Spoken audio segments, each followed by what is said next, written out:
Английский канал. Английский канал. Английский канал. Это английский. Канал еще. Это третий, да, английский канал третий.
Уважаемые гости, пожалуйста, проходите в зал и займите свои места.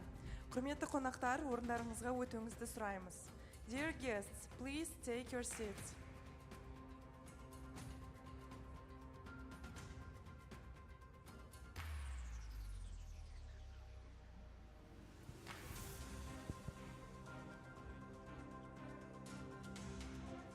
Уважаемые гости, пожалуйста, проходите в зал и займите свои места. Құрметті қонақтар, орындарыңызға өтуіңізді сұраймыз. Dear guests, please take your seats.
Уважаемые участники саммита, пожалуйста, занимайте свои места.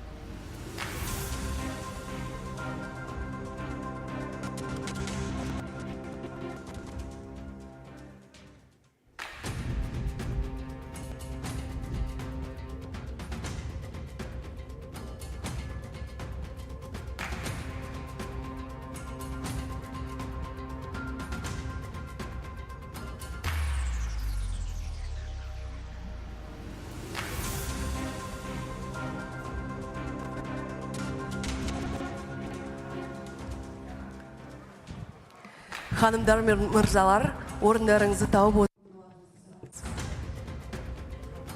Dear participants of the summit, please take your seats. We're about to start.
Ханымдар мен мырзалар, тұрақты даму мақсаттарына арналған екінші өңірлік саммитке қош келдіңіздер.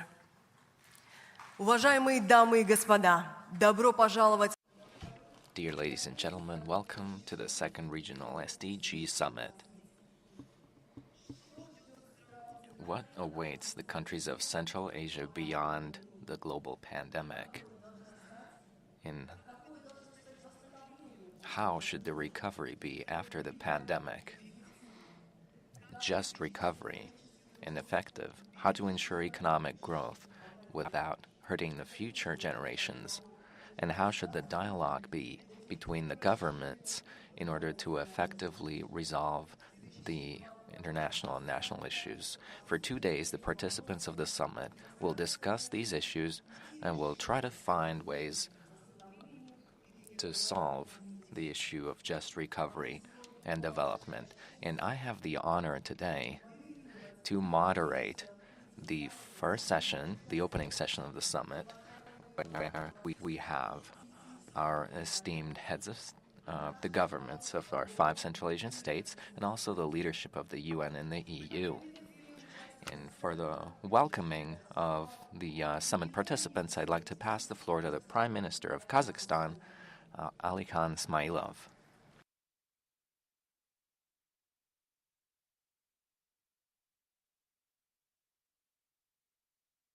Distinguished summit participants, ladies and gentlemen, for me it's a great honor to welcome everyone at the second regional Sdg Summit in the city of Almaty. I'd like to express my gratitude to the Prime Minister of the Kyrgyz Republic, Akilbek Japarov, the Prime Minister of Tajikistan, Kohir Rasulzoda, Prime Minister of Uzbekistan, Abdullah Aripov, the Deputy Chairman of the Cabinet of Ministers of Turkmenistan, Muhammad Kuli Muhammedov, and the Deputy Secretary General Usha Rao Manari for the participation in our summit. Now, our common long-running history and our close ties between the countries of Central Asia allow us to form a solid foundation in order to develop our trade and economic cooperation. Considering the changes of the geopolitical situation in the world and the global challenges that have arisen due to the pandemic, currently, more than ever, our consolidated efforts are important in order to sustainably develop all the countries in the region. Now, regional cooperation has always been one of the cornerstones and priorities.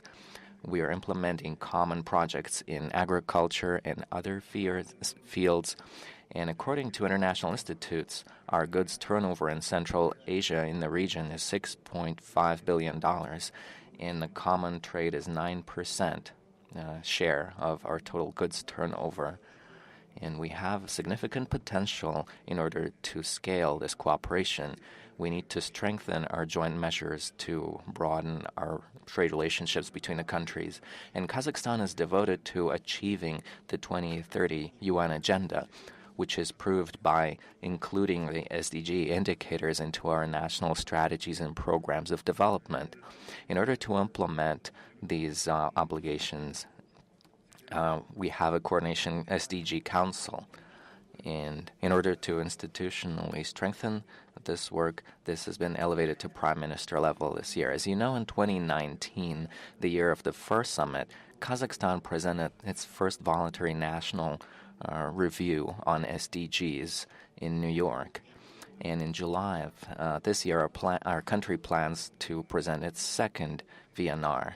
In 2020, Kazakhstan and the UN have signed a framework program on cooperation in sustainable development goals until 2025. And it serves as the agenda and is an instrument to consolidate key players, UN institutions, government bodies, and the public and private sector. Considering the priorities of the 2030 agenda and the changes in policy and the economy, we need to adapt this policy for the midterm. And thus, we started developing the economic policy of the new Kazakhstan with the active participation of business and experts of international financial organizations. As part of this document, we plan new measures on improving the investment climate, the entrepreneurial environment, and reducing the participation of the state in the economy, also technological modernizations, ESG standards, broadening alternative energy sources, and green energy, also education and scientific potential, research and development, and training new staff. the food security issue is becoming more important now. According to UN assessment on the global market, the prices have already grown for foodstuffs, and they can grow 20% more in the near future. So the priority for us is to develop the capacity of the agricultural complex and to increase its productivity. And in the long term, the foodstuff issue is further threatened by the climatic issue. And in Kazakhstan, climate is also taking up one of the most important places. Our region is quite vulnerable to climate change, and the tragedy of the RLC and the Semipalatinsk test site and the quick melting of glaciers and desertification threaten not only Kazakhstan but also the whole world. And in spite of Kazakhstan's dependency on fossil fuels, we are devoted to carry out our obligations in line with the Paris agreements on reducing greenhouse gas emissions by 15% by 2030 and achieving carbon neutrality by 2060. Dear ladies and gentlemen, the regional cooperation between the countries of Central Asia is the key element in implementing sustainable development goals. And that is why, in order to effectively coordinate sustainable development in the region, we plan to open a UN SDG Center for Central Asia and Afghanistan in Almaty. And finally, I'd like to note that in order to achieve progress in the global goals, we need actions and partnership regionally and nationally, internationally. All the stakeholders should play their role in achieving sustainable development. And I am convinced that broadening cooperation and interaction between our countries with the active participation of the UN agencies will help build a sustainable and flourishing Central Asia. Thank you very much for listening.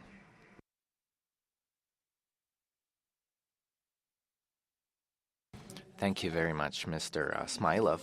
Next up, we'd like to pass the floor to the Chairman of the Cabinet of Ministers of the Kyrgyz Republic, Head of the Administration of the President of the Kyrgyz Republic, Mr. Akilbek Japarov.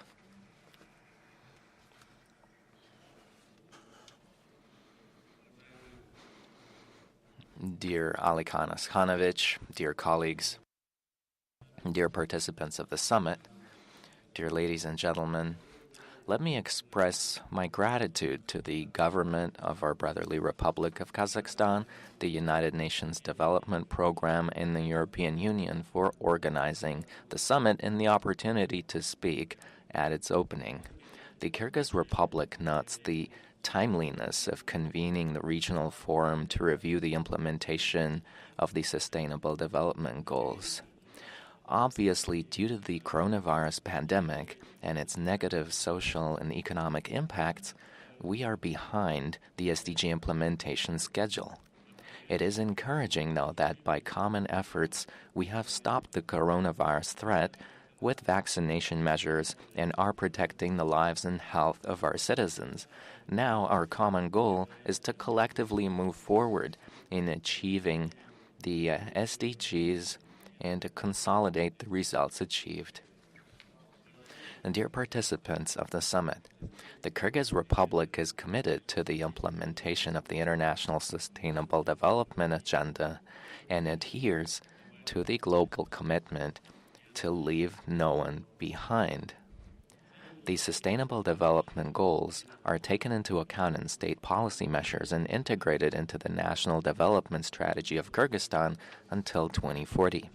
Currently, national counterparts have been developed for 140 of the 232 global SDG indicators. On June 10 this year in Bishkek, as part of the visit of the first Deputy Secretary General of the United Nations, Ms. Amina Mohammed, to the Kyrgyz Republic, the United Nations Framework Program for Cooperation in the Field of Sustainable Development in the Kyrgyz Republic for 2023 till 2027 was signed, which is designed to assist the efforts of our country to achieve the goals of sustainable development.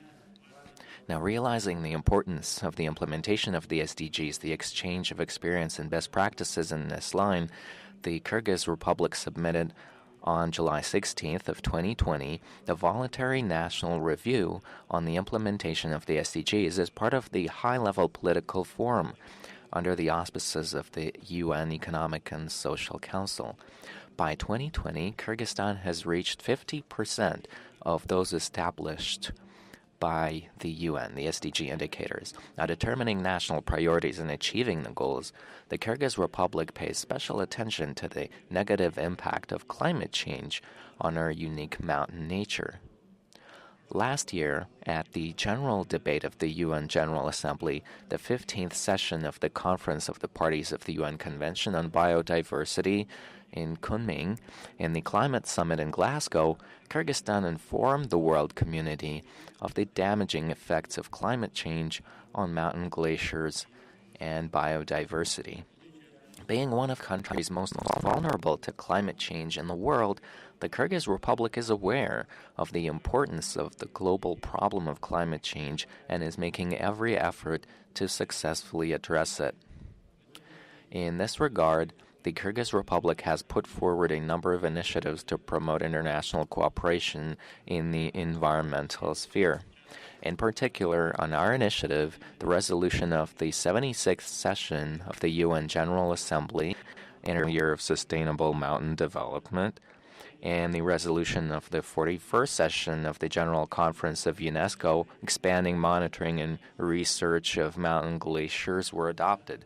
Kyrgyzstan also intends to submit a resolution on the announcement of the 5 years of action for the development of mountainous regions on the 77th session of the UN General Assembly. Now, separately, I'd like to note the adoption of the resolution of the 75th session of the UN General Assembly, Nature Knows No Boundaries, Transboundary Cooperation, as a key factor in the conservation, restoration, and sustainable use of biodiversity. As one of the few resolutions on cooperation between UN member states on transboundary ecosystems, protection, and conservation. To implement the chosen environmental course, the decree of the President of the Kyrgyz Republic, the esteemed Sadir Nurgulzhiev Shaparov, the year 2022 was declared in our country as the year of protection of ecosystems and climate sustainability. A corresponding roadmap was also approved.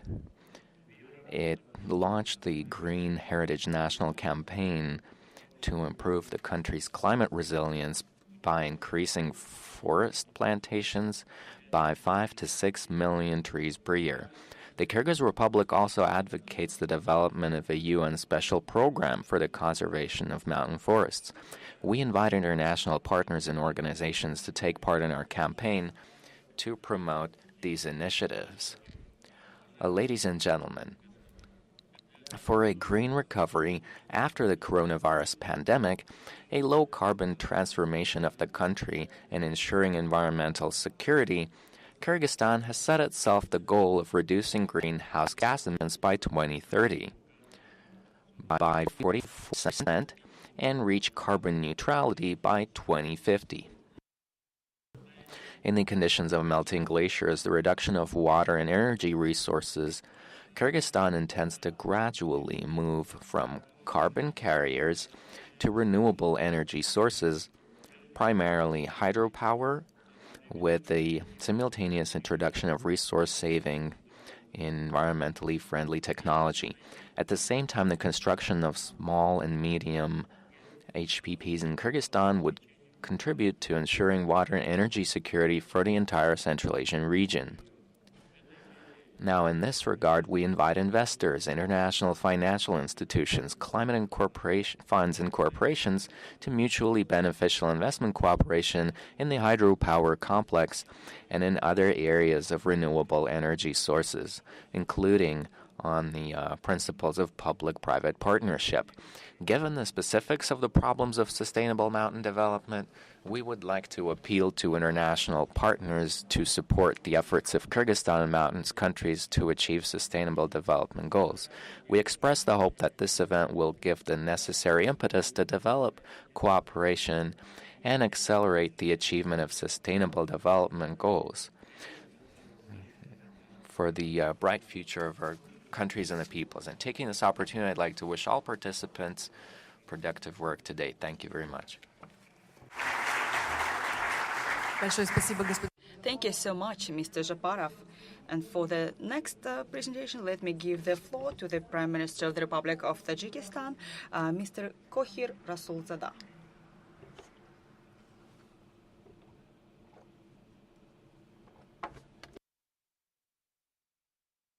Dear Alikhan Oskhanovich, dear colleagues, dear ladies and gentlemen, first of all, let me extend my gratitude for the invitation to take part in the second Sdg Summit beyond COVID on the pathway to just recovery in Central Asia. And also let me extend my appreciation to the government of Kazakhstan and the UNDP, European Union, for the favorable conditions to arrange this summit. And in the context of global risks and threats pertaining to the COVID-19 and other factors that may gradually lead to socio-economic and financial crisis globally, the issues discussed today are very relevant and very timely to discuss. In the context of the above, we welcome the UN efforts in creating a sustainable platform for the development of Central Asia in order to strengthen cooperation in the field of sustainable development. And although measures were taken to prevent the negative consequences and externalities effect on the economy of Tajikistan, in 2020 the GDP growth was 4.5%, which is 3% lower than that in 2019. But it's my pleasure to see that in 2021 we recovered. We have reached 9.2% of GDP growth. At the same time, in the current situation of the global markets and rising prices for food and energy carriers, exacerbate the risks of a global energy and food crisis. And keeping that in mind, the government of the Republic of Tajikistan approved a plan of actions to prevent the negative ramifications of possible risks on the national economy. And in this document, there is support for the vulnerable groups of population and businesses as well, to ensure that the domestic market has enough food products to keep the prices for the main goods stable, as well as to attract the financial resources from the partners for the benefit of socio-economic development of the country. And economic recovery is taking place thanks to timely measures taken by the government against the crisis in order to mitigate the pandemic ramifications. And in terms of trends, we are seeing more investments, a sustainable growth in the real sector, as well as services sector. To support the real sector of economy, the government of the country is continuing its reforms in the field of favorable entrepreneurship and investment climate, and we are supporting the initiatives from the investors and entrepreneurs. And the efforts of the government of the country are to broaden the economic cooperation regionally and to enhance its economic ties by trade facilitation efforts, by creating the necessary infrastructure for the regional trade and neighboring states trade, and to provide trade services and other measures pertaining to the economic policy. Dear friends, the Republic of Tajikistan is implementing the National Development Strategy until 2030, which is based on the Sustainable Development Goals and aiming to increase the level and quality of people's life. And it's my pleasure to see that upon the results of the midterm development program for 2016-2020, the average economic growth rate was 7% per year, and GDP grew 1.6 times. And this growth was ensured through 2.5 times increase in domestic production, industrial production, as well as agricultural growth. And the incomes of population grew 1.9 times. The level of poverty reduced, and the life expectancy increased to 75 years. And for broader consideration of SDGs in our policy, we started the program for 2021-2025. It's a development program. And in order to achieve SDGs, this program is taking necessary measures such as digital and green economy development, as well as high value-added products output, incentives for the financial markets, financial access, better transit opportunities, promotion of tourism, and other priority areas. The Republic of Tajikistan, together with the measures taken to achieve SDGs, is also an initiator of the resolution of the General Assembly of UN dedicated to the promotion of a global water agenda. And therefore, I'd like to underline the importance of the initiative of Emomali Rahmonov, President of Tajikistan, about announcing the decade of action, Water for Sustainable Development, which is an effective and efficient platform for achieving the SDG number 6, which is clean water and sanitation.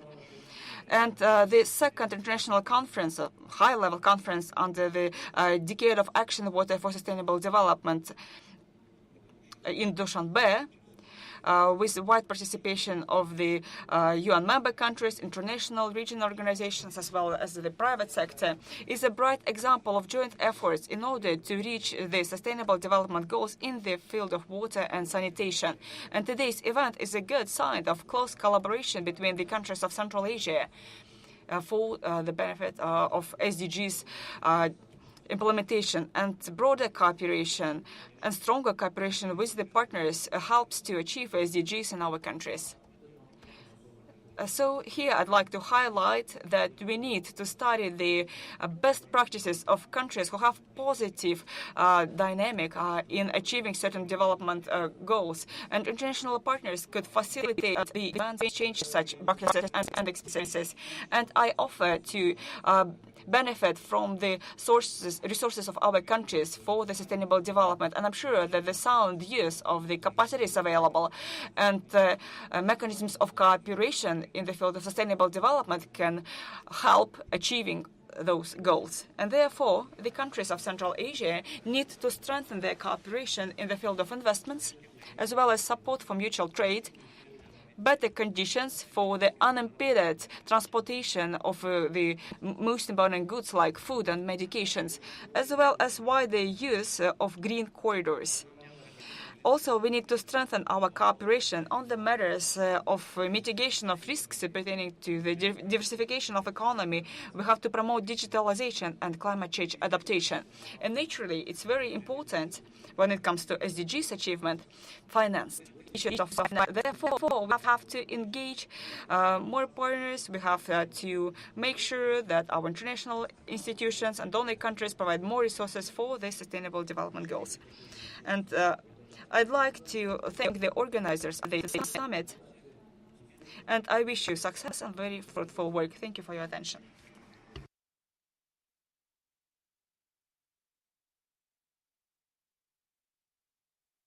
Thank you very much, Mr. Prime Minister. Now let me give the floor to the Prime Minister of the Republic of Uzbekistan, Mr. Abdullah Aripov.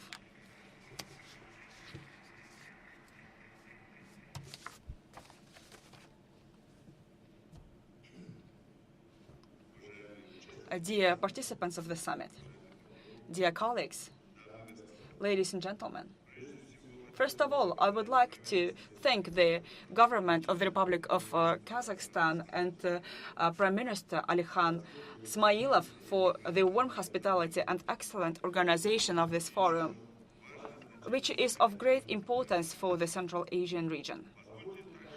Let me also express gratitude to the United Nations Development Programme and the European Union for their support and assistance in holding this event. Over the past almost 2.5 years, the world has felt the severe consequences of the COVID-19, which have affected all spheres of life, both state and society, without exception. And today, it's extremely important that we have gathered to discuss the ways of post-pandemic recovery of our countries. Without any doubt, The key factor on this path will be the adoption of effective measures to achieve the Sustainable Development Goals. I would like to note that Uzbekistan, even in the context of a pandemic, continued to fulfill its commitments under the Sustainable Development Goals and achieved significant results. Uzbekistan, effectively using the available internal reserves and as well as external borrowings, managed to promptly form an anti-crisis fund, but also get out of the pandemic crisis with minimal losses and positive economic growth. Recently adopted at the initiative of the President of the Republic of Uzbekistan, Mr. Shavkat Mirziyoyev, the development strategy of a new Uzbekistan for 2022-2026 covers all key goals. One of the main goals is to halve the poverty rate by 2026. The provisions of this program, document of this policy, are closely linked and aligned with the national goals and the 2030 Agenda for Sustainable Development.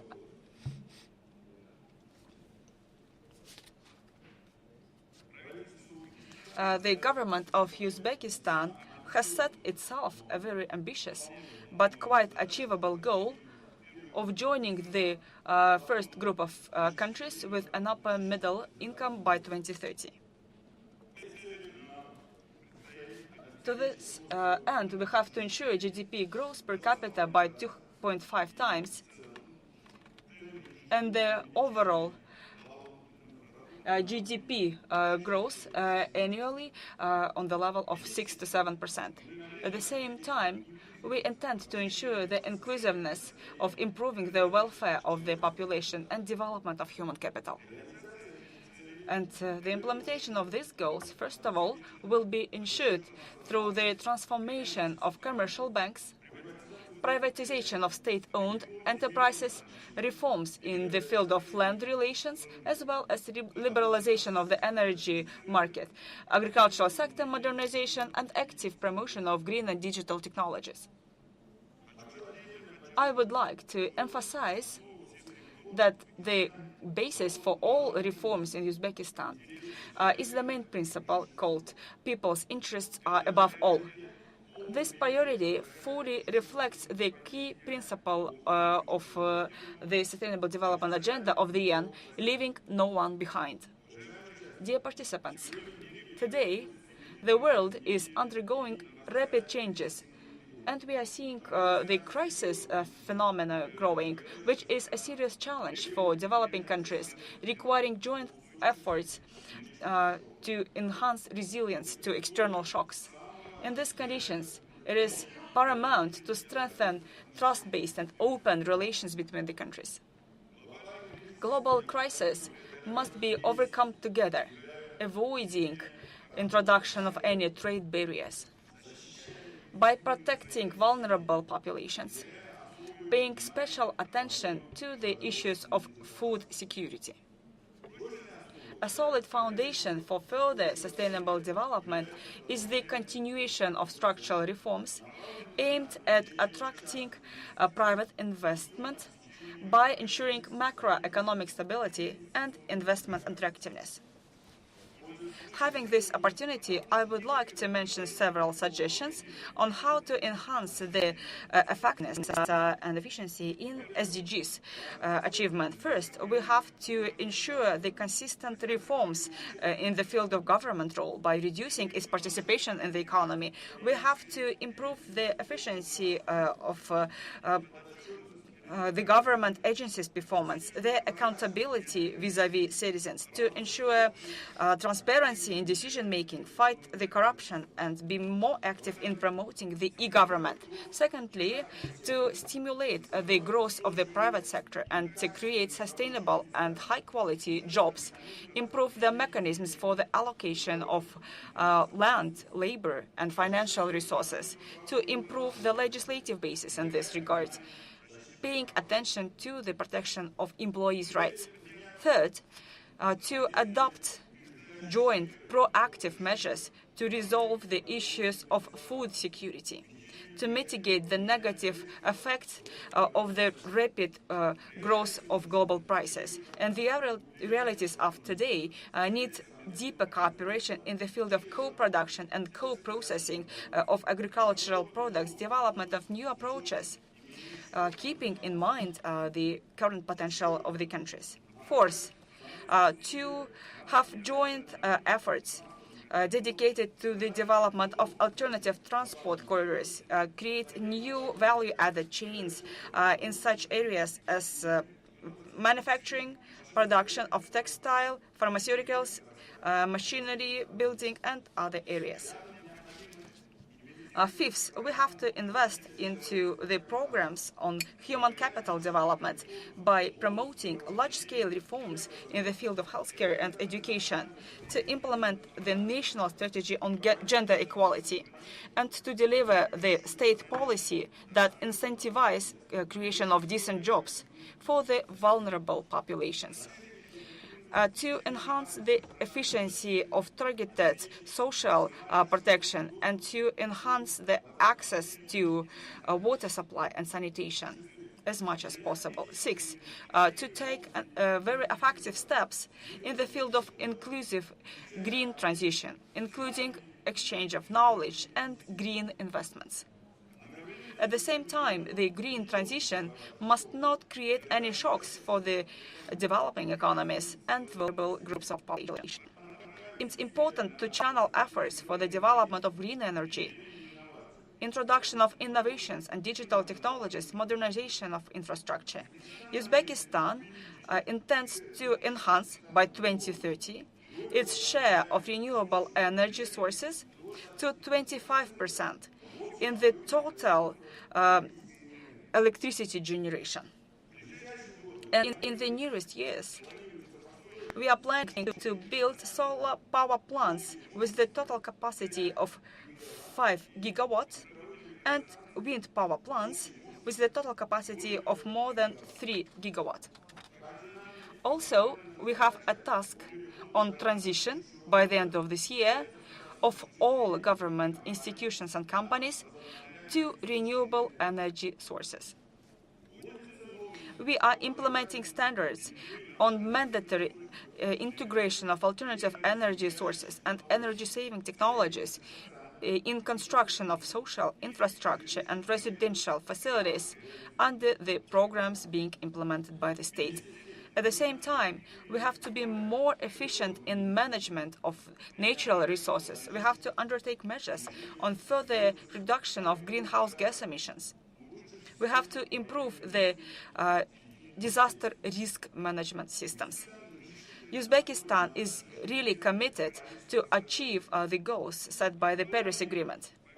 And on our agenda, the ecological catastrophe of the RLC is very relevant. Under the auspices of the UN, it's important to continue implementation of practical projects. Under the Multi-Partner Trust Fund on Human Safety for the region of the RLC. And we are sure that this will be supported by active implementation of the resolution of the General Assembly of UN adopted last year on the initiative of Uzbekistan leadership on announcing the RLC region as a zone of ecological innovations and technologies. And we are sure that these measures will help to overcome serious socio-economic consequences of the pandemic and will help to achieve sustainable development goals. Dear ladies and gentlemen, Uzbekistan is ready to enhance its productive and practical collaboration with the UNDP, European Economic Commission, WHO, UNESCO, UNICEF, UNIDO, FAO, and other international structures. And we are interested in continuing very intensive contacts and exchanges, deepening the cooperation and implementation of joint activities to reach the sustainable development goals in Uzbekistan. which aim, first of all, to improve the quality of life and enhance the well-being of the population. And we believe it is important to consider the possibility of establishing regional programs on SDGs, which will help to address the relevant issues together, given the tendency of stronger collaboration in Central Asia to shape a new atmosphere of cooperation in our region. And this forum that is taking place in the beautiful city of Almaty is another evidence of that. Thank you for your attention. Thank you very much, Mr. Prime Minister. Now for our next speech, let's welcome the Deputy Chairman of the Cabinet of Ministers of Turkmenistan, Muhammadguli Mohammedov.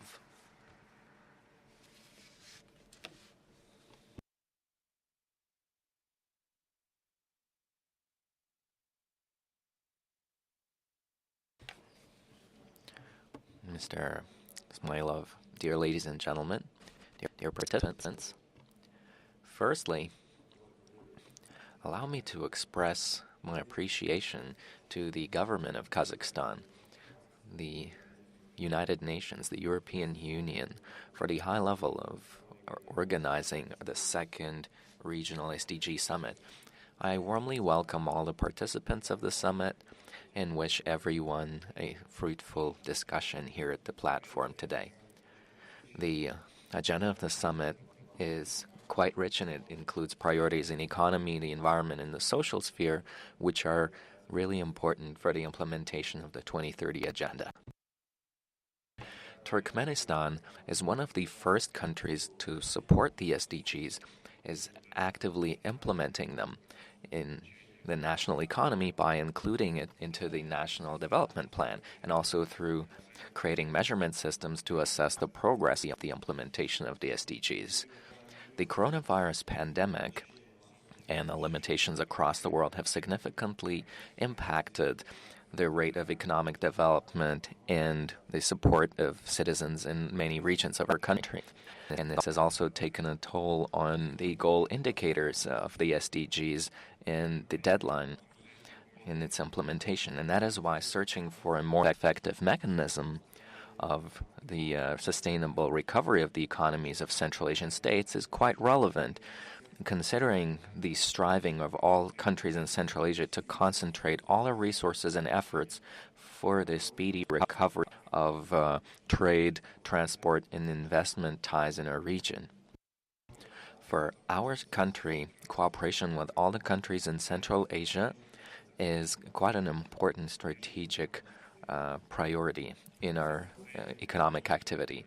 We highly value the mutual understanding we have between each other, which helps us year by year to expand our business ties, which is a great platform to implement the SDGs, which is also one of the lines of the social development of Turkmenistan lately. I'd like to say a couple of words about the economic development of Turkmenistan, which is going rapidly, focusing on the goals and tasks in the program documents of the country and the decisions of the Turkmen government, which are being made, taking into account the geopolitical situation and the external risks arising. We continue large-scale reforms in the industrial sectors of the economy.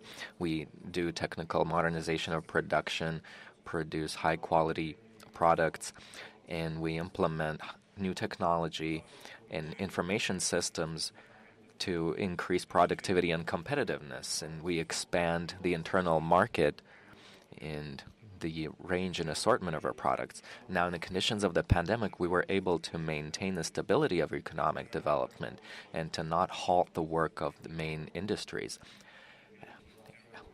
By the end of 2021, the rate of the GDP growth is at a level of 6.2% in Turkmenistan. And this is helped by the measures of sanitary and epidemiological measures, as well as fiscal incentivizing of the industries and measures of holistic support of the population. We're also taking measures to maintain the financial sector stability. The budget of the state is profitable, and we're especially focusing on social expenses, the level of which is about 75% of the total budget expenses. Dear ladies and gentlemen, in order to improve the recovery of the economies of our countries after the pandemic, Turkmenistan is striving for funding the development for mobilization and effective use of resources for the implementation of the SDGs. And in this regard, our country emphasizes the reasonableness of organizing another international organization for financial development, which was voiced by us as part of the 75th and 76th sessions of the UN General Assembly. And to finalize, I'd like to say that Turkmenistan shall continue to promote the issues of just funding to the implementation of global programs and strategies, the main of which is the 2030 Sustainable Development Agenda. Thank you very much for your attention, and a fruitful conference to everyone. Thank you very much, Mr. Mukhmedov. Dear participants of the summit, please your attention to the screen to look at the video speech of the European Union Commissioner for International Partnerships, Ms. Jutta Urpilainen. Ladies and gentlemen, let me first thank UNDP for this joint event. This Central Asia Sustainable Development Goals Summit is well timed. The pandemic set back Central Asia's progress towards the SDGs. Now the ramifications of Russia's aggression against Ukraine add to the challenge. The most vulnerable stand to lose the most. The SDGs are our shared compass towards a sustainable future. Let me reaffirm the EU's commitment to helping Central Asia achieve the SDGs. We are by your side as we build more sustainable and inclusive future. We stand behind your ambitions for a regional dialogue. Our new Global Gateway strategy will help connect Europe and partners across the globe with investments in sustainable and high-quality infrastructure. In Central Asia, we have 2 regional Team Europe initiatives. EU supports regional program of 10 million euros called Daria.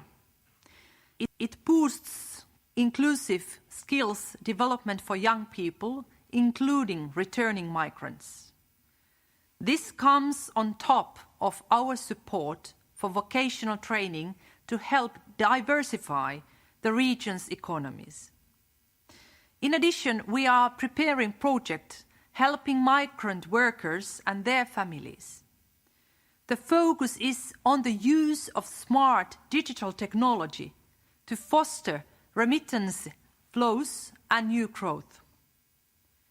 The World Health Organization also starts to implement the second phase of an EU-funded COVID-19 crisis response program.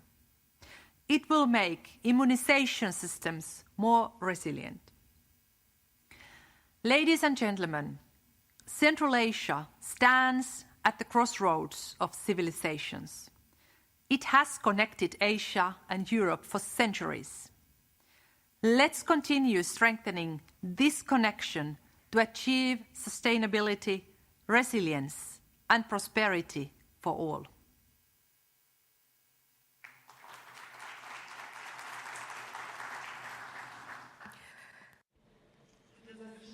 And for the final welcoming speech, we'd like to pass the floor now to the UN Under-Secretary General and UNDP Associate Administrator, Her Excellency Usha Rao Manari.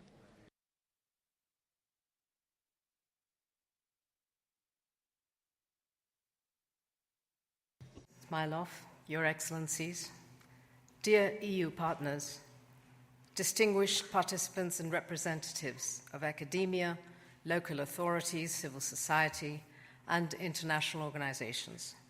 I'm delighted to be here for the second Central Asia Sdg Summit, and I thank the government of Kazakhstan and His Excellency Prime Minister Smilov for hosting us. The summit is taking place at a time of significant geopolitical development. The confluence of health, economic, environmental, and political emergencies, record high food, energy, and commodity prices, rising interest rates, and high debt burdens pose additional pressures on the recovery from the COVID-19 pandemic. The pandemic has accentuated the fragility of social safety net and public health systems, dual labor markets, and increased inequalities in access to finance. In sum, we've witnessed a setback on efforts to achieve the SDGs by 2030. The World Bank estimates that globally, there will be an additional 75 to 95 million people living in extreme poverty in 2022, compared to pre-pandemic projections.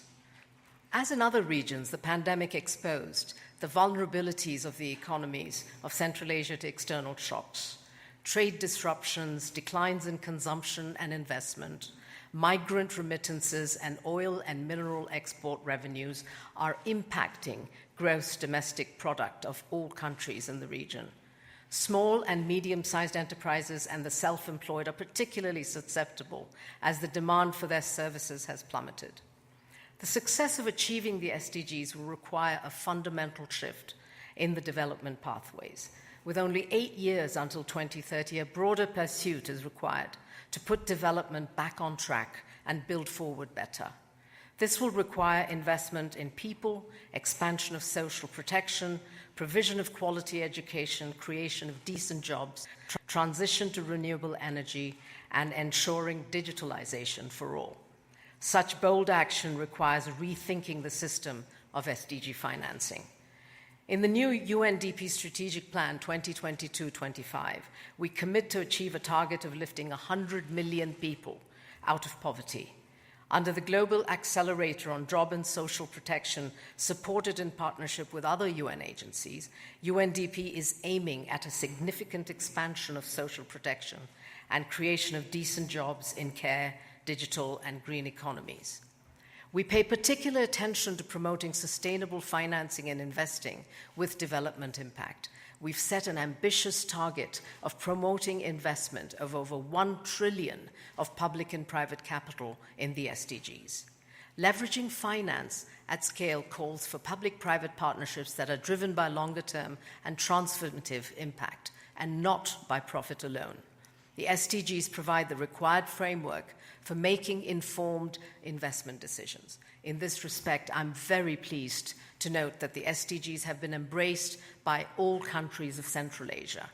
The inclusion of nationalized SDGs into country development plans, establishment of governing structures on national sustainable development, and preparation of voluntary national reports are a demonstration of the commitment of the governments of Central Asia to promote peace, ensure prosperity for the people, and to protect the planet. Ladies and gentlemen, most SDGs are of cross-border nature and cannot be addressed without joint efforts and regional collaboration. The Central Asia SDG platform, funded by the EU and implemented by UNDP, is designed to do just that, to act as a platform for cross-border engagement, mutual learning, and regional coordination among the governments, European Union, IFIs, private sector, UNDP, and other UN agencies. Given the multifaceted nature of development challenges and SDG interlinkages, most governments will likely seek to revise their medium-term development plans and performance indicators, as well as manage new realities when it comes to development financing. The interlinked nature of the SDGs calls for integrated solutions instead of piecemeal sectoral approaches. This is especially necessary at the local level. I'm looking forward to hearing the deliberations in the special session hosted by the Mayor of Almaty on how we can take action locally to achieve global and regional goals. I will conclude by saying that an environment of continued partnerships and integrated efforts is imperative if the region is to make considerable progress towards the achievement of the SDGs and accelerate post-COVID recovery. UNDP pledges to support the enabling environment for the creation of these synergies by fostering cooperation between countries and institutions in Central Asia. It is my hope that at this summit we will chart new pathways towards stronger cross-border and regional collaboration. I wish you all very productive discussions. I thank you. Thank you, Your Excellency. Your Excellencies, thank you very much for such a cheerful start to the summit. I'd like to wish the participants some interesting and constructive discussions. We're going to take a little break for 10 minutes, and at 11 o'clock, we're starting the first session devoted to transboundary issues of Central Asian countries. Thank you very much.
Greetings. Yeah, I wanted to introduce Mr. Yakov Beres. He's the representative of Sdg Kazakhstan. I'm sorry, I can't hear you. Oh, There's a lot of noise. let's get outside. Yeah, we're in between the sessions Oh, for your very good. session. So everyone is excited. Yeah. Jeff, this is Jakub. I'm head of UNDP here in Kazakhstan. Just saying hi. Brilliant. Excellent. Very nice meeting you. Finally face to face. Thank you very much. Thank you so much for taking the time. I know it's not a convenient time for you, but despite that, thank you so much. Thank you. Could you just tell me for one moment who will be in the audience, and is it mainly Kazakhstan or is it all the whole region? From all over the region. There are the country delegations from various ministries covering SDGs. At high levels, it's really a high-level meeting. The prime ministers just opened, all the 5 prime ministers that are around. They may have bilateral meetings in and out, but generally speaking, they have opened the event, 5 of them, all of them at the highest level. They showed their commitment. So we had a good opening. Hello. And we are looking forward to this session now. Extraordinary. That's really wonderful. And who has organized this? Has UNDP organized this, or is this We should intergovernmental? acknowledge the European Union. They are the one funding. UNDP is implementing. That's the project. Excellent. Of course. And there is Asia Development Bank also supporting, but EU and UNDP are the co-organizers of the Okay. event. Excellent. Of course, the more important than that is the government of Kazakhstan leading. Yeah. Okay.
рахмат. Уважаемые гости, пожалуйста, проходите в зал, займите свои места. Құрметті қонақтар, орындарыңызға өтуіңізді сұраймыз. Dear guests, please take your seats. Уважаемые гости, пожалуйста, проходите в зал, займите свои места. Құрметті қонақтар, орындарыңызға өтуіңізді сұраймыз. Dear guests, please take your seats.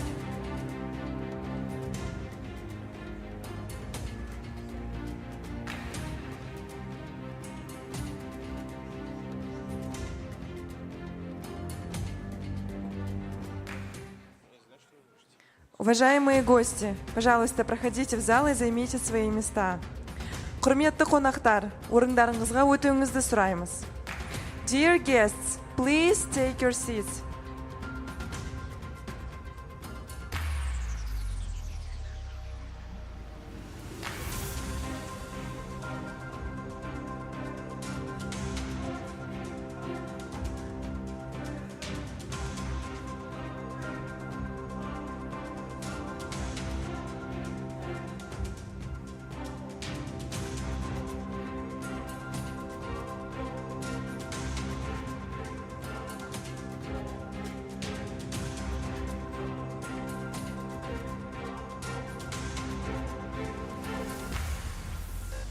Distinguished colleagues, ladies and gentlemen, dear друзья, can we kindly ask you to take your places? We are about to start the first session.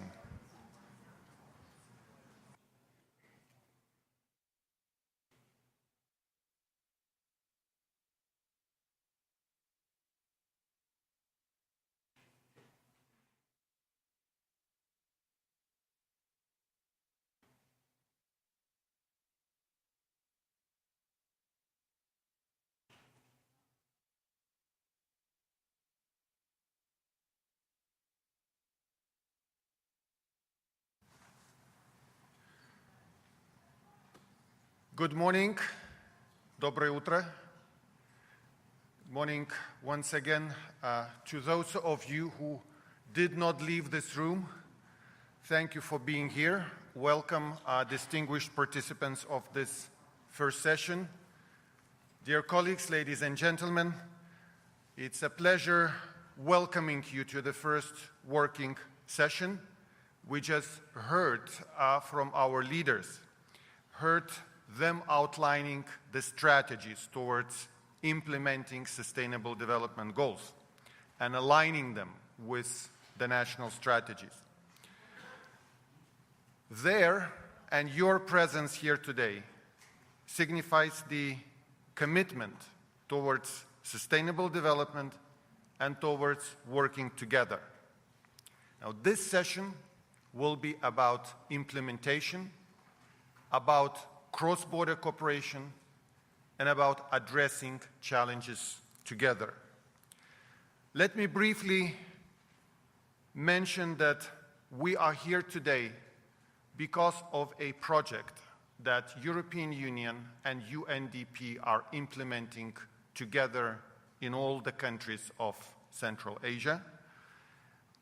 It is a project funded by the European Union, but I would say masterminded together by EU and the UNDP. It is the project of creating the platform that will allow the countries to exchange their knowledge, to measure the progress, compare their data, identify gaps and ways of addressing them.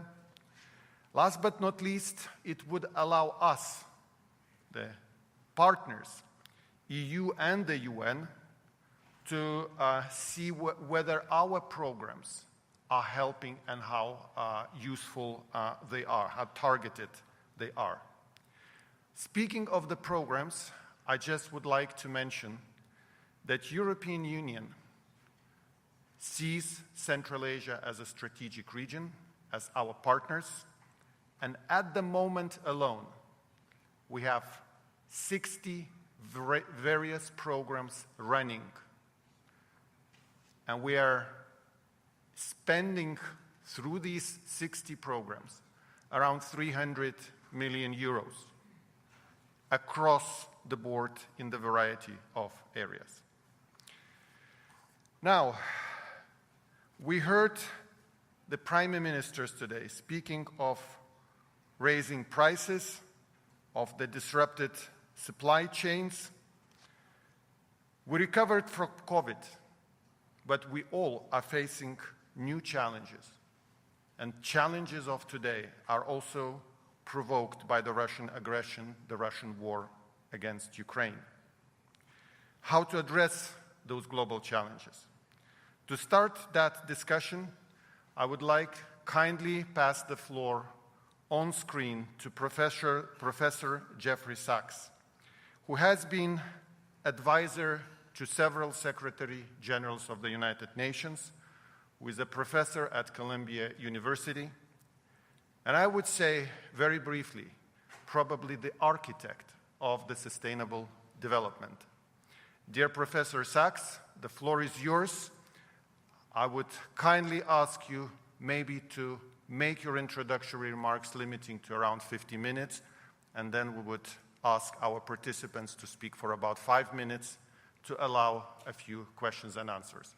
Professor Sachs, the floor is yours.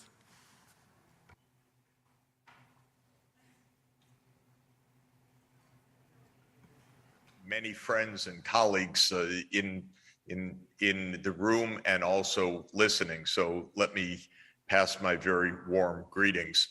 I'm in Italy today, so in the European Union and enjoying the European Union's progress towards sustainable development goals. So the partnership of the EU and UNDP with Central Asia is extremely propitious, extremely positive, and I'm very happy to see it. In fact, I gave a talk yesterday in Madrid about the Sustainable Development Goals progress in Europe, and it's not a bad place to start.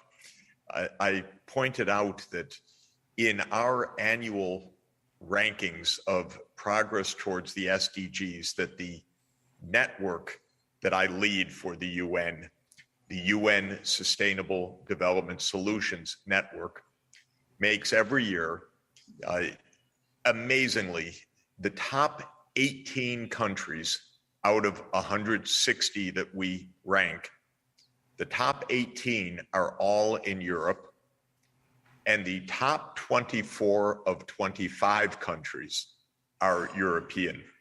Japan is the only country in the top 25 from outside of Europe. Europe is really in the lead of the global sustainable development effort. It's in the lead of achieving the SDGs. And it teaches us something, I think, quite important. Of course, in Europe, there's a strong commitment to sustainable development. That is, to the combination of economic development, social inclusion, and environmental sustainability. But there's also something more in Europe. Simply by the nature of cooperation among 27 countries, trying to make things work across a region is a strong part of achieving sustainable development. I would say to the countries of Central Asia, similarly, to Kazakhstan and Kyrgyzstan, Tajikistan, Turkmenistan, Uzbekistan, you must work together because the problems are shared, because the solutions absolutely are transnational. If you want to have a low carbon energy system, this is a regional project. If you want to have high quality 5G internet, which is needed in this day and age, that is a regional challenge. If you want to have sustainable agriculture, that means managing the river systems and the surface water that run across the countries. You need cooperation. And the European Union cooperation is exemplary after so many wars and so much devastation in Europe over hundreds and hundreds of years. Europe has gotten it right within the European Union for cooperation, and that is catapulting the kind of development that the whole world is seeking. So Europe has a European Green Deal. This is a very good framework. It's very impressive. It covers lots of different areas of the Sustainable Development Goals. And I would like to recommend a Central Asian Green Deal that actually takes a lot of the framework of the European Green Deal, but it puts it, of course, into the very special context of the Central Asian countries, which is, of course, a unique and very beautiful and extremely important part of the world. What is the content of a Green Deal for Central Asia? I like to think of that in terms of 6 major transformations that all societies need for sustainable development. That is, if you aim for a society that is prosperous, socially just, and environmentally sustainable, 6 major areas of investment are preeminent. Let me quickly summarize them and then turn to the Central Asian context. The first is, and I think the most important ultimately, is investment in education, skills, research and development, the knowledge economy. At the core, an economy is an accumulation of knowledge, an accumulation of technology and know-how that is put to use for production and distribution for human well-being. So strengthening the education system is transformation number 1. Transformation number 2, as we are reminded by the pandemic, is a strong health system. A healthcare system includes both a public health system for prevention and response to epidemic disease, as well as a healthcare clinical system for the treatment of individuals who fall sick. So a strong health system is transformation number 2. Transformation number 3, made necessary by the environmental crises that we face, is the transformation of the energy system to a zero carbon green energy system. This is a huge challenge for the whole world, but it is a special challenge for Central Asia because Kazakhstan and Turkmenistan in particular are hydrocarbon superpowers, one can say, rich in oil and gas, major exporters. And yet we know, because of human-induced climate change, that the world needs to convert from fossil fuel-based energy, which did create the modern world economy, no question. But still, we have to shift from fossil fuels to zero carbon energy, and mainly to renewable energy, solar power, wind power, hydroelectric power, geothermal power. And of course, there will also be some nuclear power if it can be deployed safely. This is a huge transition. It is a big challenge for Central Asia. It's a big challenge for the world. It's not happening at anything like a safe rate, which is why we are beset by rapidly and accelerating rises of temperatures all over the world, which is really a very heavy shock for the Central Asian region, given the dry climates and the sensitivity to rising temperatures. The fourth transformation, also extremely relevant for Central Asia, is intensive precision, sustainable agriculture and land use.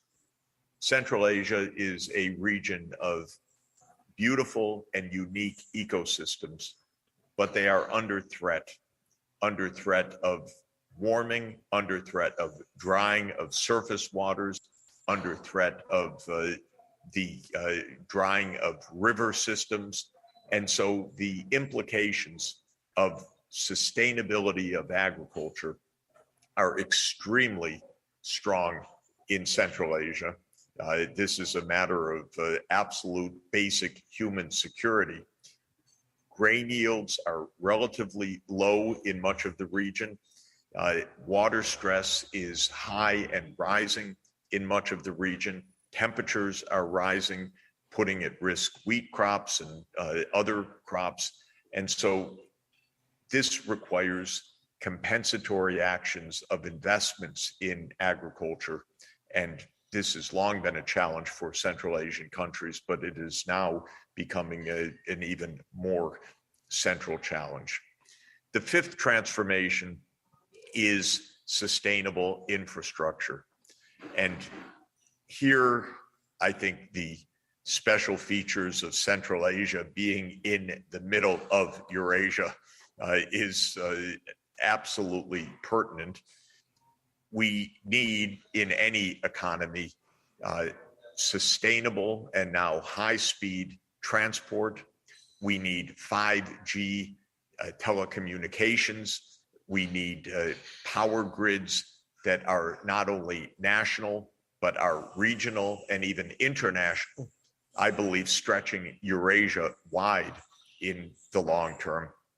And Central Asia being the potential overland transport hub with many transport corridors running from Asia to Europe is absolutely at the center of the need for scaling up Eurasian scale fast transport, especially fast rail across Eurasia, as well as the 5G network that can reach throughout Central Asia and into the rest of Eurasia. And also a renewable energy grid that I think also will extend from Central Asia to the east and to the south and into Western Asia and into Europe. So building infrastructure that is the base of Central Asia as a hub for Eurasia is the fifth transformation. And the sixth transformation is the digital transformation for our societies. And I think, again, this is especially important for countries of Central Asia, which are landlocked, which need the instantaneous communication with the world. A strong 5G grid is extremely important, but also the software of the new digital era so that public services are being delivered online, so that payment systems are digital and online. We will move to digital currencies, not cryptocurrencies, but digital currencies soon enough. This is inevitable because digital payments is much more efficient than the bank-based payments that we've had historically. We will move to telemedicine. We will move to online free education at all levels, including higher education and continuing adult education and public education. So for this, we need the digital hardware and the digital software. If I put these six transformations together, education, health, energy, agriculture, infrastructure, and digital, this, to my mind, is the essence of a Central Asian Green Deal. And these are indeed the main components of the European Green Deal. Each of those areas finds a strong place in Europe's planning and programming. In order to achieve these transformations, two things are absolutely critical. One is regional cooperation. That's what you're doing in this project and in this meeting. The second is long-term planning. We went from 5-year plans in many cases to no plans because somehow the wrong idea was taken that we don't need plans anymore, we just need market reform. Of course, this was a nonsense. We need plans for long-term public investment and for regulation. And when it comes to sustainable development, even 5-year plans are not long enough. We need countries to be planning to mid-century. We need decarbonization by mid-century, which means pathway analysis and frameworks to mid-century. And after all, mid-century is not so far away anymore. It's just 28 years. And to build the infrastructure for sustainable development is going to require that time. Finally, in order to achieve these transformations, we need investment, a lot of investment, public investment, regional investment, and that requires international financing, and it requires a lot of global cooperation. So let me close on that particular point. I'm glad that Europe is paying attention to Central Asia, but I'm also very glad that China is paying attention to Central Asia, that Russia is paying attention to Central Asia. We need to make sure that this is cooperative attention, not competitive attention. When the major powers compete and challenge each other and compete in a dangerous way, which is what happened in the Black Sea region, conflict results. I personally, I have to say, to make a political statement, which is my own, I was absolutely against NATO's expansion into the Black Sea region because I thought it was highly provocative and I thought it was dangerous. And it has turned out to be very, very dangerous indeed. Central Asia's success depends on peaceful cooperation, not only within Central Asia, but across Eurasia. Central Asia will thrive if the EU and China are cooperating well together. Central Asia is doubly hit by this war in Ukraine because the war in Ukraine makes a complete bottleneck of Eurasian cooperation. With war, there's no cooperation, quite the opposite. We need normal relations, including between the European Union and Russia and China. We can't exclude any country of Eurasia from cooperation. We should be taking care that when we work across regions, we are not working in an invidious way, threatening each other. We don't need expanding military alliances. We need expanding sustainable development alliances. And when you think of the alliance for sustainable development, there is no one side versus the other. If ever there was a crisis in which we're all in the same fate, it is sustainable development. This is a crisis that requires cooperation across the entire Eurasian area. The more there is cooperation between Europe and China, Europe and Russia, Europe and of course Central Asia, the more Central Asia will thrive, because as the center of Eurasia, Central Asia thrives when Eurasia thrives. And this I want to close on. We need urgently to move to negotiations to end the war in Ukraine. It's not going to happen on the battlefield. It's going to happen at the negotiating table. We need to lower tensions between China and the US, between China and Europe, because this is how we're going to achieve sustainable development. So just to conclude, the European Green Deal is an excellent roadmap.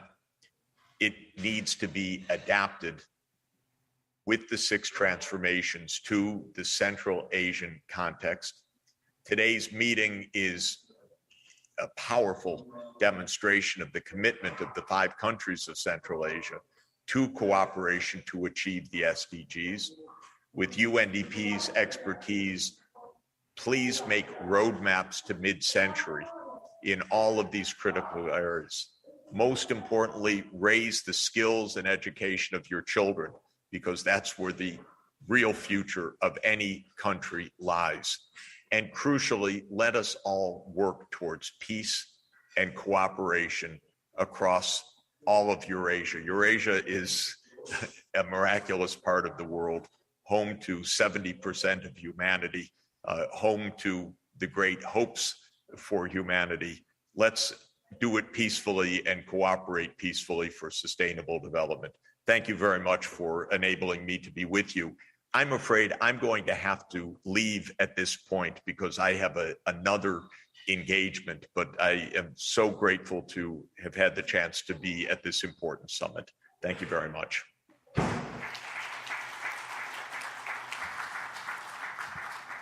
Thank you very much, Professor, for inspiring us, for mentioning and kind of launching a Green Deal for Central Asia idea, and foremost, very importantly, emphasizing the importance of the human capital. That's what you emphasized, and that's what is the basis for the development of progress in many, basically in all the areas.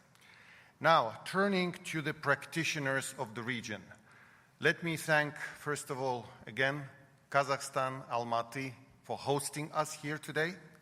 And turning to the Vice Minister of National Economy, Mr. Abzal Abdikarimov, ask him a question. Where is the Green Deal in the plans for the new Kazakhstan?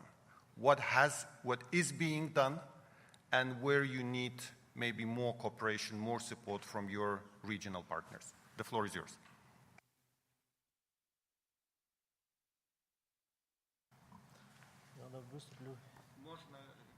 You can stay here or go to the... Да, если можно.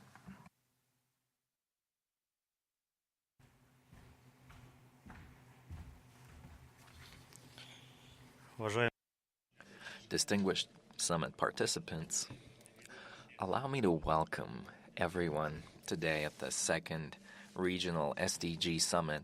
We value highly being a part of this summit, our partners being a part of the summit from Turkmenistan, Uzbekistan, and Kyrgyzstan as well.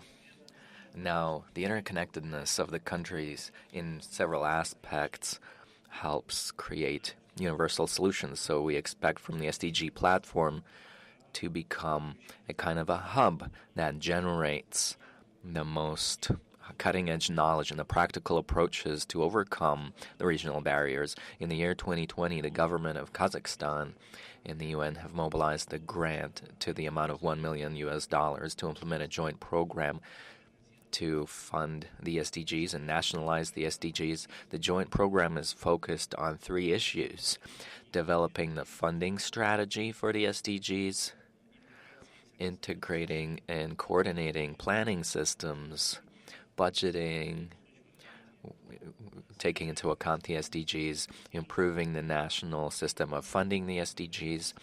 Also, part of the implementation of the program, we focus highly on the role of the private sector in sustainable development. And in this context, our key objective is to increase the devotedness and the involvement of the private sector in implementing the SDGs. We strive to develop effective approaches to attract potential private investments, as well as to ensure monitoring of these financial flows for every goal of sustainable development. And currently, together with the UNDP, we're working on developing several tools which will help better integrate the SDGs into the government systems, such as marking the budget for SDGs, tools of climate funding, All of those are key elements of integrating the SDGs, which will help maintain the national policy during the shift to a more environmentally friendly economy. Now, we all know that a shift to sustainable development demands more progressive frameworks. As such, in Kazakhstan, we've built up a legal framework that ensures the coordination and the coverage of SDGs by documents of government planning documents. The principles of sustainability and inclusivity are put into the foundation of the new National Development Plan of Kazakhstan until 2025. The government has taken measures of support to stabilize the situation on the labor market in the recovery of the economy in the post-COVID period. In the level of unemployment was at 4.9% in the year 2020-2021. And the new environmental code is in accordance with international standards. To support SMEs, we've alleviated limitations in industries and improved loans to businesses and provided subsidies to affected businesses. As a result of these measures, the GDP per capita has increased by 6.5% in 2021 as compared to the year 2020. Now, the government is taking additional systemic measures which will help achieve sustainable development of the country. This year, we've adopted the program of increasing population income, and we're working on developing a strategy of low-carbon development of Kazakhstan, which is aimed at reducing the carbon footprint and other measures. And we require further measures on SDGs, shifting from nationalization to localization of SDGs. The localization will be done through national projects, which will demonstrate. Dear ladies and gentlemen, today we face various regional problems, solving which we can get closer to achieving the SDGs in 2030. So we should unite our efforts as part of our regional approach to develop a more efficient policy and practical solutions for the better of all the countries in Central Asia. The SDGs challenge not only governments, but also all stakeholders which want to make amendments to their policy, and they should all participate. All the Central Asian countries strengthen their funding of SDGs by adaptation of their integrated national funding frameworks. And that's truly important to better fund the SDGs in the long term. Now, to finalize, I wish all the summit participants fruitful discussions, and I'm sure that joint discussions of these relevant regional issues and challenges in accordance with our SDGs commitments will help our countries greatly. Thank you very much. Thank you very much. And our next speaker is Head of Department of Political and Economic Research of the Administration of the President of Kyrgyz Republic, Chairman of Board of Director of Kyrgyz Telecom, Mr. Almas Insanov.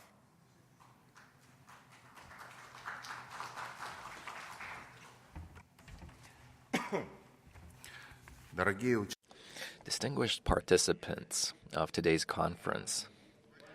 Now, just recently was the event that's called Stockholm 50, and UN Secretary General Antonio Guterres stated that with our consumption, we need 3 planet Earths.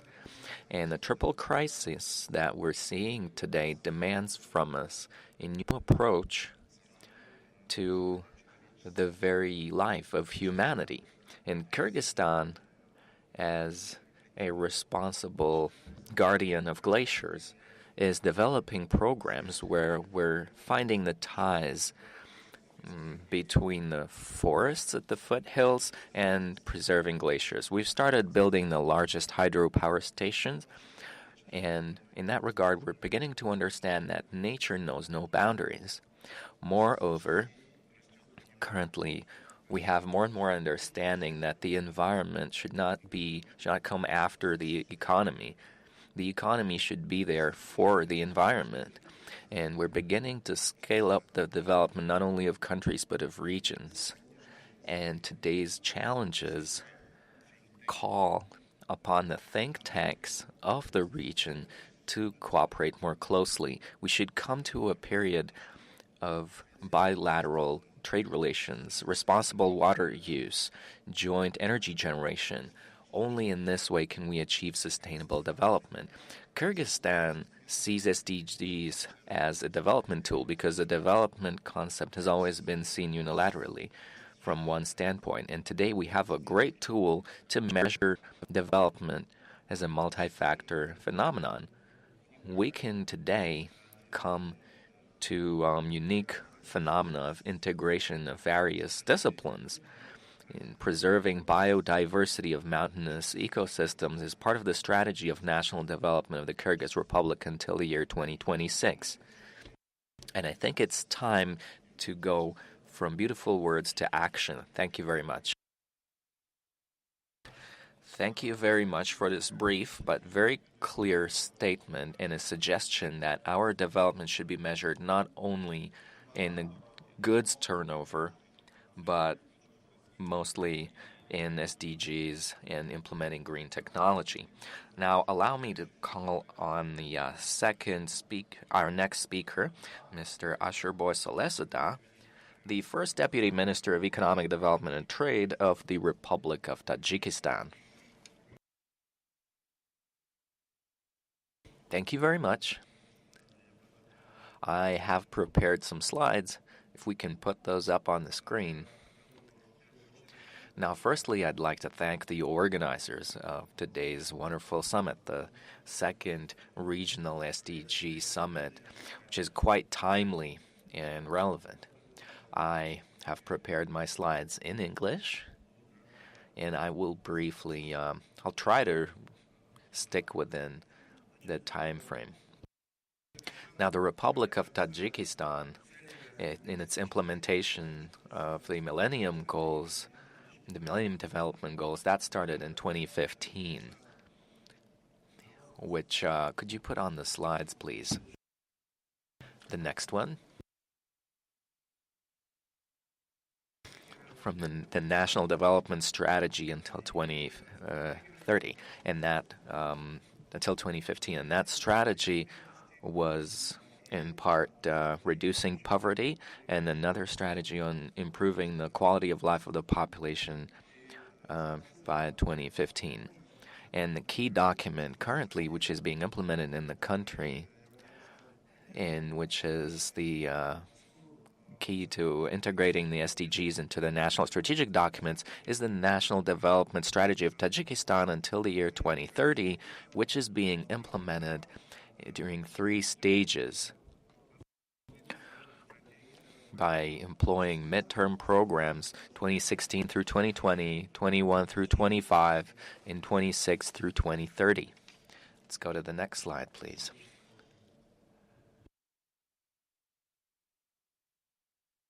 Now, the highest goal as part of this strategy of Tajikistan is to improve the quality of life and the standards of living of the population. And within this national development strategy, which is being implemented as 3 key midterm programs, we've announced 4 national key objectives, which are ensure energy security, exit from the communication dead end, ensure food security, and a rapid industrialization. Let's move on to the next one, please. And the next slide, please. And the coherence of these 4 objectives that we've selected with the Sustainable Development Goals is demonstrated in this table here. That first, our national development strategy is they're all correlating to a certain SDG. The third one is corresponding to SDGs 8 and 9.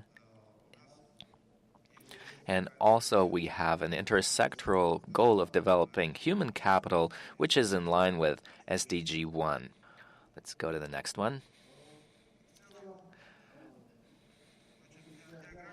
Now, on this diagram, we can see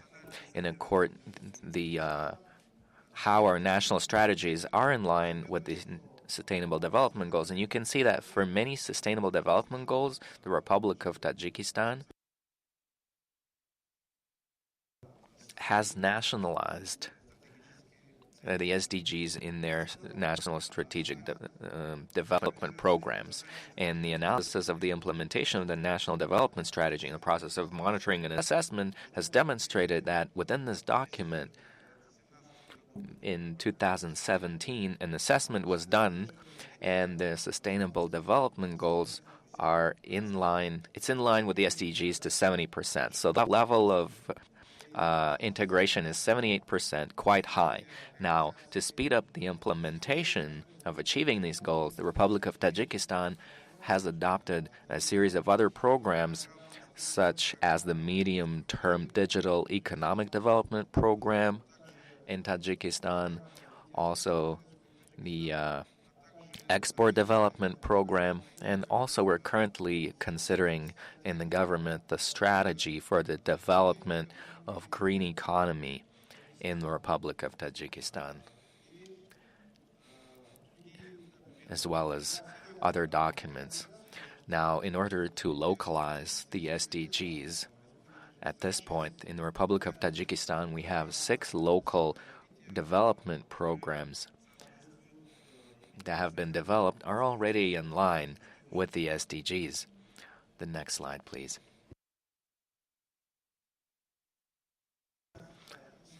And in order to nationalize and to implement the SDGs in our national strategic documents, the Republic of Tajikistan has created a National Council of Development under the President of Tajikistan. The Secretariat of it is the Ministry of Industrial Development and Trade, and as part of that council, we have 14 working groups, and these include the representatives of the parliament, the government, CSOs, private sector, and development partners. We also have an interministerial working group on the monitoring and assessment of sectorial and local development programs.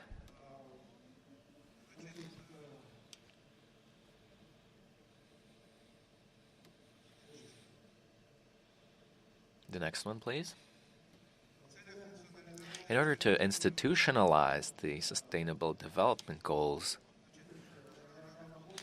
we've developed and are implementing a series of strategic documents, which are regulatory efforts and regulations on the monitoring and assessment of these strategic documents. Next one, please.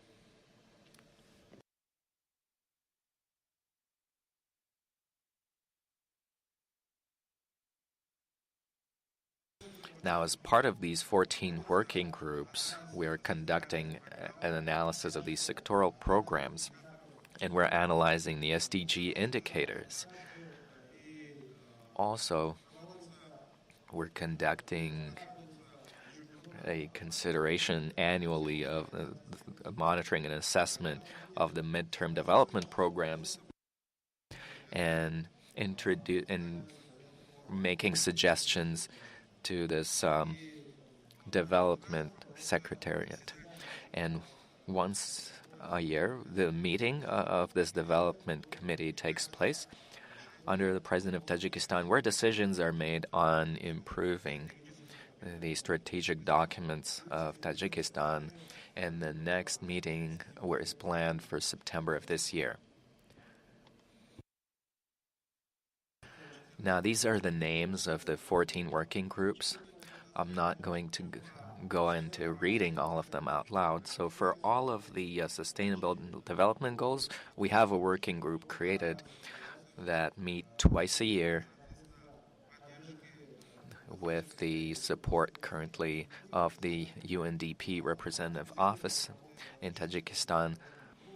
The work of these groups has been intensified recently, and they're also supporting the Secretariat of National Development under the President and the Secretariat of SDGs under the Ministry of Economic Development and Trade. Now, as for the cooperation between the Central Asian states, for the Republic of Tajikistan, Kazakhstan, and Uzbekistan, they are important trade partners. You can see that by the trade volume in 2021. Our trade with Kazakhstan has amounted to almost $1.2 billion, with Uzbekistan almost $500 million US. So the overall goods turnover of Uzbekistan with other Central Asian states, Kazakhstan takes up 70% in that, Uzbekistan 27%. We're also working on expanding our external trade relations and cooperating with other Central Asian states. The next one, please.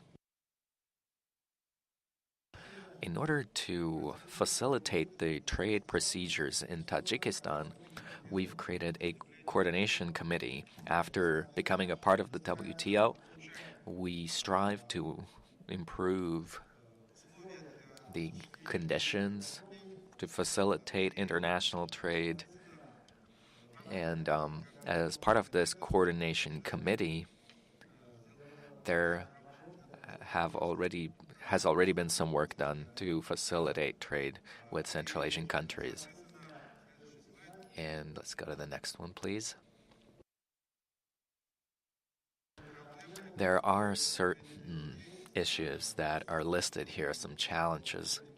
Considering that we don't have so much time, I'd like to go to the very last slide, where we have some proposals on the improvement of conditions for regional cooperation between the countries. Overall, we could say that the Republic of Tajikistan has a great experience of institutionalizing and localizing sustainable development goals, and the proposals or suggestions that the Professor Jeffrey Sachs has just made are largely in line with those propositions that we have in order to facilitate regional cooperation. And that is why we need to develop and strengthen frameworks for cooperation to jointly implement the Sustainable Development Goals. Thank you.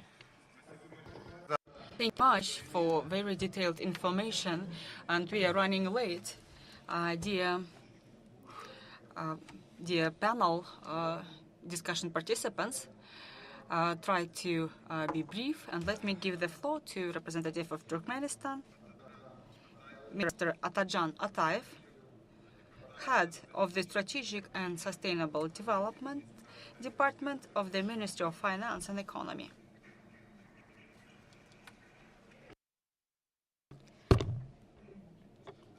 Thank you, Mr. Chair, dear ladies and gentlemen, dear colleagues. First of all, I would like to thank the organizers of this summit for a high level of organization. And also, let me highlight that Turkmenistan is one of the first countries that supported the Sustainable Development Agenda. And currently, a special attention is paid to the achievement of SDGs. About 75% of all the indicators were already nationalized. And achievement of SDGs depends on the efficiency of integration of the country in the international economic space and broadening of the regional cooperation. And therefore, our country believes that it is very important to cooperate with the Central Asian states. And our country has achieved significant progress in SDGs implementation, and it is continuing its efforts dedicated to the development of market-based relations, as well as digital technologies, diversification, competitiveness improvement. And also, we are continuing our effective measures to mitigate the consequences of climate change and for the sake of adaptation. And also, we are continuing our people political course to improve the welfare of population. And rapid integrated assessment of our programs showed that 85% of SDGs are included in the national policies. It means that there are funding for such activities, and therefore I'd like to mention the first steps of Turkmenistan in implementing the integrated national financing frameworks. So we started this assessment of the development finance. Early this year, we adopted the long-term national program for the socio-economic development for 2022-2052. In March 2022, we signed a memorandum of understanding between the government of Turkmenistan and UN about cooperation in implementing the program 2022-2052. As part of the global agenda implementation, Turkmenistan in 2019 presented its first voluntary national report, and we are planning to submit the next one in 2023. And currently, we are preparing this VNR. Starting in 2007, about 70% of the government budget is dedicated to the social sphere, including healthcare. Also, Turkmenistan has joined international conventions on the trade facilitation, customs procedures facilitation, recognition of the decisions of international arbitrage under the international contracts. And also we joined the framework agreement on trade facilitation, including paperless trade in the Asia-Pacific region. And in May 2021, we adopted a resolution of the President on supporting the exporters of Turkmenistan. Together with the UN, we developed and we are implementing several programs dedicated to the mitigation of risks and difficult economic situation.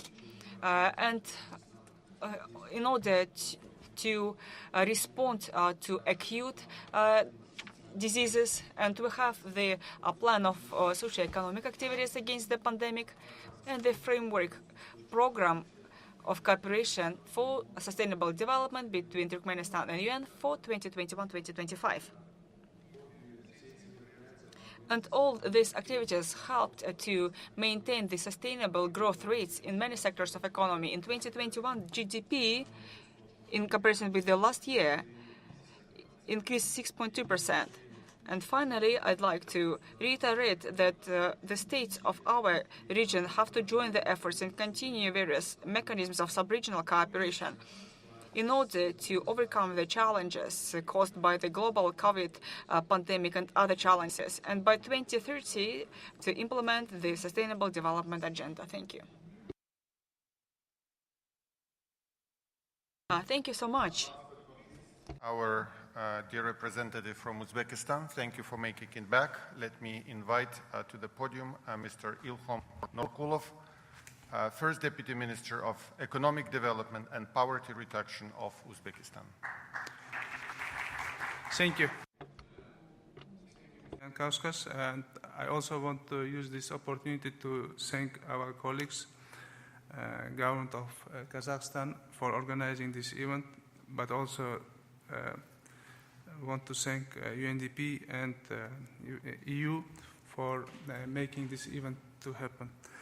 And a very good and interesting presentation made by Professor Sachs, and basically he defined key 6 blocks of the work and directions that we have to concentrate and where we can cooperate efficiently. And he ended his presentation with the importance of the investments. And let me try to elaborate and concentrate on this issue and relate the importance of investments in terms of achieving the SDG and how we can cooperate with our neighboring countries. And the lessons from the pandemic, they have shown that macroeconomic stability and investments to human capital, infrastructure, healthcare system, and energy system, etc., is important, but it also showed that the countries, when they have a limited resource, it's very difficult to distribute or direct the limited resource to important directions, as infrastructure or business and others. But what we can do here is that, give more space for private investment. Private investment is important even in education. So education system, it can be, responsibility of the public sector, but we can do good results by bringing the private investment, by carrying out the PPP projects. It can be relevant to healthcare system, and Uzbekistan is currently working on developing and liberalizing the energy market, which is also important to, bring the private investment, but also release, some commitment from the government side and the government resource, and redirect this resource to important social sphere. And agriculture and land, it's also, what we are currently working, and we are in this area. We can work. We have to work more closer with our neighboring countries, and we are already working with Kyrgyz Republic, with Tajikistan and Kazakhstan and other neighboring countries on how, on efficiently using the water resource and trying to coordinate this issue with the energy supply system. And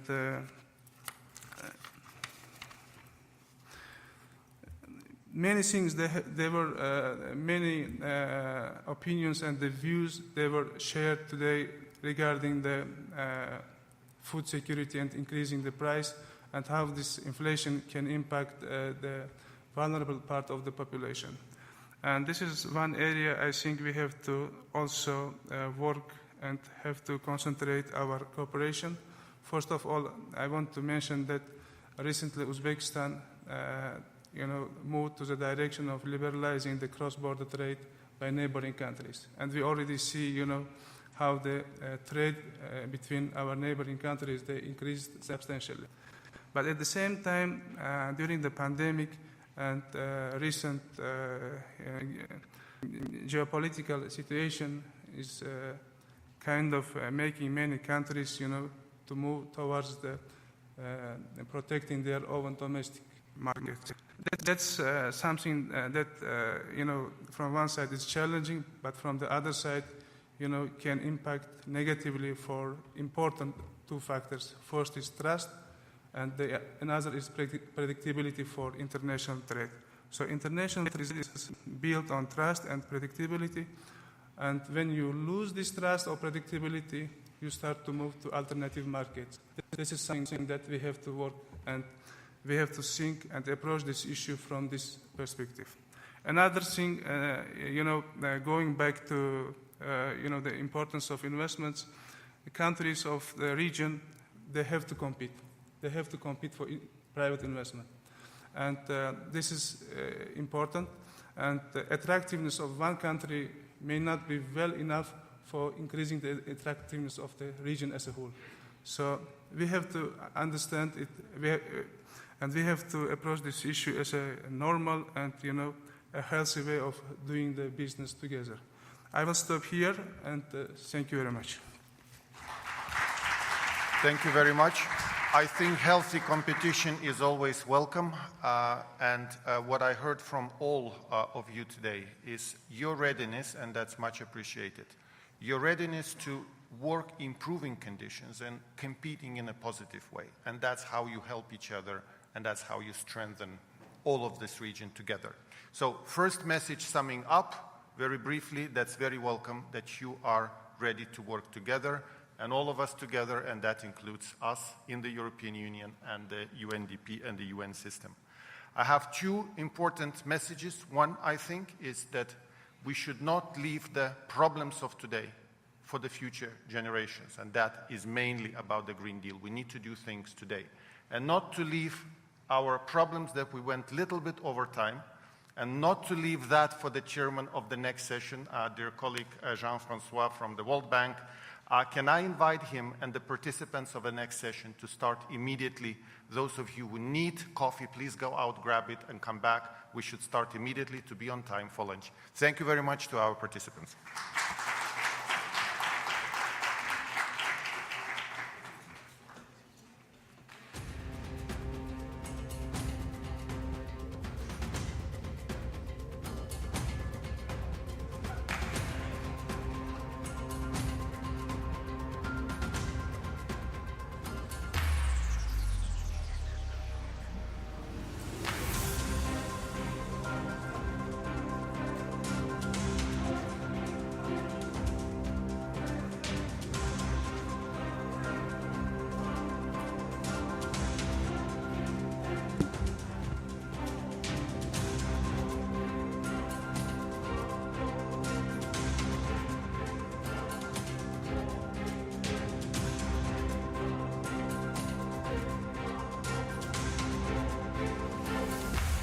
Уважаемые гости, просим...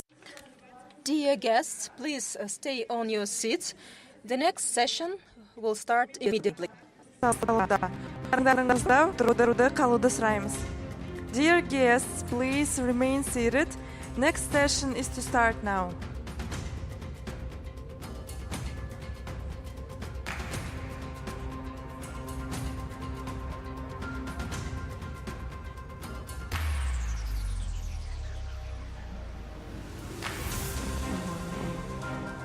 Уважаемые гости, просим... Dear guests, please stay on your seats. The next session will start immediately. Сессия басталуда. Орындарыңызда қалуды сұраймыз. Dear guests, please kindly remain seated. Next session is to start now.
Ladies and gentlemen, we are going to. We are still missing Mr.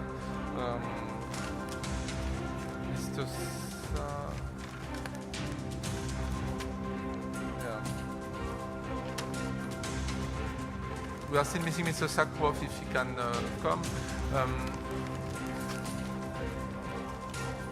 Otherwise, let's start. Maybe if you can stop the background music so that we can start the session. Hello. So in the previous session, you have seen each country report on their advancement of the SDGs and on regional topics. The session that we are going to do now will be more country by country discussion of national issues. The theme is mostly how to combine the COVID-19 response and the strategies behind it with the SDGs and accelerating them. And I think that we've seen with the COVID crisis that there was an impact on almost all the SDGs on the one hand, but the responses that the countries had to put in place following the crisis have obviously been on a crisis mode, focused first on health, then on poverty alleviation or measures to limit the impact on people and businesses, without necessarily considering the SDGs as the main issue. And now we are in a situation, given the current geopolitical situation with the war and the remnants of the COVID effects. We have high inflation, we have difficulties in trade, we have and we have difficulties in revenue for the government. So there is a risk of continuing to be in a perpetual crisis mode and not having a good focus on the SDGs and on the long term. So during this session, we'll stop by with each of the countries to have a vision of the impact and the correlation between COVID response and SDGs, most from the business standpoint, others more from the people standpoint. But before that, we'll have two presentations. One in relation to efficiency and scaling up of good projects, because as part of the COVID recovery measures, many countries and many IFIs like ours have been rolling out big programs of support to employment, small-scale projects, etc. And we are not always evaluating properly those projects and not necessarily able to scale them up. So for this first presentation, we'll turn to Professor Johannes Lin from the Brookings Institution, who will share his views today. Mr. Lin is a senior scholar, as a senior fellow at Brookings. He's had many positions, including Vice President of the World Bank for Central Asia. He has also chaired numerous panels for the World Meteorological Organization, for the Green Climate Fund, and also for the IFAD. And he knows Central Asia very well, having traveled to the region extensively and produced many reports, including some Kazakhstan-specific and some for Central Asia with a long-term view. So, Professor Lin, the floor is yours. Thanks for joining us today. Thank you, Jean-Francois. Can you hear me? Very well. Thank you. Excellent. Good afternoon, Your Excellencies, ladies and gentlemen. Many thanks to the organizers of this important event for the invitation. It is a great honor for me to participate in this summit. Clearly, the achievement of the SDGs is a foundational goal for global development and deserves the attention which the summit devotes to it, specifically today in the post-COVID and the current economic crisis situation. In thinking about what I can contribute to the deliberations of this event, I look back at my own experience as Vice President for the Europe and Central Asia region in the World Bank during the time when the Millennium Development Goals, or the MDGs, the forerunner to the SDGs, were our overarching guide for development action. I recall that we put up big banners listing the MDGs in our offices, but then proceeded to mostly forget about them in our consultations with governments, in the preparation and implementation of projects funded by the World Bank, and in much of our analytical work.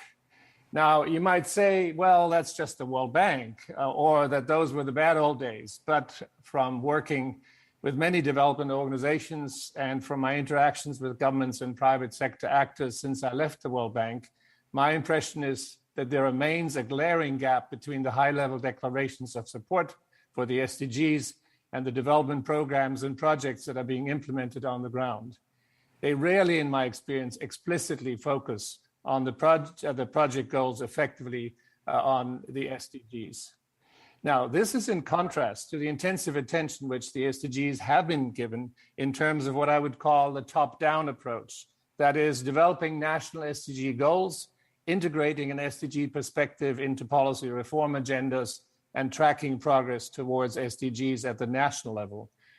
Important as these top-down approaches are, I believe that it needs to be complemented by a bottom-up approach that links nationally significant projects and programs with the SDGs. Without that, we will miss a key instrument to work towards the SDGs. Now, why is there a gap between the SDGs and bottom-up development projects and programs? In my view, the principal reason is the fact that in project design and implementation, we typically focus on getting the project or program started and funded, and on implementing it according to agreed specifications and achieving whatever impacts the project promises to deliver. This is certainly a desirable aspect of project management, but it is not enough if we want to make sure the project or program contributes significantly, meaningfully to the achievement of the SDGs. We must also make sure that successful project or program creates the platforms for subsequent sustainable scaling of development impact along a pathway that is explicitly linked to an appropriate SDG goal or target. Without this longer-term focus on scaling impact, we remain stuck in one-off projects, in pilots to nowhere, and in magical thinking that just because our project works, others, someone, whoever, will pick it up and replicate and scale it. So my key message to you today is this. Let us put up my slides. I think I have some slides that we can put them up and go to slide number 2. The problem that we need to address is to close the gap. Here we go. To close the gap between the SDGs and development projects and programs that has been a key constraint to effective implementation of SDGs and at the country level. The question is, we need to answer is how to close the gap, and the answer is to adopt a systematic approach to scaling up the impact of proven interventions towards the achievement of one or more SDG targets. What then, ladies and gentlemen, are the key elements of a scaling approach to connect projects and programs with SDGs? Based on the work on scaling development impact in which I've been engaged over the last 15 years, and based on the experience of the international community of practice to scale development impact, which now has 2,000 members from around the globe, let me give you 5 critical steps which we should take to prepare our development projects and programs. Step 1, and let's go on to the next slide, please. Step 1 is to define the development problem and a vision of scale to be attained and link it to the appropriate SDG target or targets. Step 2 is to explore the role of an intervention, innovation project or program in supporting a scaling pathway toward that vision. Step 3 is to assess scalability of the intervention, i.e. whether the enabling conditions for scaling prevail or how to create them.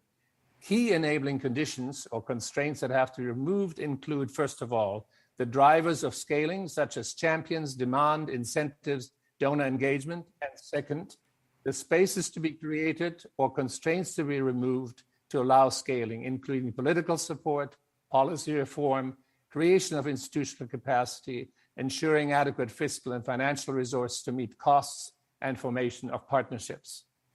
Step 4, and let's go on to the next slide, please.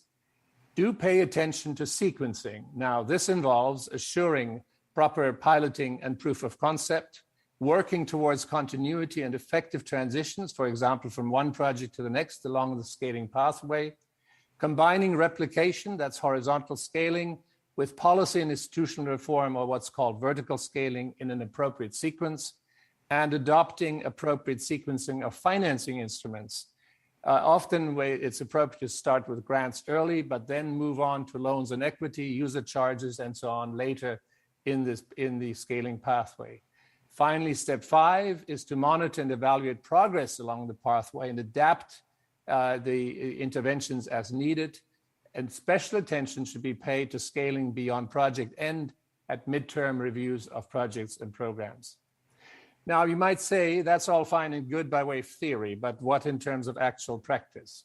My response is this. We, in fact, have many examples of successful scaling. Among countries, you find China having done so quite systematically, India in some of its large-scale programs, and Ethiopia also with a special ministry to support scaling. But there are other examples, including NGOs such as Grameen Bank and BRAC in Bangladesh. And there are some development partners and funders who are supporting a scaling approach, perhaps not yet as systematically as one might have hoped. But in all these cases, the explicit link between the scaling pathways pursued and the SDG goals and targets could be strengthened. Now, since we're here at an event co-organized by UNDP, let me share with you an example of how the scaling approach that I talked about today was applied in a review of 4 UNDP country programs. The review was carried out in 2016 and 17 by 2 UNDP colleagues and myself. Tajikistan was one of the countries. So let's briefly look at the results for Tajikistan and specifically 4 UNDP-supported projects. Next slide, please. The 4 projects were a project for access to justice and rule of law, a project on HIV, AIDS, TB, and malaria, a project on border management, and a project that supported the communities program. The table to the right of this slide shows you a qualitative rating of how effectively the projects applied key elements of our scaling approach, with colors representing more or less successful application, with blue, the most successful, green, good, yellow, only partial, and white, not at all. The criteria from top to bottom on the left include the extent to which the projects formulated a clear long-term vision, supported a well-defined and tested set of interventions, paid attention to appropriate drivers and spaces, and focused on effective sequencing. Now, the main conclusions from this review were that, first of all, the performance of the project in respect to the scaling criteria was mixed. But one project, the Access to Justice and Rule of Law project, clearly led the pack and demonstrated that scaling aspects can be effectively considered in project design and implementation. Second, most projects had a longer-term vision, but none linked it to the SDGs. Even those could have been done relatively easily.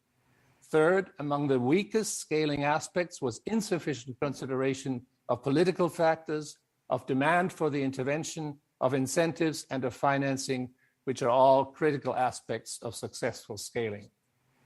One of the relatively strong aspects, and this is the 4th observation, of UNDP projects was the continuity in sequencing, which shows that UNDP was engaged in key areas over the long haul, which is very important, and thus could contribute to scaling and to the achievement of the SDGs. It is also noteworthy that project officers welcomed the focus on scaling in our work with them. In conclusion, Your Excellencies, ladies and gentlemen, let me encourage you to focus on the missing link between the SDGs and the development projects and programs that you support, and on the scaling pathways that help you close that gap. It's not rocket science, but it will require a change in mindset in the way your institutions, your managers, and your staff functions. Should you wish to explore the scaling agenda further, the last slide, let's move on to the last slide, please, presents some knowledge resources that might be helpful to you along the way. I thank you for your attention.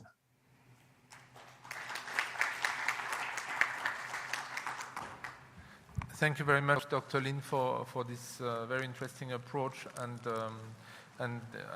the possibility to adapt it to most of our projects. And I think that the weaknesses that you were mentioning at the beginning still exist often in our programs. So now from this bottom-up approach, we'll go back to a more macro approach. As I was mentioning earlier, the economic recovery has been the main focus of most of the the state's intervention as well as crisis management. But if we really want a transformation that goes to achieving all the SDGs, we probably need to do much more than that. And we are going to hear now from Mrs. Taylor Hanna from the Pardee Center for International Futures at the University of Denver. And she will explain to us through modeling the potential of several scenarios to accelerate growth and development across the region. So the floor is yours, Mrs. Hanna. Thank you very much.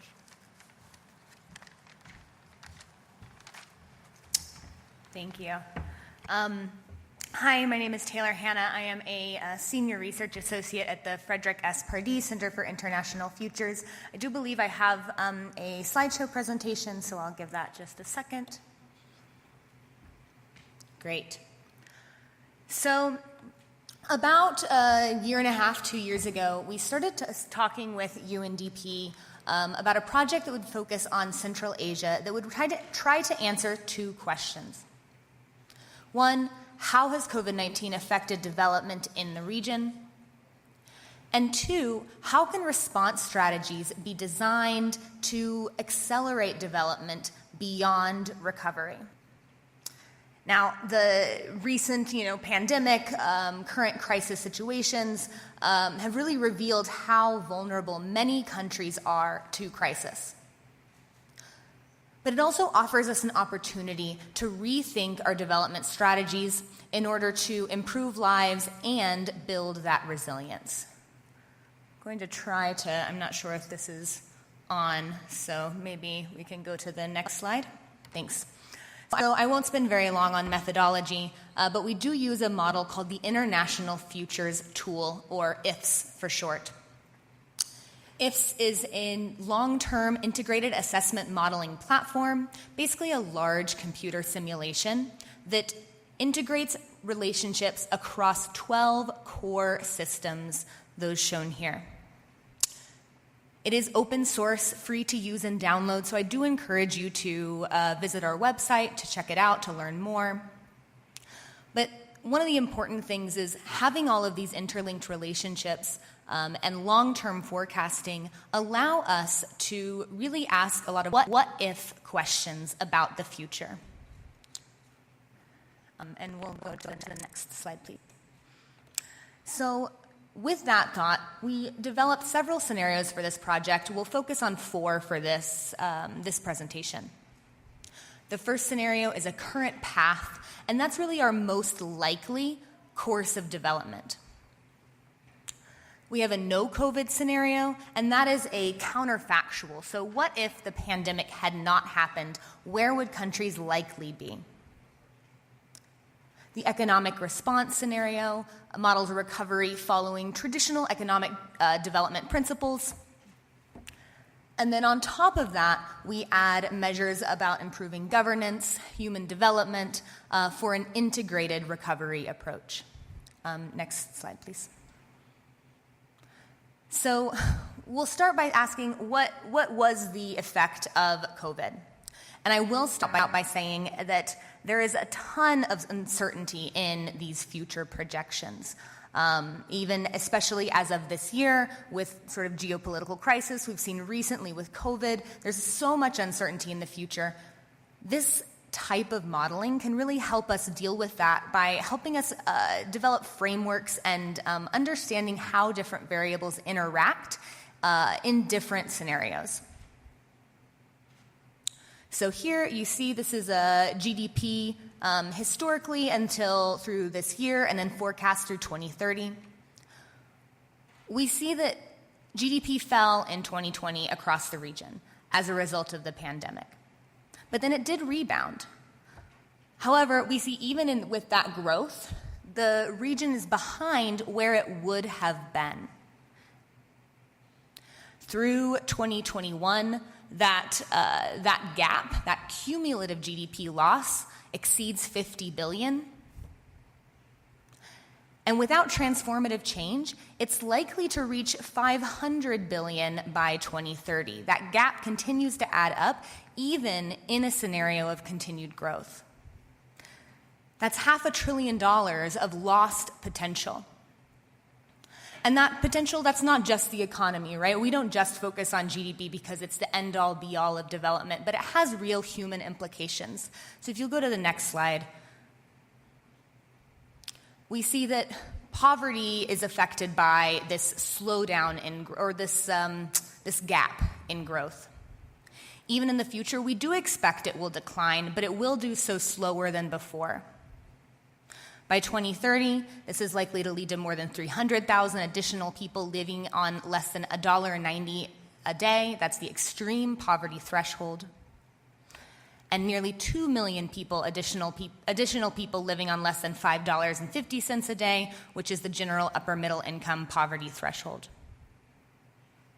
So in that case, what can we do? And we can go to the next slide, please. So we developed a set of recovery scenarios compiled largely from the interventions and policies discussed in the socioeconomic response framework documents that many UN country teams produced shortly after the pandemic. We also discussed these interventions and policies in a series of webinars with country teams, stakeholders, and experts. Next slide, please. So again, just to recap, we have these 4 scenarios. We'll now move on to talking about the economic response and the integrated recovery scenarios. And we can move to the next. Okay. And so here's a rundown of the individual interventions in each of those recovery scenarios. The economic response scenario, again, is really focused on more traditional economic development. We're looking at increasing trade, investment, looking at unemployment and informal employment, expanding internet access, and improving investments in research and development. In the integrated recovery, we take those same policies, but then we add to them interventions in health, in education, in governance, and in infrastructure. And these are really designed to support and accelerate on their own not only growth but human development. So what can we see from those scenarios? Can we go to the next, please? So here's that same GDP graph. This time we're looking out to 2050, and we've added on the economic response scenario. And we see that these economic policy measures, they do work. They accelerate growth, and in fact, they reached a no-COVID trajectory to catch up with and surpass that trajectory by 2043. But what if on top of those economic policies, we add in integrated focus on human development? Next slide, please. So with an integrated recovery, we see that not only that it accelerates development significantly faster. All of these interventions are working together. Not only do you have a more traditionally boosted economy, you have a better educated population, a more healthy population, governance that makes the investments smooth and work better. In this scenario, the integrated recovery surpasses the no-COVID scenario 10 years earlier than just a plain economic focus.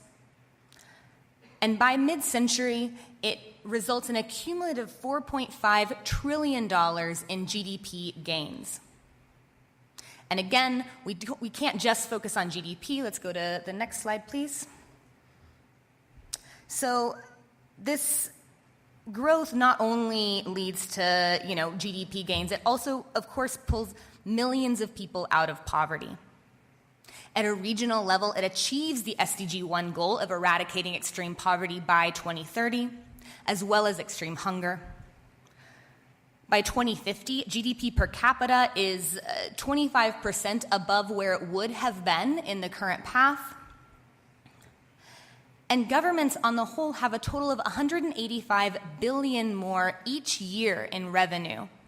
And that's money that can be invested on improving human development, on building environmental resilience, on anything that you might need to invest in. Next slide. So I'm just going to leave with a few key takeaways. The first is, of course, the setbacks caused by COVID-19, and more recently, crisis in Ukraine could affect development for decades to come. Even with these uncertain futures, an integrated modeling approach and an integrated forecasting approach lets us explore trade-offs and synergies across different policy packages. And from that exploration, what we see is that smart and integrated recovery strategies lead to synergistic development, mitigate trade-offs, and generate growth and revenues to pursue innovative policies for sustainable development.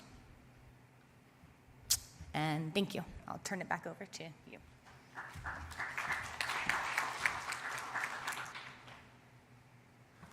Thank you very much, Mrs. Hanna, for this very interesting presentation and for reminding us of the need for very integrated approaches and which governments need to also balance, because the financing issue for such an integrated approach is really critical when you see that for emergencies sometimes countries don't even have enough. So the balancing is a very, very complex aspect. So to help us further this thinking at country level, we'll start with two panelists which are mostly on the research and statistic elements, and we'll start with Mr. Hakimov from the Center of Economic Research and Reforms under the President of Uzbekistan.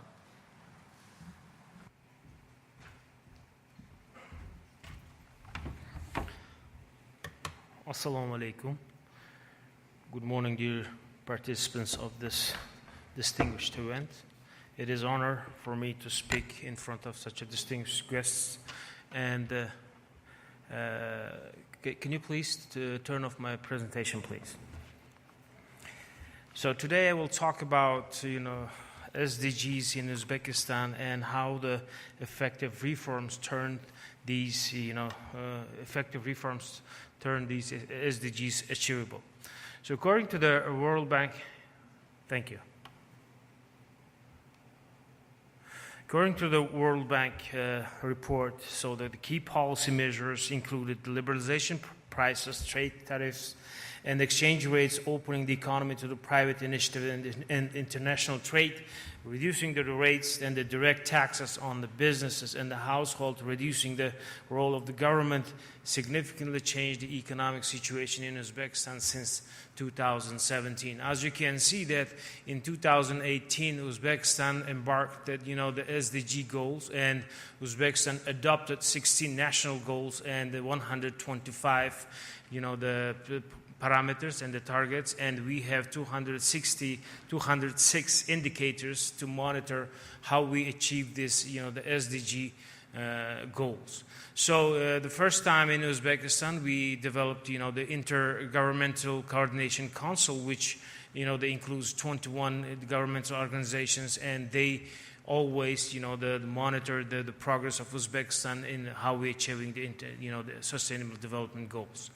So if we talk about the sustainable development goals, so we have to always we have to make sure that that the poverty is the #1 issue in Central Asian countries. So in 2020, the first time in Uzbekistan, we started anti-poverty programs, and as you can see that as our Prime Minister already told you that from 2022 2026 we committed to reduce our poverty rates twice.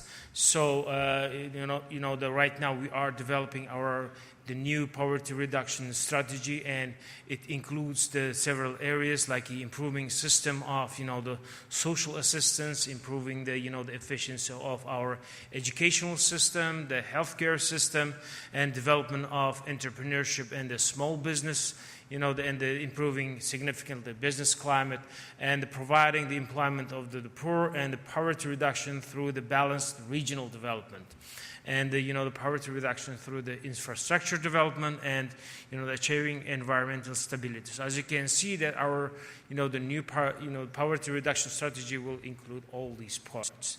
So one thing I have to mention that when it comes to the when it comes to the innovations in the poverty reduction. So I want to share the Uzbekistan's experience in the implementing new system of assistance of Hakims of districts. So as you know that when the governments when they start implementing the new policies, so the policies which are implemented at the top, and when you go down because of the lack of the human capital at the lowest level, so efficiency of these policies sometimes decline. So in Uzbekistan we started implementing new system. So in Uzbekistan we have about 9,300 communities. So we selected the good knowledgeable people and the skillful people, and we started the new position at every community, and these people, they are called, the Hakim's assistants, and these people are responsible for poverty reduction policies of the Uzbekistan. So as you know that in the beginning, so this was the huge policy change, and since January, in all more than 9,300 mahalas, we call it mahalas, these communities, this assistance of the Hakims are working, and they are the responsible in these poverty reduction strategies, and it is significantly improving the employability, entrepreneurship, and the social atmosphere in the communities. So,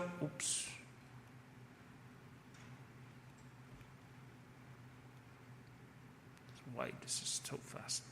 So when we talk about the poverty and inequality in Uzbekistan, the poverty rate since the 2001 declined from 27.5% to the 11%.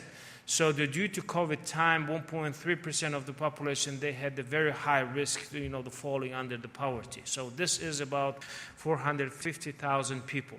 So if you look at the Uzbekistan's measures, these measures were very swift. If I remember that, the first case of the infection in Uzbekistan, when it was, we got it in 15th of the March.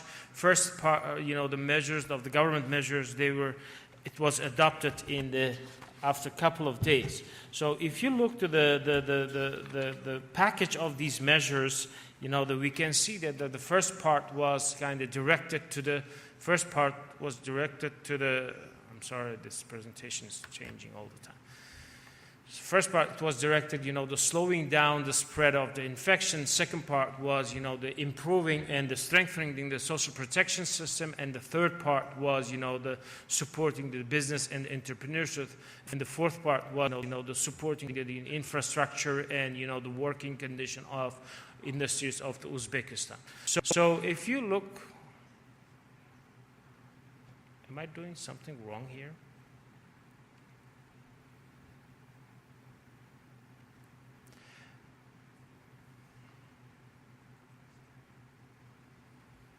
Okay, so the presentation is kind of...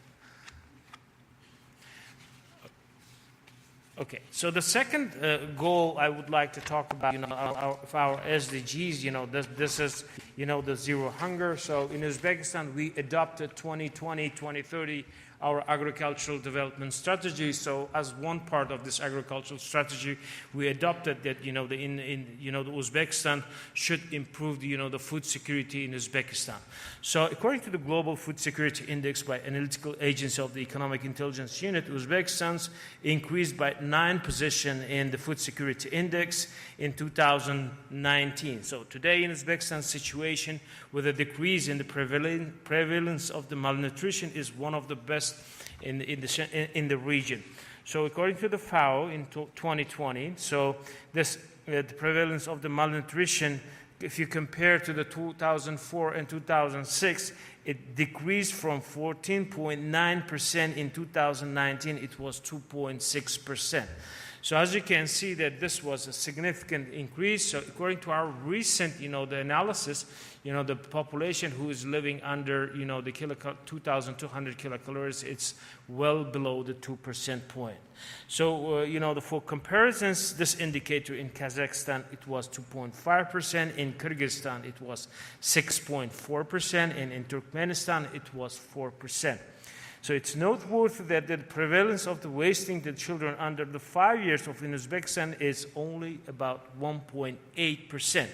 So if you look at the other regional comparisons, so that this is the Kazakhstan, this indicator in Kazakhstan is about like 3.1%, in Kyrgyzstan it's about 2%, and in Tajikistan it's 5.6%, and in Turkmenistan it's 4.2%. So if you look to the other indicators, so the third goal of the good health and the well-being, so in 2019 we adopted the new concept of developing the healthcare system. So this healthcare system is strengthening out, the development of the primary healthcare institutions in Uzbekistan. So during these time periods, during the last 3-4 years in Uzbekistan, we developed more than 800, the local clinics and the healthcare facilities. So as you can see that this is, the significantly increased, the health quality in Uzbekistan. So if you look at the incidence of hepatitis B decreased from 29.8, so in 2000, so right now it is about, the 0.8. So as you can see, it's significantly decreased. So the life expectancy also increased from 73 years, right now it's 75 years. So by 2030, so our main objective, according to this healthcare development, the concept, so that we want to, to decrease the child mortality rate by 50% and the maternal mortality rate by 30%, and reduce the number of deaths from the, the non-communicable diseases by 30%. So the government's swift and the comprehensive health response and anti-crisis package during the COVID time, it was $1 billion worth of package, and later on, including the all these other packages. If you looked at this COVID-19 response program, it was about like 70 to 80 trillion soms. So if you look to the education, so this is our goal number 4. So the ensuring inclusive and the equitable quality of education. So in Uzbekistan, we had very low preschool education, the access. So if in 2017, so our preschool access, it was 27%. So right now it is above the 62%. So we further want to increase the preschool access. And also if you look to the higher school education, so higher school education, it was about the 9%. So right now about like 28% of, the high school graduates can enter to the higher education institutions. So another very important, so it was talked about today several times, so clear water and sanitation. So in 2019, about 67% of the population of Uzbekistan was covered by the centralized water supply. So right now we put our, the objectives, so to increase the coverage by the centralized water supply from 67% until, the 91.2% in 2030. So that the increase in the coverage of the population with the centralized sewage system will increase from 15% to the 32%. So we also want to improve the efficiency of the, the cleaning the wastewater from 55% to the more than 80% by 2030%. So when we talk about these infrastructure programs, the urbanization and, the sustainable cities and the communities is also really important. So as you can see that over the past 4 years, the number of houses increased by 4 or 5 times. So every year we are implementing new government program, which is called Obod Kışlak and Obod Mahalla. So every year we select the worst conditions, the communities in every town and every city. So we have, as you know, that in Uzbekistan we have, as I've told already, 9,300, the mahallas. So every year, so we select the worst conditions mahallas, and we improve the, the conditions, housing, infrastructure, and other, the social infrastructure of these mahallas. So if you look at the goal number 13, climate and action, Uzbekistan is the only in Central Asia where the greenhouse gas emissions have remained relatively stable since 1990, and it decreased towards, the 2018. So Uzbekistan reduction of the CO2 emissions from 121 million tons in 2000 up to the 101 million tons in 2018. So we also joined the Paris Agreement in 2018. 2018, and we also, committed to reduce our greenhouse emissions by 2013.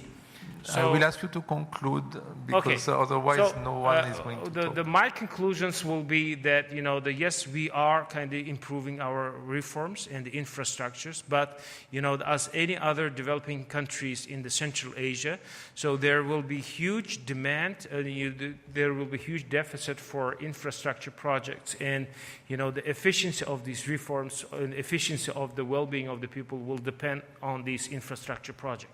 So I would like to say that, as Jeffrey Sachs mentioned already, that the deficit of these infrastructure projects will be the important and the key. Our success will be how we're going to find these, how we're going to finance these deficits.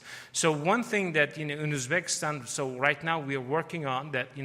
We know what is the deficit, and we are kind of sorting out which part of the deficit can cover the government, which part can be the commercial sector, and which part should be the PPP. So our main challenge will be that implementing these projects and the finding the efficient financing for these projects and the improving efficiency of these investments. Thank you very much. Sorry if I'm.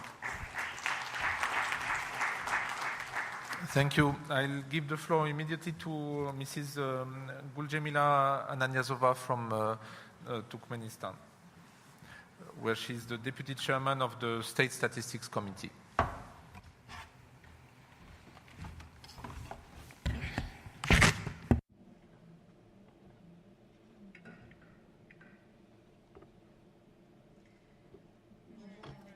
Dear ladies and gentlemen, dear colleagues, let me extend organizers of the summit my appreciation for the opportunity to take part at the second regional SDG summit, and let me greet the participants of the summit. Sustainable development is very relevant for all countries of the world, all the regions, and Turkmenistan is not an exclusion. And SDG implementation in Turkmenistan is a joint effort of the government, private sector, international and non-governmental organizations, and civil society. However, over the last several years, the COVID pandemic and preventive measures to mitigate it affected the development of economies of the countries, reduced the amount of production, export volumes, and livelihoods of the population. And it had an effect on Turkmenistan's economy in terms of import, export operations, as well as sectors related to cooperation with the other countries. Overall, economy of Turkmenistan did not stop. The government of Turkmenistan, since the very beginning of the pandemic, adopted measures of a preventive nature in order to protect citizens and the economy of the country from the global pandemic.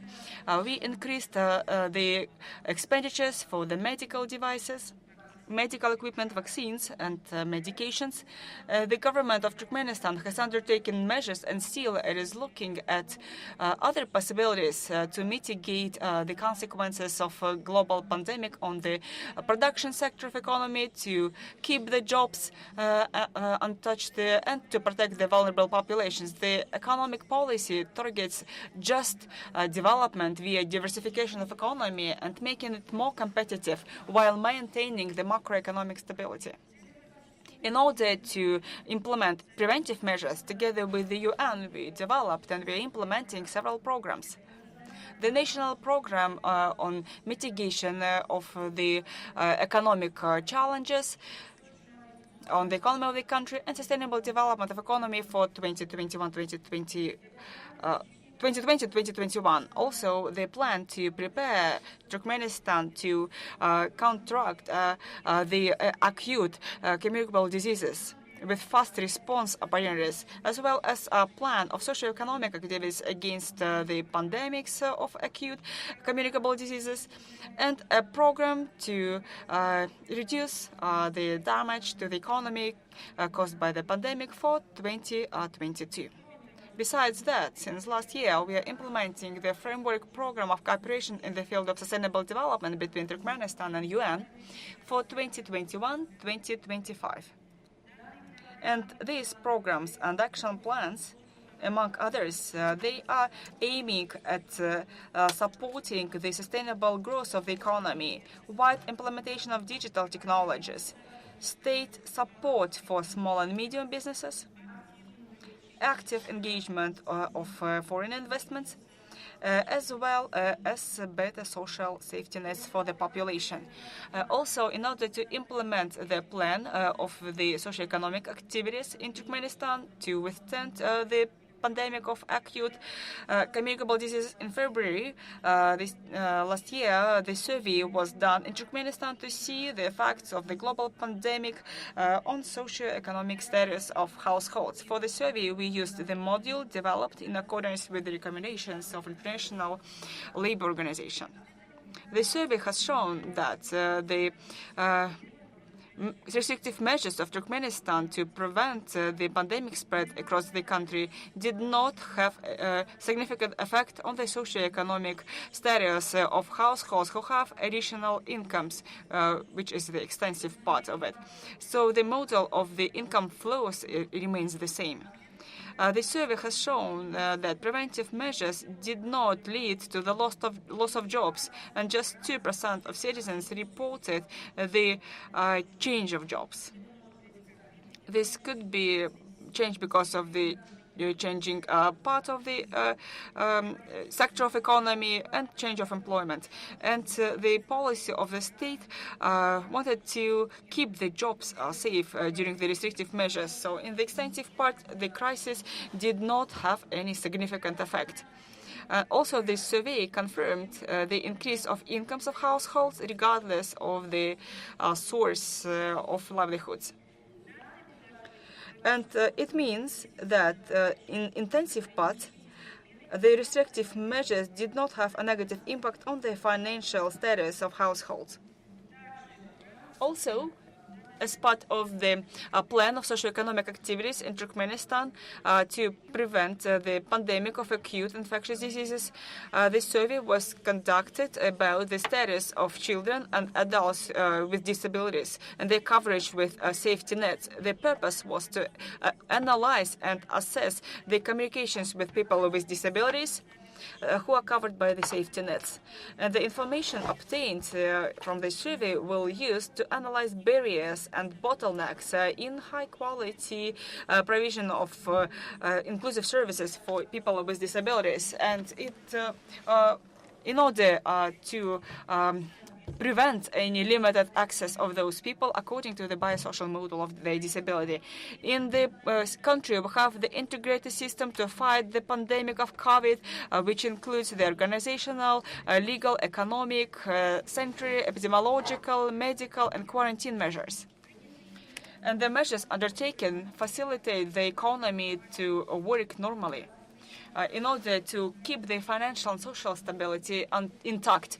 Therefore, measures were taken to reduce the external threats and make a better adaptation to economic trends. In the fiscal sectors of economy, measures are taken to reduce the impact of foreign external impact on the economy in order to mitigate the damage from the externalities. In order to provide continuity of the value chains from the other countries, Turkmenistan is building its efforts to open transport corridors and develops the multimodal transportations with special focus on prevention of COVID spread in transportation of goods across the country and to destinations. In order to provide for food security, Turkmenistan is increasing crop area to grow grains, feedstock, and we have a working group that monitors the prices for main foods for the centralized and unimpeded access on the market. And it subsidizes some foods, including utilities and public transportation. And restrictive measures taken by Turkmenistan to prevent COVID from spreading on the territory of the country allowed to keep the financial, economic, and social stability, which had a positive effect on the implementation of SDGs. Ladies and gentlemen, The countries of the Central Asian region are successful countries that are growing fastly, and in order to build a prospering future for our region, we have to be more active in our cooperation, mutually beneficial on the basis of long-term programs in order to develop sustainable economies of our countries. And our cohesion will facilitate the implementation of SDGs until 2030 on the regional and global levels. Finally, let me once again thank the organizers of this forum for excellent organization and wish all participants success. And I thank Kazakhstani people for your warm welcome and hospitality. Thank you for your attention.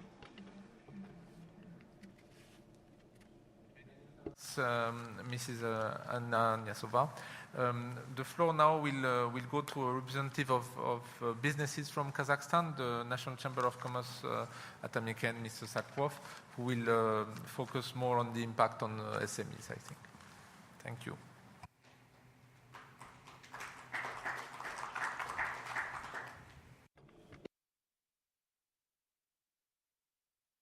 Good day.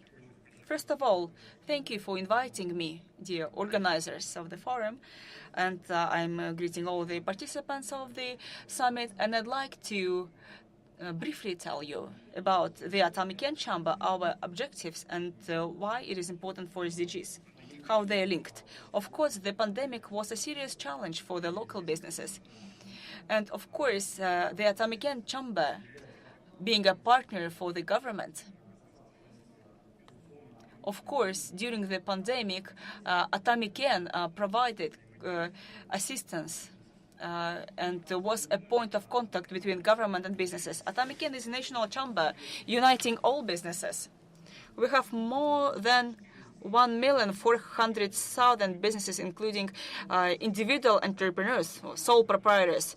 On the basis of legislation, all the businesses are members of the Atamiken Chamber. We have 200 associations as our members, quite big and medium-sized associations that represent various areas of businesses. So these are the stakeholders that Atamiken unites, and this is a platform for the businesses to discuss certain issues. And then we will raise those issues, put them on the agenda of the government agencies. And of course, our value added is very good expertise or assessment and review of legislative acts. And of course, we were caught by the pandemic. And in the first months, we established headquarters chaired by the Prime Minister. And of course, we started to signal about the market consequences, what happens in the industries, and what measures of support are needed to support the economy and to improve the well-being of the population. And naturally, me, as a head of that operative headquarters, I and my colleagues, we deliver different service. And our Atamiken network helps to reach out to the regions, to the districts. We have many rep offices, and new regions were established recently, and we are creating our rep offices there as well, so that we cover all the regions.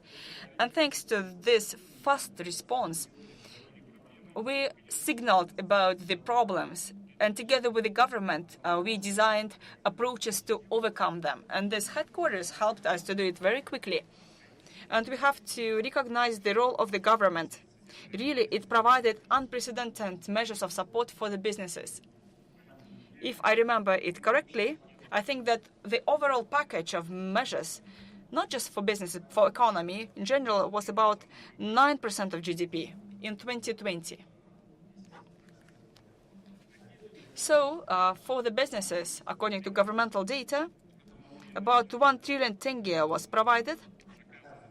So 1 trillion tenge of support for the businesses. But before that, before the pandemic, we started the 3-year ban on the inspections of small and micro businesses. So the government lifted any inspections requirements But also, there was a tax release for 3 years. Small and micro businesses have not paid the income taxes. So these measures of support, they helped a lot. And during the pandemic, there were additional measures. For instance, different tax releases for the industries who suffered most, like the reduction of the social taxes, VAT release as well, release from paying the VATs. And together with the government, we developed measures for the economic growth recovery, about 160 measures implemented, and about half of the measures were implemented by Atomic Eng directly, representing the businesses.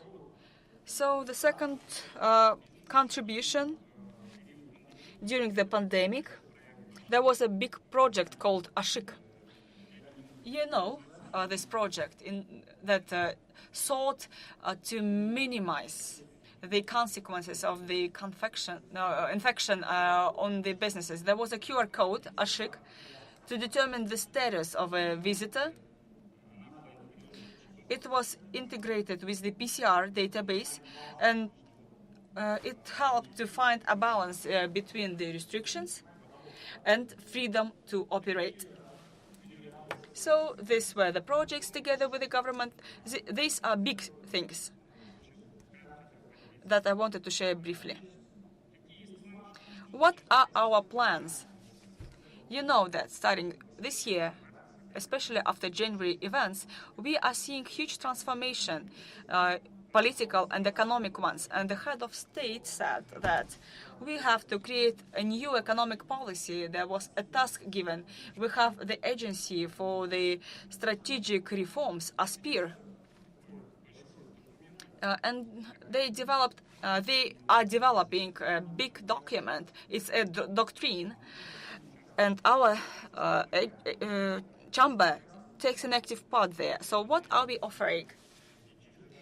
The SDG model fits very well here. And of course, the government prioritizes SDGs. But from business perspective, what do we see? What do we offer?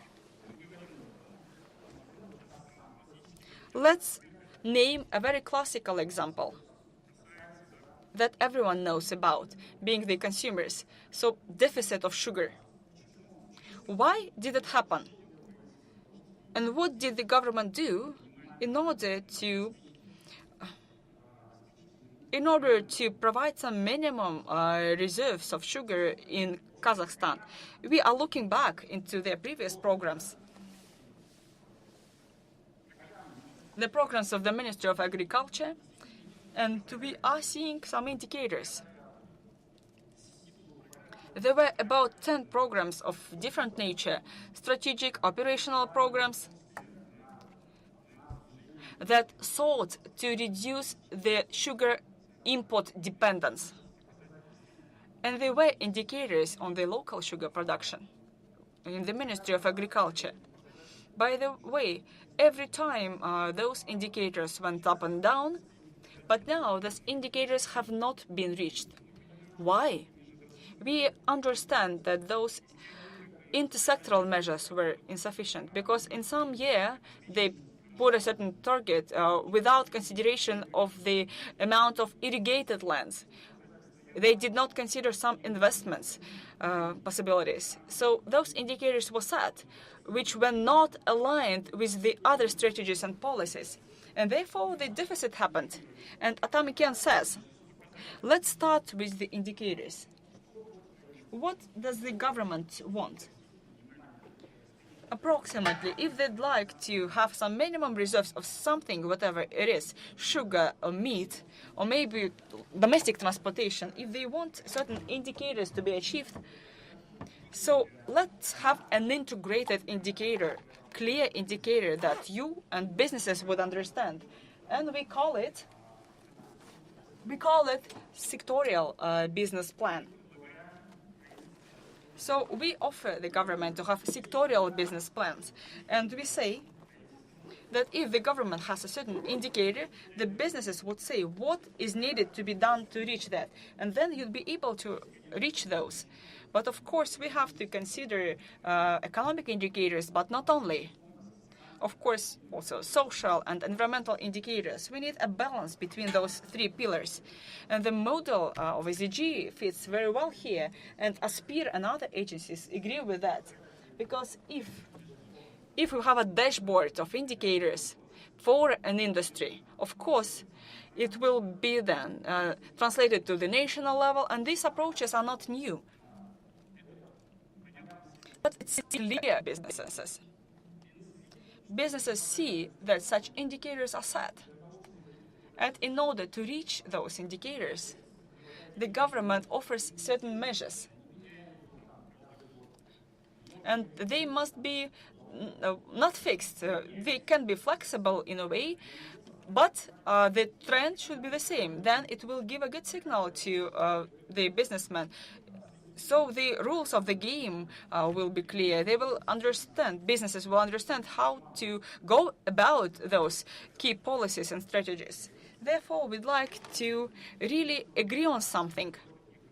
Of course, in order to develop such sectorial business plans, we engage many experts domestically and internationally, and we hope that this will help to have another perspective and for the businesses to grow differently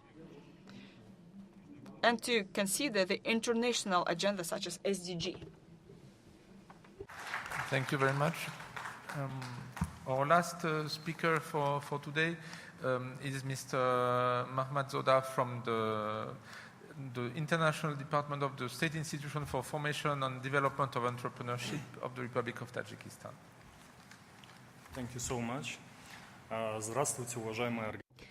Good afternoon, dear organizers of the second regional summit for SDG. I would like to express my appreciation to the organizers and participants of this forum for the contribution in recovery of Central Asian economies. I will just brief you. I see that you are tired, so I will not take too much of your time.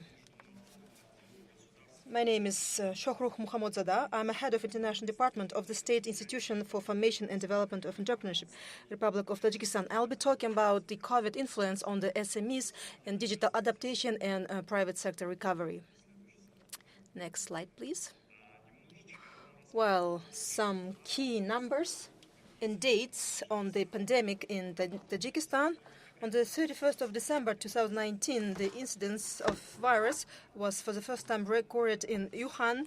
On the 30th January 2020, World Health Organization announced this outbreak as the emergency healthcare situation with significant international influence.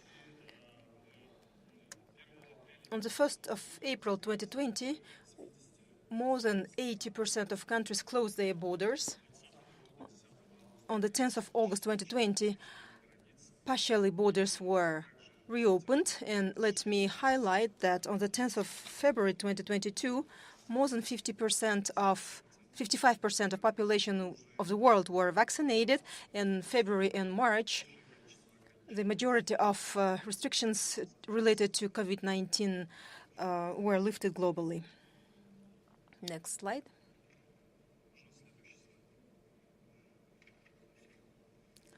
Thank you. Economic effect of COVID in GDP, inflation, and unemployment in Tajikistan. On the first chart, you can see that in 2020, the GDP of Tajikistan more than 7.3 billion USD, so having the growth rate 4.5% versus 2019. In 2021, the growth rate of economy was 9.2%, with the GDP growth up to 8 billion USD. On the second chart, you can see that inflation rate in 2020 was 8.6%, in 2021, 8.7%. On the chart 3, you can see the unemployment rate in 2020, 2.1%, in 2021, 7.5%. Next slide, please. How COVID-19 affected SMEs? Let me offer you the findings of UNDP research on effect of COVID-19 on SMEs. So this can be demonstrated on the slide and break down on the areas. 700 SMEs responded to the survey, and the impact of COVID in hotel and hospitality, 81%. Extremely negative, 70 negative. Services, 30% very negative, and some of them marked positive. Light industry, textile industry, 24% extremely negative, 55% negative, and 8% marked as very positive. And the last, agriculture, 36% of respondents were extremely negative, 56% were negative, and 8% marked neutrality. Next slide, please. Impact of COVID-19 pandemic for micro, small, and medium enterprises. 63% of respondents marked negative influence of COVID-19 pandemic, of which 24% were forced to close their businesses for temporary period. 33% dismissed their staff, and 7% allowed their staff to work remotely. Next slide, please. The share of micro and small and medium enterprises which experience a change in the sales pattern. Tourism experienced a bigger concern. 33% of respondents marked that they see certain increase of their income. Increase was noticed in the textile industry. 32% of respondents said so, in which 25% shared their concern about decrease in income. Ways to adaptation and overcoming the consequences of COVID-19 in the first year. Micro business, 44% decreased the production of services and goods. 22% introduced new goods in the market. 27% started online marketing and sales, and 9% found new suppliers. Small businesses changed. 36% decreased their production. 23% introduced new goods into their assortment. Medium-sized businesses, they're well adapted. 55% of respondents had new goods in their turnover, and 19% went online. Next slide, please. Most importantly, how Tajikistan responded to COVID-19 pandemic. Steps undertaken by the government to support micro, small, and medium enterprises is to provide a targeted assistance. In Tajikistan, we had government support. This includes tax preferences, temporary relief or decrease of tax rates, particularly VAT credit holidays, and deferred payment of loans for quarantine period. International institutions also provided support in recovering SMEs from COVID-19. So it was UNDP in the first place. So there were trainings provided to make micro and SMEs adapted. It was UNDP, USAID. Grants to start businesses were provided by JICA, UNDP, and GIZ. And the last consultative assistance, UNDP and GIZ.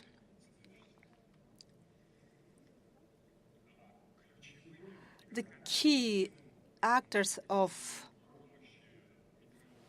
assistance ecosystems to MSMEs.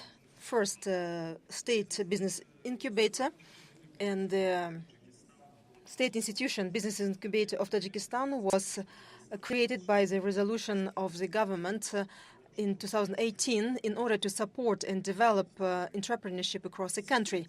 The mission of the Business Incubator is to develop businesses and entrepreneurship culture in our country, with a major task to develop and popularize the entrepreneurship in Tajikistan, particularly in regions, by organizing educational projects, trainings, and master classes, providing support to female entrepreneurship, incubation, acceleration, advisory and consultancy, seeking for opportunities to finance their business ideas. Also, we have PIC.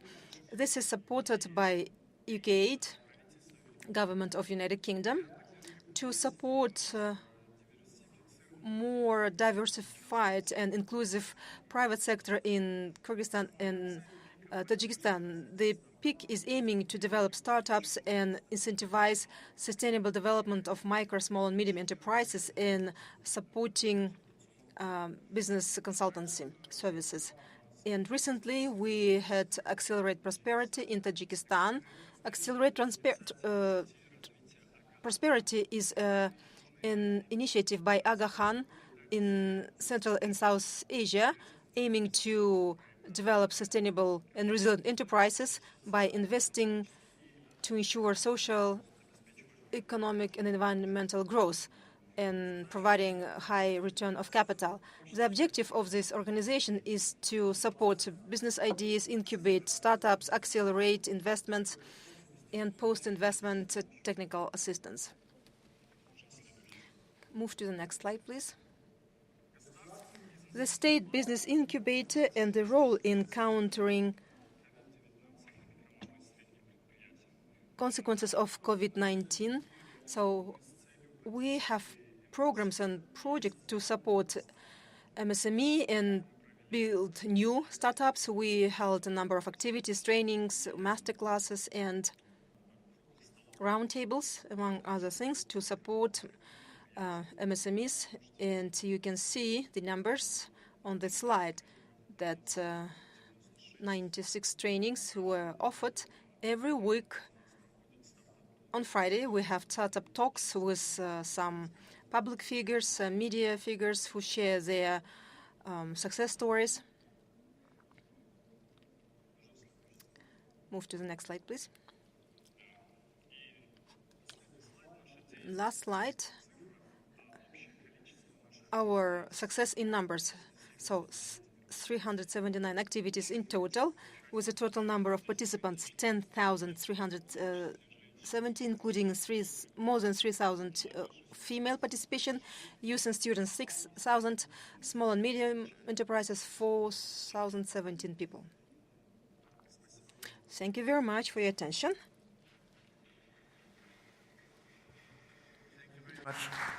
I think I'm now standing between all of you and the lunch, so I'll try to be very, very brief in my conclusion. First of all, I think that both the intervention from Mrs. Rana and several of you, including the representative of Uzbekistan, have really reminded us of the need to keep a completely integrated approach and not to let too many SDGs lagging if you want really to achieve objectives that are very ambitious, like halving poverty or making sure that no one is getting into extreme poverty after a situation like the one that we have known. What Mr. Lin and some of the other participants, especially Kazakhstan and Tajikistan, have showed us as well is that it's very important to identify in the activities that are being undertaken what works, what doesn't work, so that you can scale it up or maintain. And that's where I think that there is more to be done in terms of some of the very efficient mitigation measures to COVID that were implemented both by the private and public sector, and that has helped companies. How can you use the fact that you were able to do it very quickly in the time of COVID to be able to continuously be efficient in the support to the various areas in the economy? So these were the main point that I got from your various interventions. Thank you very much all for what you gave us today, and I will wish all of you a good lunch and a nice continuation of this very interesting summit. Thank you very much.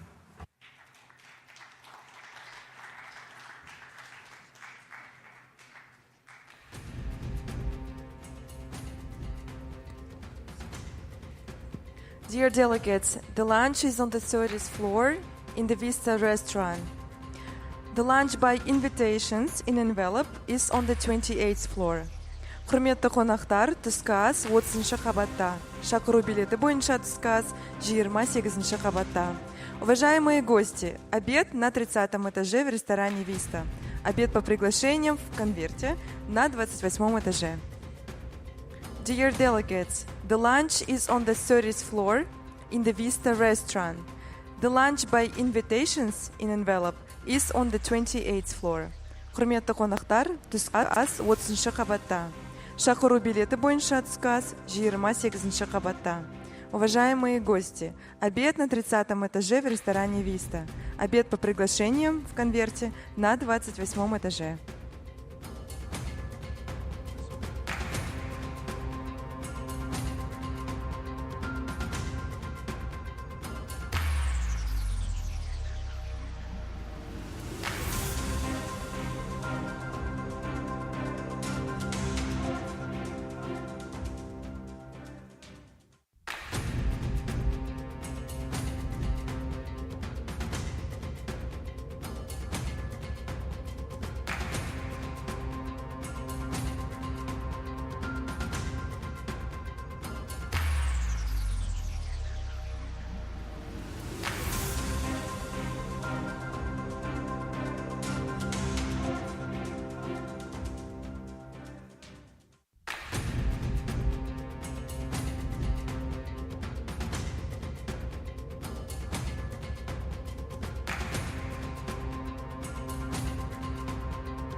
It's beautiful.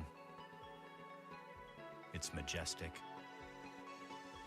It's literally the most priceless thing there is.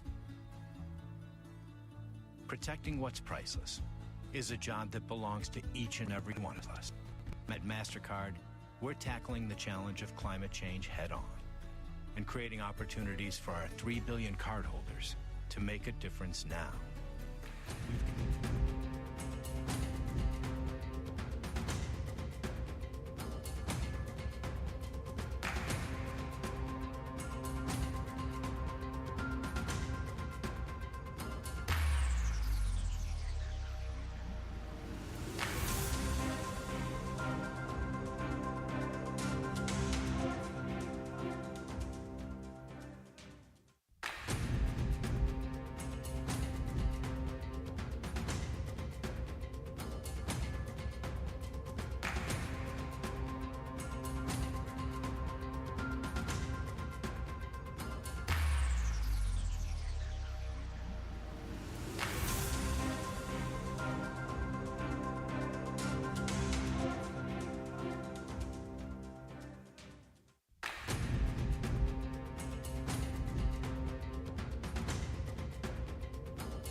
4, 5, 6, 7.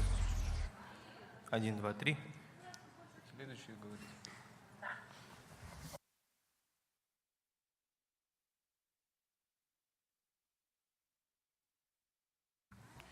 Один, два, три, 4, 5, 6, 7.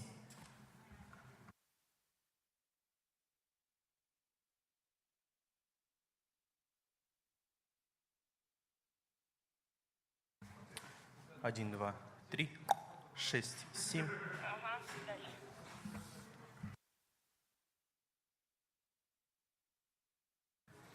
Один, два, три, 4, 5. Все, норм. С того края 2 проверяй, и все.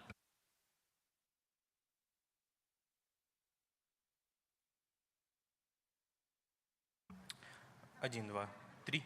Раз, два.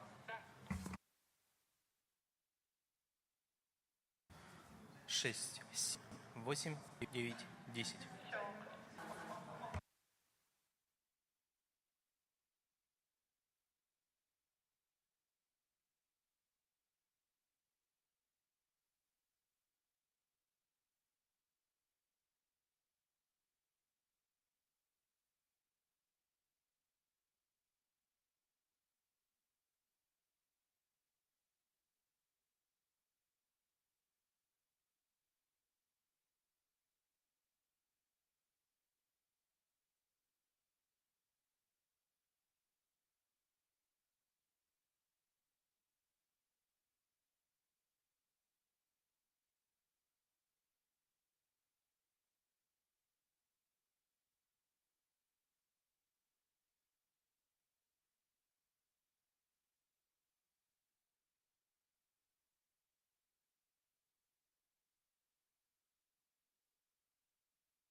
Дамы и господа, прошу прощения за небольшую техническую заминку.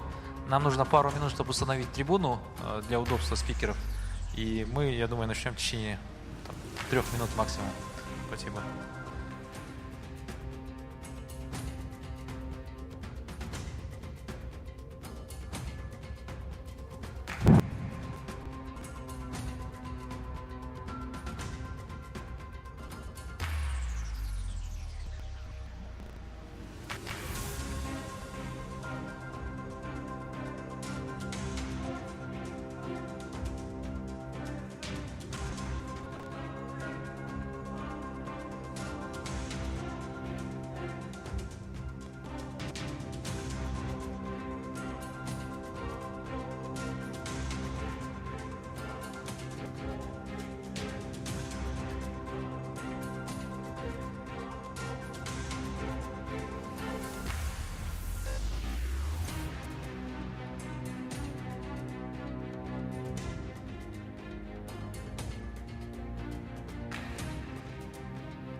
Господа выступающие, господа спикеры, прошу рассаживаться по своим местам.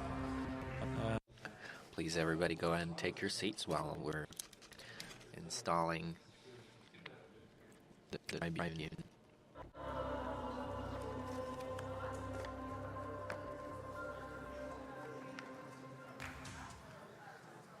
Sorry, do you need translate? You have. Раз, Okay. два, раз, два, один, два, один, два, раз.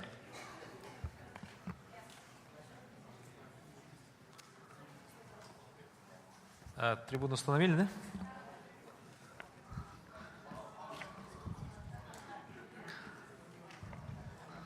да? Добрый день, дамы и господа. Good day once again, dear ladies and gentlemen. Allow me to announce, being a little bit late, the beginning of the third session, Digitalization of Public Services as an Accelerator for the Sustainable Development Goals. Now, in this session, we plan to discuss digitization and how digitization can impact the achievement of the SDGs. And to talk about this, we've got some speakers here. The format of today's session will be structured in such a way that first we have 3 keynote speakers, and after the 3 keynote speeches, we'll have some brief country experts' experiences, and if we have some time left over, we'll be able to discuss a little bit on certain issues. I'm sorry, Mr. Kim. Could you please give Mr. Kim a receiver? So we're starting a little bit late. I'd like to apologize for that ahead of time. We may not fall within the schedule, but we'll try to hurry up. First up, we've got Ms. Omocha Akhmetova, the chairperson of the management board, member of the board of directors at joint stock company Halyk Bank.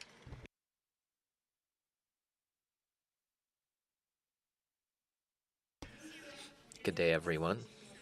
Hello to all the participants of the summit. It's a great honor for me to present to you on behalf of Halyk Group and our role in regional development in the efforts that we're doing as Halyk Group for the sustainable development of the region. Now, if we start with the first slide, what is Halyk Group? First of all, let's go to the, I have the clicker.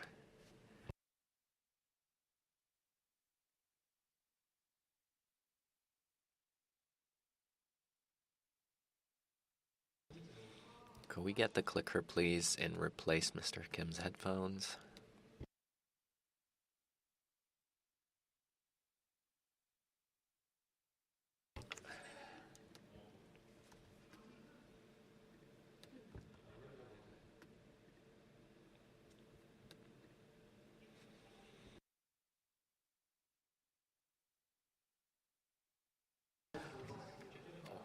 All right, then. Seems to be working.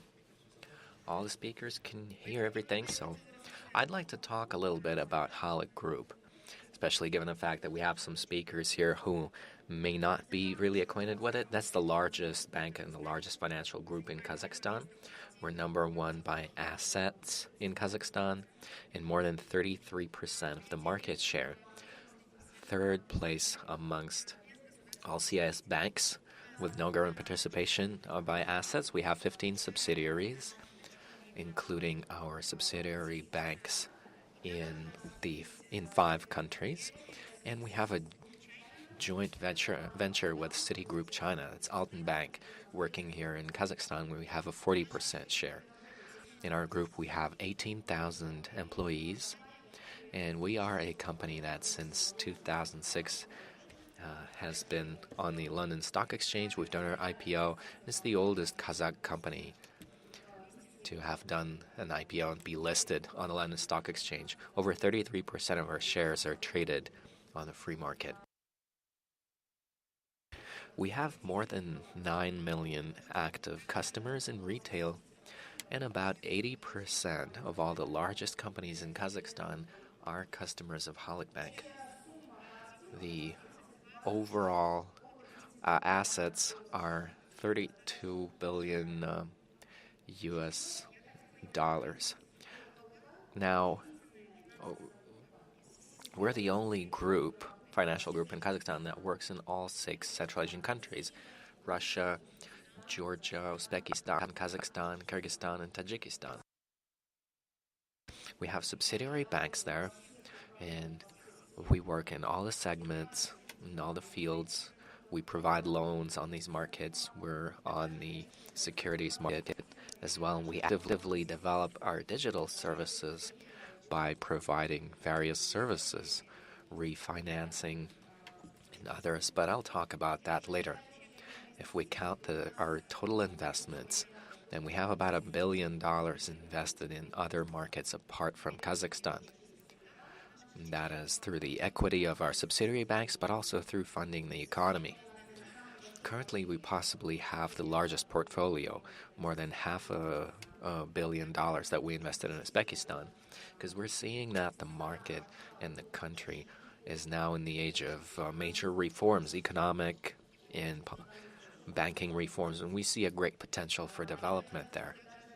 I'd like to also note that working on a daily basis and facing various issues in our field, we can do a good job of comparing the investment climate, the regulatory environment, the level of preparedness of government for digitization of government services, financial literacy of the population, and this level of investment as well. The markets that are more comfortable in terms of the investment climate for foreign investments, that's where we're directing most of our investments to. But it also depends on the level of the economy and the population of each country. So all of these aspects are reflected in the business and in our development model. Now, if we're to talk about the digital transformation, we believe that it is the accelerator for the Sustainable Development Goals because it provides the possibility for inclusive digitization for all, gender equality, regional digital accessibility, no discrimination between regions.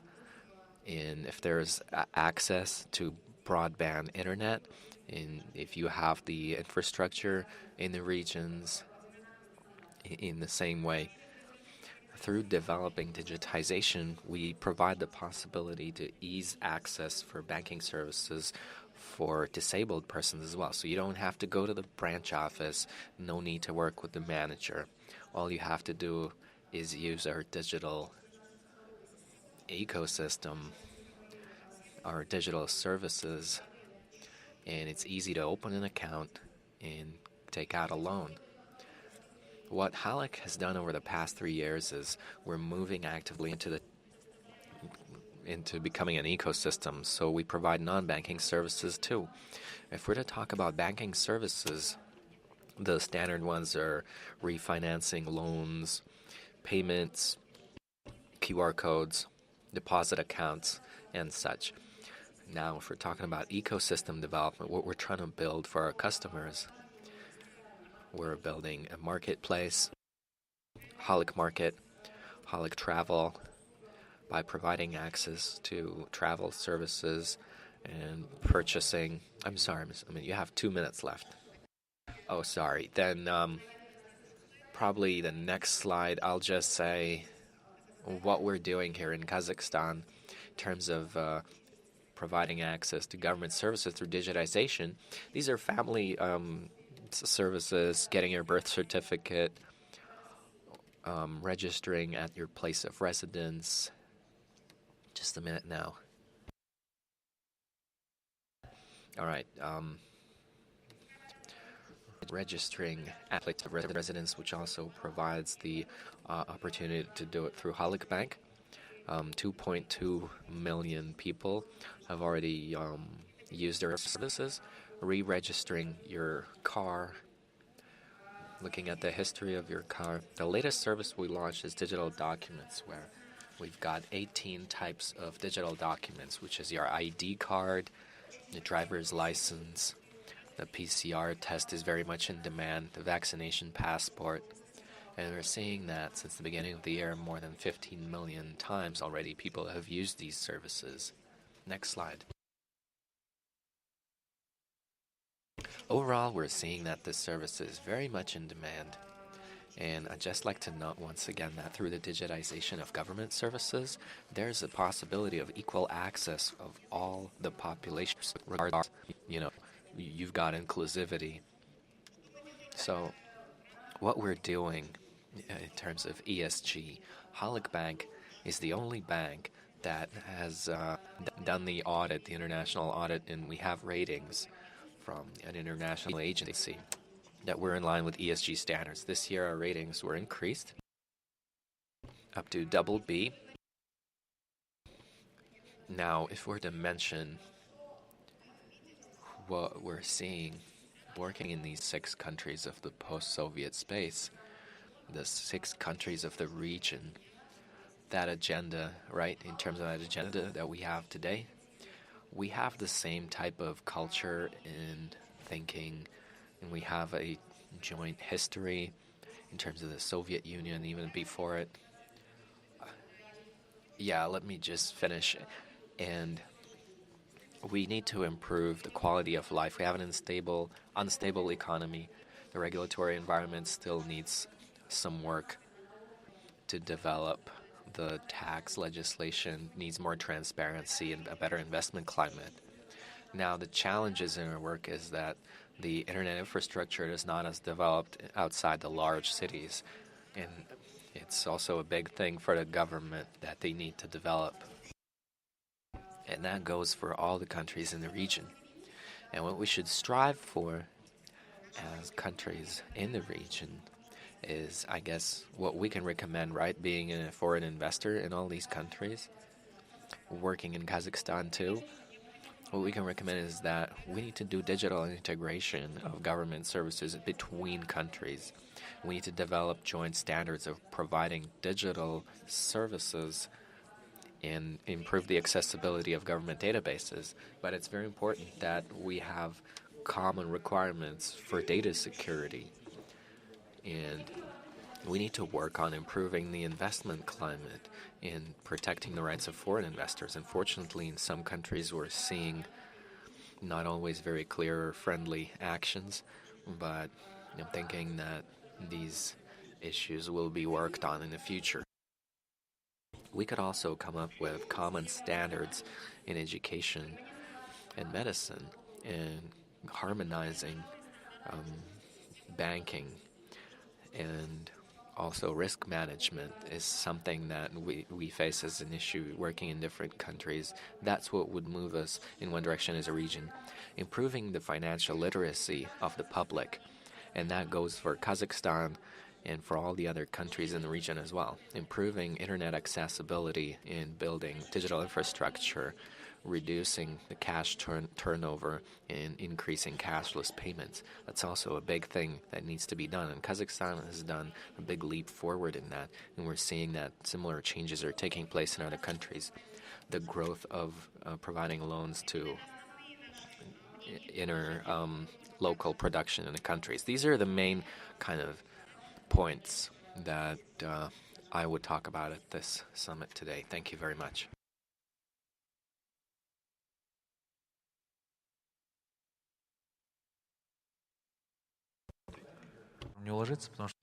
Dear colleagues, could you please keep the time? Because we'd like to have time for discussions now. Let me give the to Adjunct Associate Professor of International and Public Affairs, Columbia. A round of applause, please. Thank you. Everyone, good afternoon. Some of the key words that we've been hearing today are about collaboration, regional development, partnerships, international, regional integration, dialogue, but mostly at national and regional level. I argue that we need to have a similar conversation about cities in urban development. So in the very limited time I have here with you this afternoon, I want to pitch, I want to advocate for the creation of a regional alliance for urban development, a regional alliance for city innovation. Let me practice the... Переключите слайд, пожалуйста. Oh, okay. Okay, got it. And I'm going to use the cases, a couple of case studies to illustrate my point.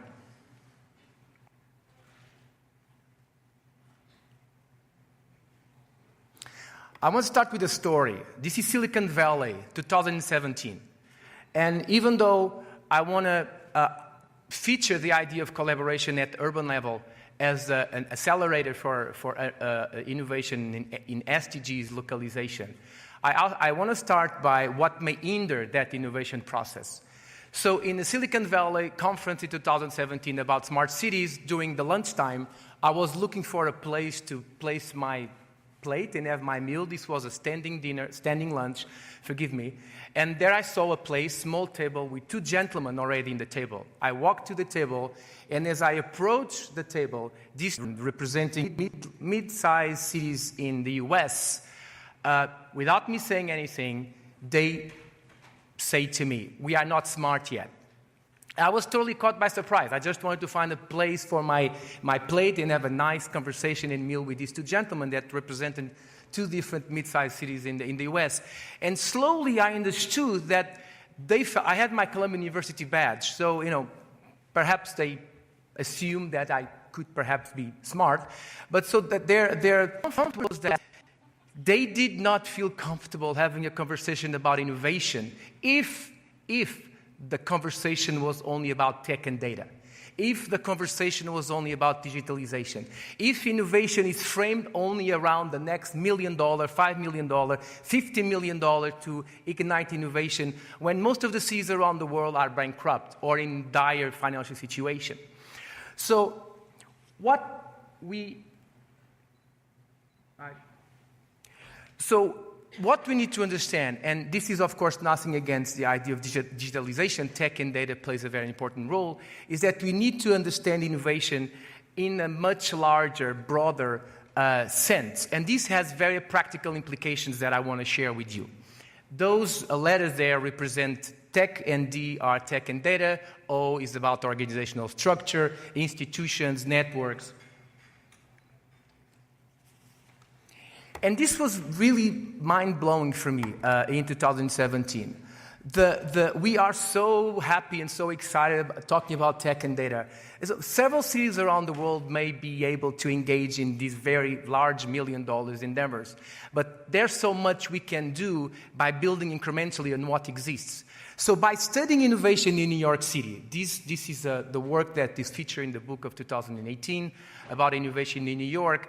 The work has been expanded to Europe for much smaller, mid and small-sized cities in Europe, the specific case of Portugal, my home country, but regardless of being a home country, the point is that there are some key features that drive innovation.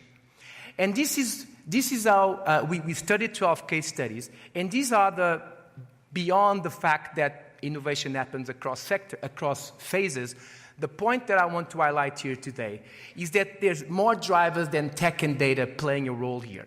And why is this important? Because even though we may not have all the tech and data that we would like to have, we have certain leadership styles. We have certain networks in place. We have certain institutional frameworks in place already. So by understanding and studying and mapping how this looks like in each city, we can start thinking about bridges and synergies that can be built across cities. Frankly, this project was about interagency collaboration within one city, New York. But the argument is, and that's what we did in Europe, specifically in Portugal, with a cluster of cities, is that we can think along these lines across cities. Learning, share... 2 minutes, thank you. I asked you to mention that, so I appreciate the... So, the beauty of all is that there's already a goal. We talk about the SDGs, and so often we forget the 17th goal. And it's really very smart that we place the 17th goal at the top or at the cap of the goals in the sequence, as suggesting that no matter what you do in health, infrastructure, education, and energy, if you don't have the right local and international partnerships, very little can be done. So my message for you today is that, yes, think about country level, think about international level, think about regional level, but I argue that if we think at the city, which, by the way, it's local level, we preach bottom-up approaches so much. We preach empowerment of municipalities and groups and citizens. So let's think about partnership across cities as well. Thank you very much. Thank you, Mr. Andre Carrera. It was very interesting and useful. Разрешите предоставить слово. Let me give the floor to the next speaker, Mr. Dimitrios.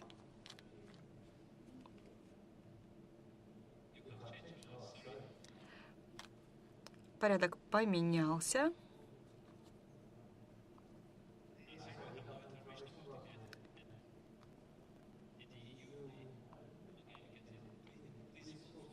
Пожалуйста, слово.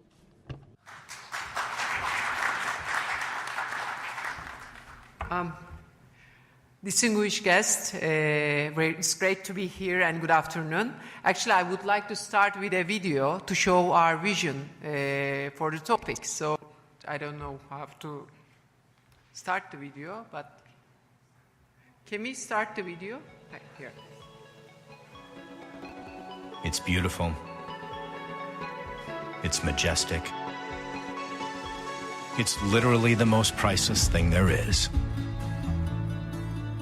Protecting what's priceless is a job that belongs to each and every one of us. At MasterCard, we're tackling the challenge of climate change head-on and creating opportunities for our 3 billion cardholders to make a difference now. We've committed to net zero emissions. We're investing in the Sustainability Innovation Lab to develop the climate change solutions of tomorrow, educating people about their carbon footprint to promote sustainable spending with our carbon calculator, building donation solutions that make it easier for everyone to contribute, and working with partners to offer sustainable card materials with less waste. We're mobilizing the power and reach of our global network to unite companies, communities, and consumers around climate action to help build a prosperous and inclusive future for people and the planet. We'll continue to do our part, but we need partners with big ideas to take meaningful action, like joining the Priceless Planet Coalition. Priceless Planet Coalition, it's a beautiful idea around collaboration. Collaboration allows us to accelerate impact. Sustainability is an increasingly important thing. It's imperative that we look to explore what solutions are out there today. We're right at the start of our journey and we're really excited about it. A growing number of partners working side by side with experts to restore 100 million trees in the places where reforestation matters most. Because nothing is more priceless than this planet we call home.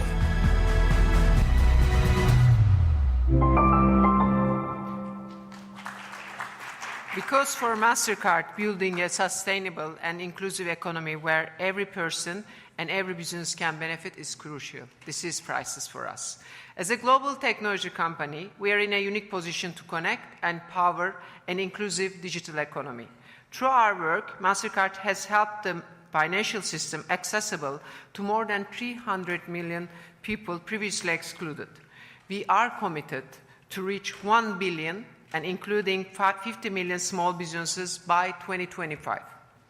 Our work with cities, regions, and countries helps to advance and drive the SDG goal of sustainable cities and communities. At MasterCard, we believe that it's through partnerships that we can really move the needle. This is especially important for entrepreneurs and SMEs. For them, digital commerce is more than important than ever. I would like to talk about the geo-context because this geography is very close to our heart. This region is very diverse. In Kazakhstan and other countries in the region, SMEs are an important contributor to the economy and representing 95% of all businesses. They also generate lots of jobs, companies, and people. Therefore, digital technology and development capabilities help people and businesses to thrive. Technology and development is also a driving force behind MasterCard.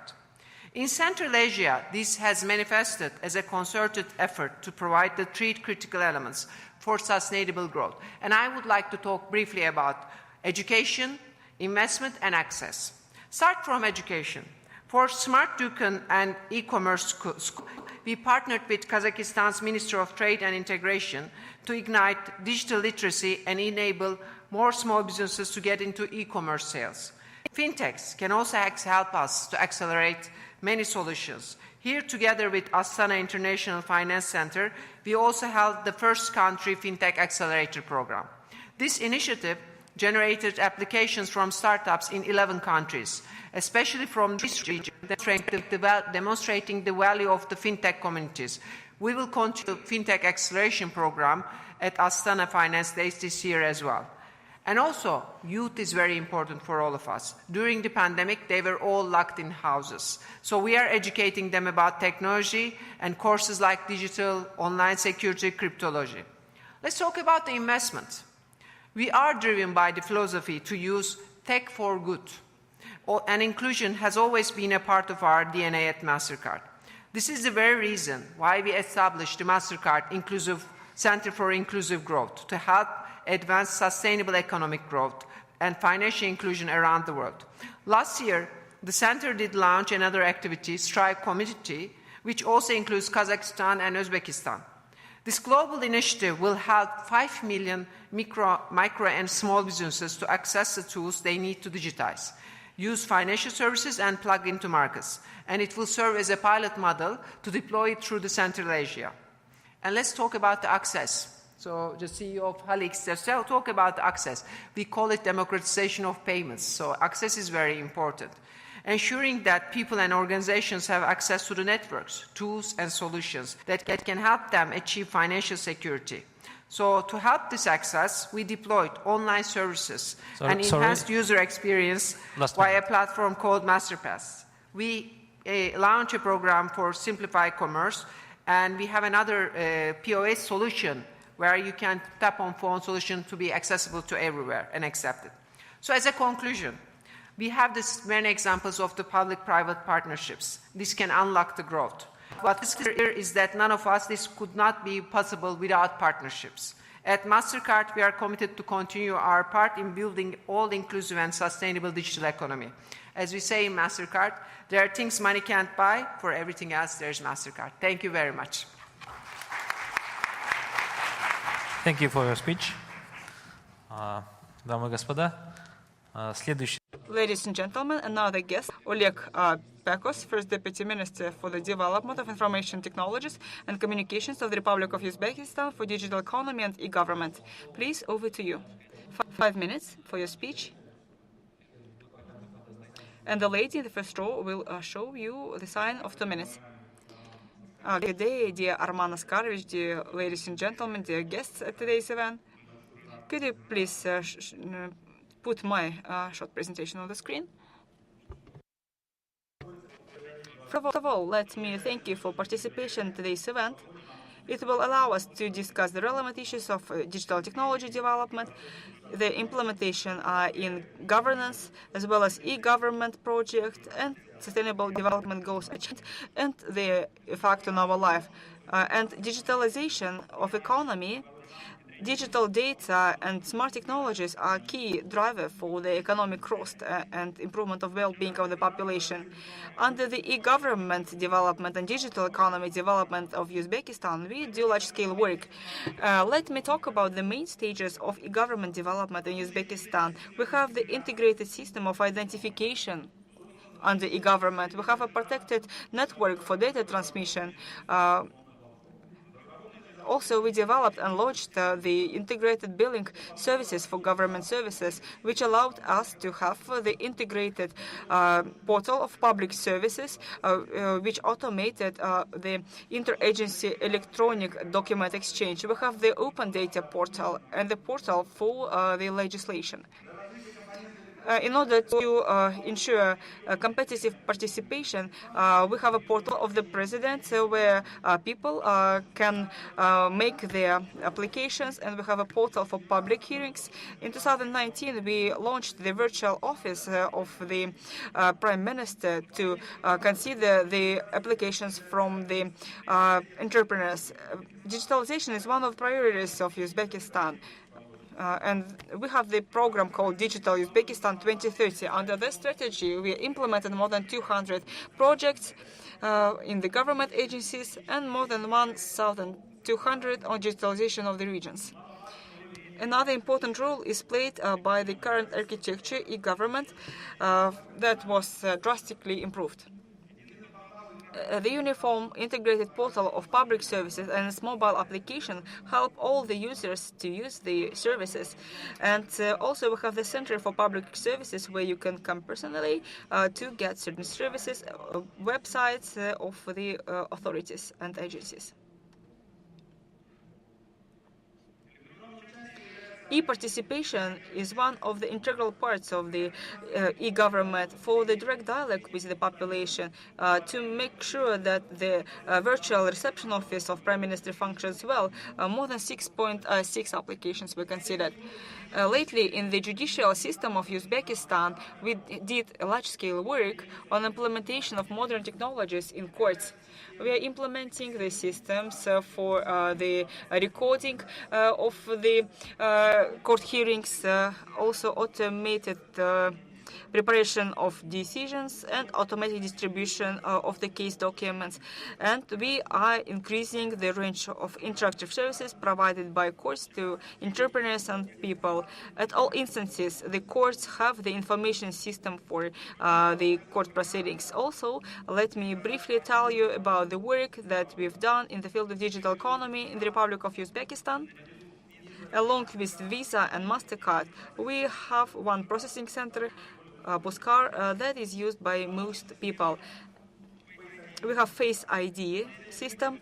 Across the Republic, we have online terminals for fiscal data, and the contracts are signed in electronic and paper format, and 100% of invoices are processed electronically. We have mandatory digital labeling for some products, and today the works are going on, and we are putting very ambitious targets for ourselves. The activities that we're having today will help us to make the digital technology implementation even better. Thank you for your attention. Thank you so much. We see that Uzbekistan has done a lot of work. We have close cooperation. Let me give the floor to Askar Zhambakin.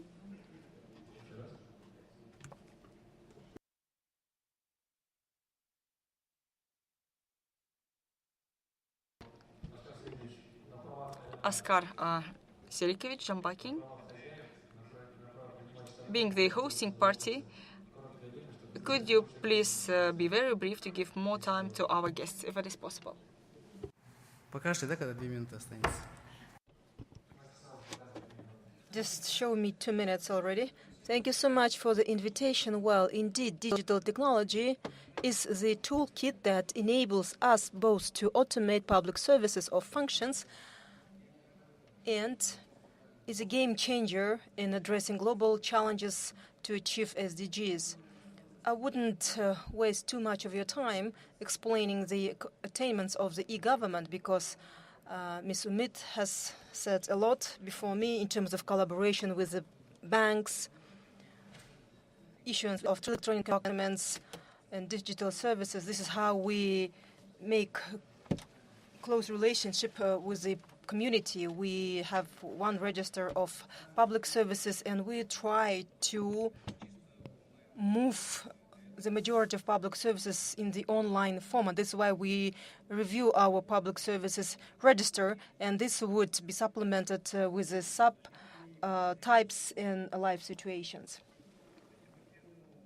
or live events, what we call. As for the first SDG goal, poverty eradication, we digitalized the payment of allowances or social benefits. So this is purely done through the e-government portal. We also have the early emergency response system.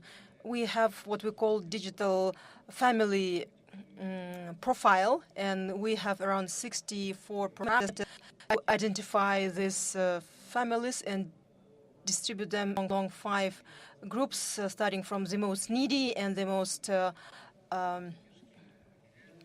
wealthy families. And this can help distribute the social services, benefits, or some other support to the respective category. In one of the 64 parameters we can see, such as enrollment in school, if any parent received the call from police, if they have their income sources decreased. In terms of food security and eradication, on eradication of hunger, we are working to digitalize some customs formalities. We have what we call electronic invoices, and the Ministry of Finance already provides the opportunity to see the global supply chains virtually. From the healthy way of living point of view, the electronic health system has already been put up. We have different sources.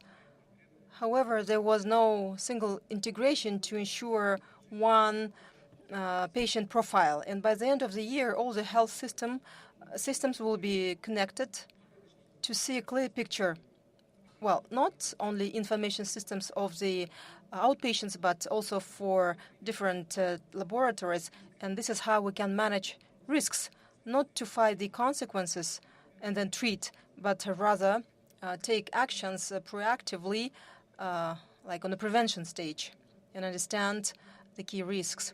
From the regional cooperation point of view, we suggest using our resources on remote sensing of the surface to monitor water resources, arable land, waste, domestic waste, and so on. So using this platform, I would kindly suggest to our partners in the region to have more collaboration, because we have a lot of things to do together with agriculture, transboundary rivers. We can, contribute by sharing data on the natural resource monitoring. Thank you so much. Thank you so much indeed for a very concise and informative intervention. We have the next presenter to be online, Ms. Indira Sharshenova, Vice Minister of Digital Development of the Kyrgyz Republic. Are you there, Ms. Sharshenova? Yes, I'm online. Can you hear us? Yes, I can hear you very well. I can hear all the previous presenters. It is my pleasure to welcome you, dear colleagues, dear guests, dear participants of this summit. I am welcoming you on behalf of the Digital Development Ministry and from my own side. We talk a lot about digital technologies, and let me state that from the timing that you are kindly giving me, Mr. Askar, we don't have enough time to explain what objective we set and what accomplishments we have. However, let me just brief you. Can you hear me? Yes, the sound is good. Please go on. So let me highlight that the Kyrgyz Republic, in order to achieve 17 Sustainable Development Goals, is undertaking national conceptual programs in digital technology is the underlying justification for all the Sustainable Development Goals implementation. We understand that in the forefront we have the citizen, the national, the person that we need to deliver services to. What I would love to highlight today, we need to pay our attention to the governance, regulatory framework of all our attainments in terms of data exchange. Particularly, let me share my sentiment that indeed we have national achievements. Our citizens in each respective country receive public services. However, we may, through the digital technology, erase all the borders for the nationals of our countries, in order a citizen traveling from one state to another could be supported by digital technology, and data is provided. Currently, digital technologies and the global trends may guide us on the regional governance and regulation of these issues. Well, immediately, concern is raised about the cybersecurity, information security, as the previous presenter, Ms. Shahmetova, mentioned. Indeed, exchange should be secured and protected. And again, through the digital technology, we can ensure that the data is exchanged safely through some regulation. From the infrastructure security point of view, let me highlight that we do have several challenges. We have to address infrastructure issues. These are the key points when development of digital technology and penetration of these opportunities depend on different parameters, and we can achieve even more. Coming to the achievements of the Kyrgyz Republic, as it was listed before, we have the unified identification system, we have the unified public service delivery, we have transferred to the online delivery of public services. We public. We want people from different locations have access to these services. Coming to the achievement of SDGs and poverty eradication, well, of course, we work to provide assistance to the needy families, proper registration on hunger eradication, healthcare. So we do a lot of things in parallel, but we all together, we face another challenge: education, which is the top priority for all of us. Digital technology creates some problems that our nationals have to retrain. We need to improve their knowledge that the achievements in technology never be an obstacle for them. We want our citizens to harness their capabilities and capacities. So digital literacy, digital capacity is another thing in which we can put efforts all together to retrain our people, that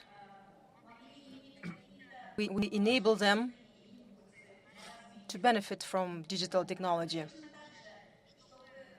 Same way, in order to develop digital economy, we can give another impetus for progressing even more. Digital technology becomes the accelerators, becomes the catalysts in achieving every of 17 SDGs. I also believe that the key challenge that we face, the ongoing trend in digital inequality, this is what we have to address. We should close this digital gap, both on a national scale and in a regional scale.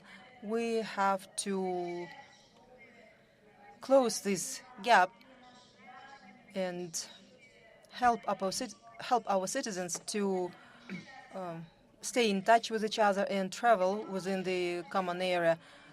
May I continue, or my time is up?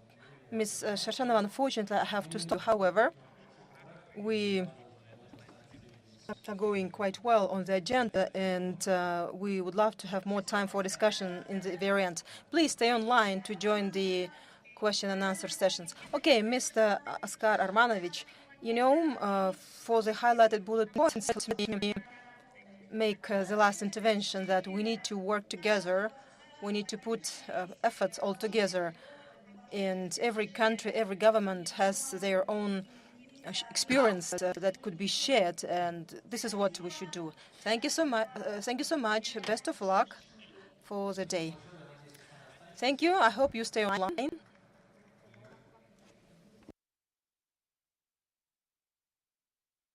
So we try to organize the Q&A. Now we have the next presenter, Mr. Asadullah Hakimzada, Deputy Minister of Justice of the Republic of Tajikistan. May I stay seated? Yeah, up to you, please. My apologies that I'm a very strict timekeeper. You know, I'm afraid of approaching this rostrum because I see this young lady showing too.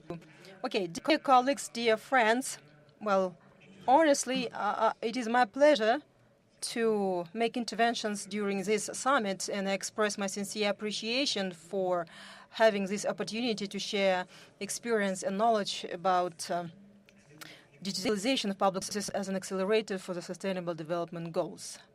Okay, I have a small presentation. Okay. As it was previously mentioned, the national strategy for Tajikistan till 2030 states that improvement of public service is based on the efficient operationalization of public functions. And in order to make this come true, in the midterm period till 2025, the top priority includes digitalization of economy and simplification for of procedures for businesses and investors, providing equal access to public services through a single window, having a one-stop shop for commercial disputes, and streamlining the document flow through the digital document procedures, and having the mobile system to provide better access to public services in remote areas. In order to implement objectives that stem from the Sustainable Development Goals in strategic policy documents of the country, we developed the regulatory framework for the digital economy and public services. We have undertaken the concept of the electronic government, the state program for the development and implementation of information and communication technology and digital economy concept. With a view of developing and improving of public services system, in April 2020, the law was adopted on public services, and the authorized body for this law is the Ministry of Justice. In order to accelerate electronic public services, we have bylaws and other regulatory documents. Along with that, the Ministry of Justice, together with the development partners, is working to digitalize the registration of live events. And as part of this endeavor, currently, the registration of live events are provided through the single window approach, through the front and back offices in the centers of justice in different locations of the country. And we focus on the accessibility of services for people with disabilities, women, and the vulnerable population. The second component of the project is to digitalize archives of live events and access of the registrars to the single depository of the live event.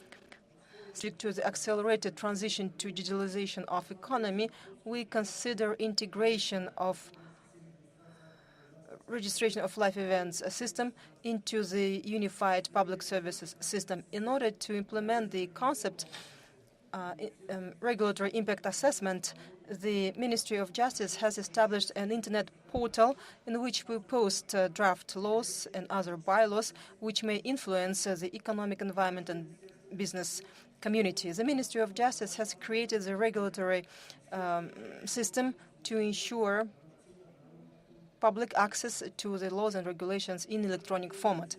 And having the Sdg 16 in place, we consider increasing access to this platform on a free-of-charge basis. On the initial stage of digital transformation, we highlighted key initiatives and measures aiming to reinforce a regulatory system. We plan to draft the roadmap on electronic government implementation. We also consider establishing rural and city-level data centers, platforms, and projects to deliver electronic public services. Despite the fact that we're on the early stage of digital economy and implementation of ICTs in different areas, since recently we have achieved certain results. In the country, we have the Center for Identification of Digital Electronic Signature and financial services. So this is how we can get access to electronic digital signature. And Ministry of Economic Development and Trade since 2019 has officially launched the commercial portal that provides access to domestic and international investors' information, access to information on legal documents and international agreements and so on.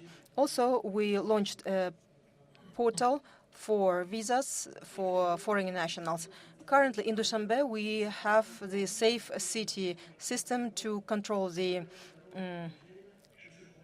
traffic rules through the centralized digitalization.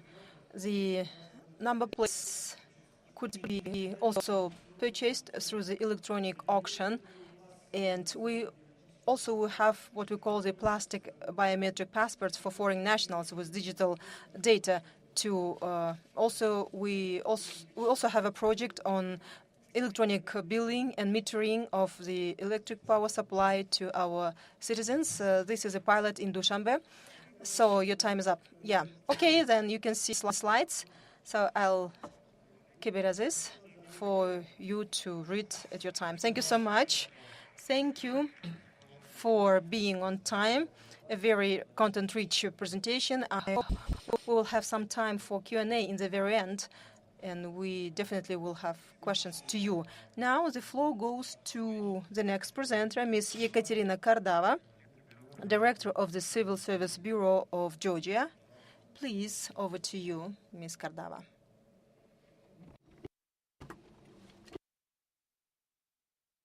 Ladies and gentlemen, dear colleagues, thank you for inviting me. I changed my speech because time limitation and How many time you need? So I'm Katerina Kardava. I'm head of Civil Service Bureau from Georgia, and it is my pleasure to be part of this gathering. Civil Service Bureau is a legal entity of public law under Prime Minister of Georgia, and we are doing civil service reform in our country. So, about digitalization of public services, I will talk in terms of perspective Civil Service Bureau. The government of Georgia was challenged by creating the modern West-type civil service, and in the digitalization era, the effectiveness and responsiveness of civil service is strongly dependent on digital solutions. To this end, the creation of efficient resources and services in civil service is an integral part of Georgia's public sector reform agenda. In order to make clear and strategic decisions in terms of human capital management and planning, the systematization of relevant data collection is of most importance. Within the civil service reform, the unified human resources management system was developed in these institutions. The system is administered by Civil Service Bureau, and it ensures online gathering of human resource-related data, monitoring of uniform state policy implementation, and incorporation of the uniform practices in civil service.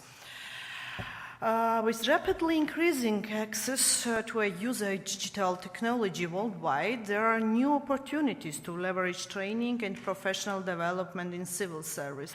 The Bureau prepared digital learning courses on ethics and on civil service legal framework in order to promote active and independent learning. The purpose of the courses is to facilitate understanding and awareness about uniform approaches to new practices, promote significance of the ethical environment and conscientious conduct among civil servants, as well as raise awareness of professional standards and corruption prevention mechanisms set forth in Georgian legislation. In order to ensure the transparency of recruitment, all vacancies in civil service are announced on a unified website administered by Civil Service Bureau. The recruitment portal provides an internet-based solution to the selection processes within the civil service, enables employees and public to submit and update their personal profile, view vacancies, electronically submit their applications, and check about the status of their applications. Since 2010, Georgia has chosen to adopt a fully digitalized disclosure system to collect public officials' asset and interest declarations. Currently, public officials have to submit declarations through the online asset declaration system on a dedicated website administered by Civil Service Bureau, and public has access to more than 80,000 declarations online. The digitalized system of public officials' asset declaration was greatly contributed to accountability and transparency in Georgia. Following to this, in order to further increase transparency and accountability of public officials and prevent fraud and corruption, asset declaration electronic monitoring system was established in 2017. The electronic system of monitoring ensures obtaining the data necessary for verification of the completeness and the accuracy of the data on assets declared by public officials from the electronic databases administered by public authorities. Last but not least, the Civil Service Bureau continues actively work towards ensuring that the assets of officials are declared and accessible online, the relevant electronic systems are improved, and the declarations process is monitored. So I express my best wishes to all of you, and thank you for your attention.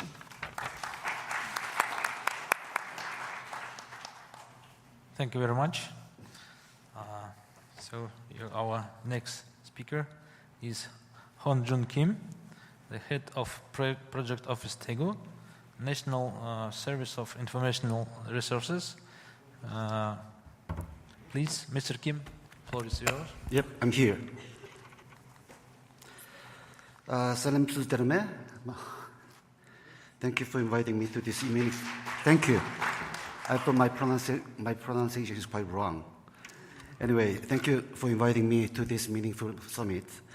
Today I will introduce the Vertical Assistance Service for Public, known as Virtual Public Secretary. I want to make sure I don't want to leave out anything important, so rather than ad-lib it, let me read some couple of pages. To respect the time allocation for this presentation, I will briefly discuss on the following items: background, overview, status, and the future plan.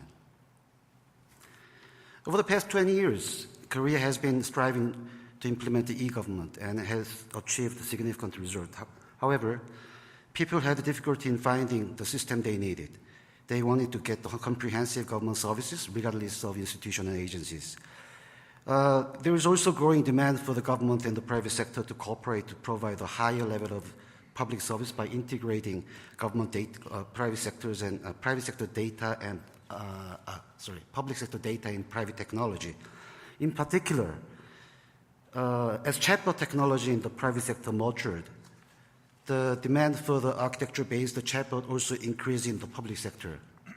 As a result, the Virtual Public Secretary, 국민 Bisa in Korean, KUPI in short, was designed to satisfy all these various demands. The KUPI, in short term, service is composed of notification and consulting.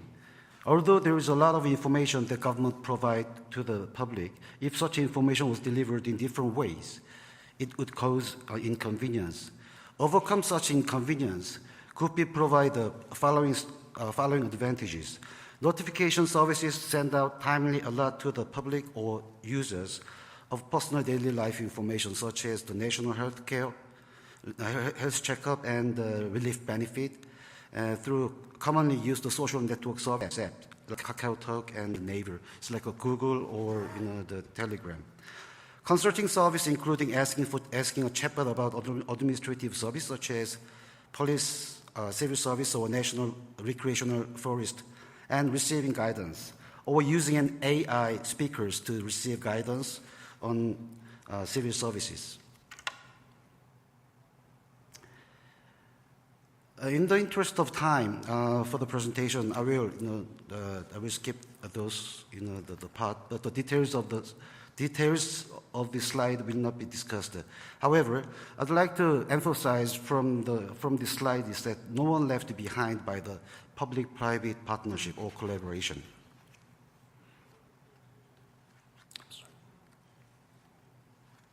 The features. You might wonder what differentiates our initiative from the existing government public service, and there are two key advantages that distinguishes the most notably, the service has been created through collaboration between the government and the private sector. Second one is, furthermore, the service provides proactive personalized service by incorporating emerging technology like a chatbot and simple payment.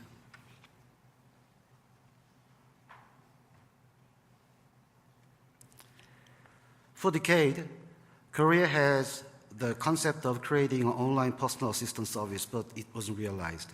However, thanks to the advancement of ICT technology, we established redesigned administrative service ISP in 2018. After 3 years of preparation, we established the service and launched it in March 2021. As of February this year, the number of subscribers exceeds 14 million, which is about 27% of Korean population.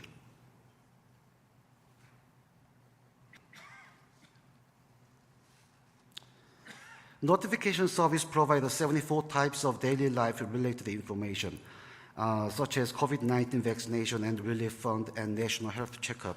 I received a message from Group B this morning. The 15 more in the service will be notified.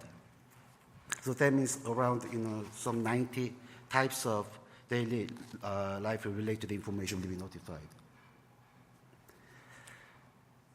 One of the advantages of this service is that the general public can easily subscribe to using their smartphone or PC. For personal authentication, various methods are available, and simple authentication is provided by the private sector. For example, this is a service that informs the individual of fine imposed, unluckily, when they caught committing traffic violation. In connection with the simple payment features of private sectors or private application, immediate payment is available upon the notification.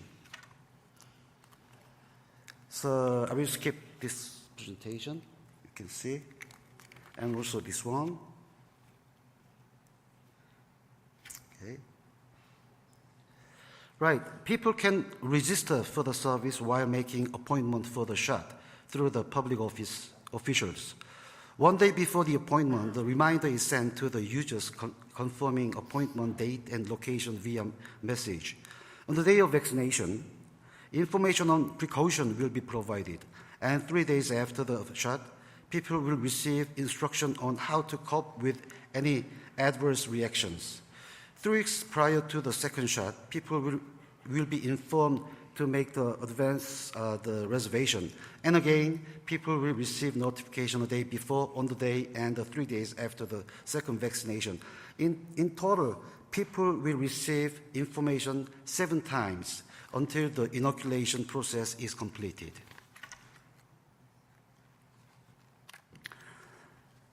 The virtual assistance service for public chatbot provides a consultation on 11 types of administrative service information, including police civil service and e-custom clearance.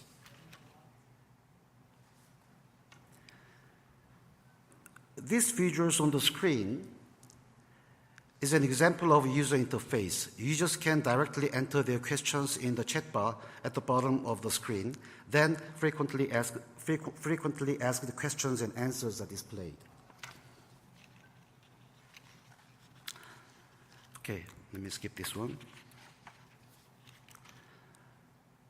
To further improve this achievement, the government will invest some $60 million to the service within this year to add more service area in connection with a public institution, so that more information and consultation related to life can be provided. Cooperation with the private sectors will be expanded to increase the number of available apps to 5 or more. The number of supported AI speakers will also be increased from 2 to 4. We will continuously advance our service so that people can conveniently use administrative information necessary to return their normal lives after the end of COVID-19. Lakhmet, thank you very much for your attention.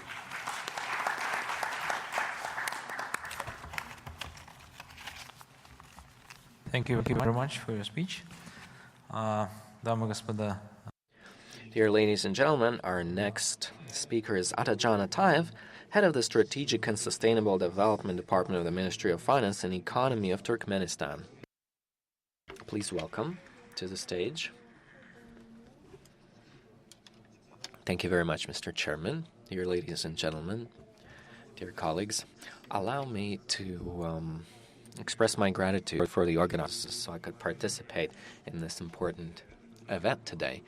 which will definitely facilitate the development of the economies of our countries. Dear participants, as the key priorities of sustainable development, we have digitization of economy and using digital technology in all fields of life, of the public. So just let me briefly talk about what steps are being taken by Turkmenistan and also talk about the planned projects to develop digital economy in the country. Implementation of digital systems and the digital transformation of the public in our state is done in accordance with our digital economy concept for 19 through 2025 and the corresponding development programs 21 through 2025.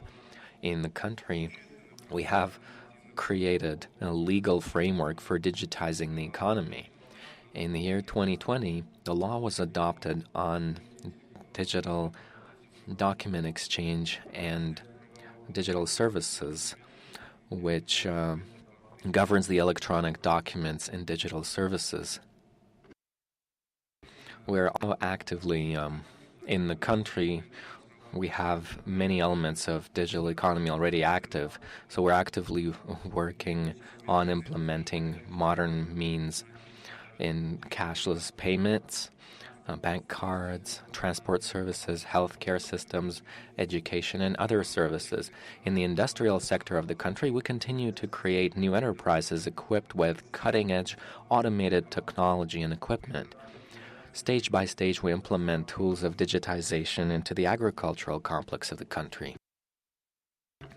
The building of a digital economy in the country allows us to solve such important tasks as improving the employment of the population, especially in such industries as digital employment and other ways of organizing labor using IT technology. When shifting to a digital economy, the country had a demand for programmers, engineers, and other IT specialties. This is why we created the Institute of IT and Informatics. Now, to create a simplified system of registering small and medium enterprises and entrepreneurs, we've implemented an electronic document system and electronic taxation, which simplifies tax reporting and simplifies the procedure of registering a business. We've created a unified portal of government services, egov.tm, which is an automated information system based on the single window principle. In communications, we're implementing projects to develop the communication system based on modern technology. Considering the growing demands of the population, the operators should provide holistic provision of mobile internet and mobile connection throughout the country, 4G and 5G, and other services of mobile cellular connection. Another direction is the creation of a national data center. Along with that, last year in Turkmenistan, we've significantly reduced the tariffs for internet services by 50%, namely. Also, I'd like to note that in issues of digitization, we've intensified the government's contacts with UN agencies, namely with the standing representatives of the UN coordinator, ESCATO, UNDP, UNICEF, UNFPA, WHO, and others. It's important to note that this year Turkmenistan has joined the framework agreement of trade facilitation procedures and transboundary paperless trade in the Asia-Pacific region, which just goes to show how the government strives for the practical implementation of the digital transformations. Moreover, working with the UN agencies also includes a creation of a data management system in healthcare, education, trade, and customs clearance. Now, to conclude the work done, I could note that Turkmenistan has done a major job of transforming to a digital economy by improving the legislation, providing the framework for the development of IT companies, as well as staffing and other things. And this will help speed up the achievement of the planned goals. Thank you very much. Thank you very much for a very interesting presentation. The speaker is Hannes Astok. He will join us online. Do you have a connection with him?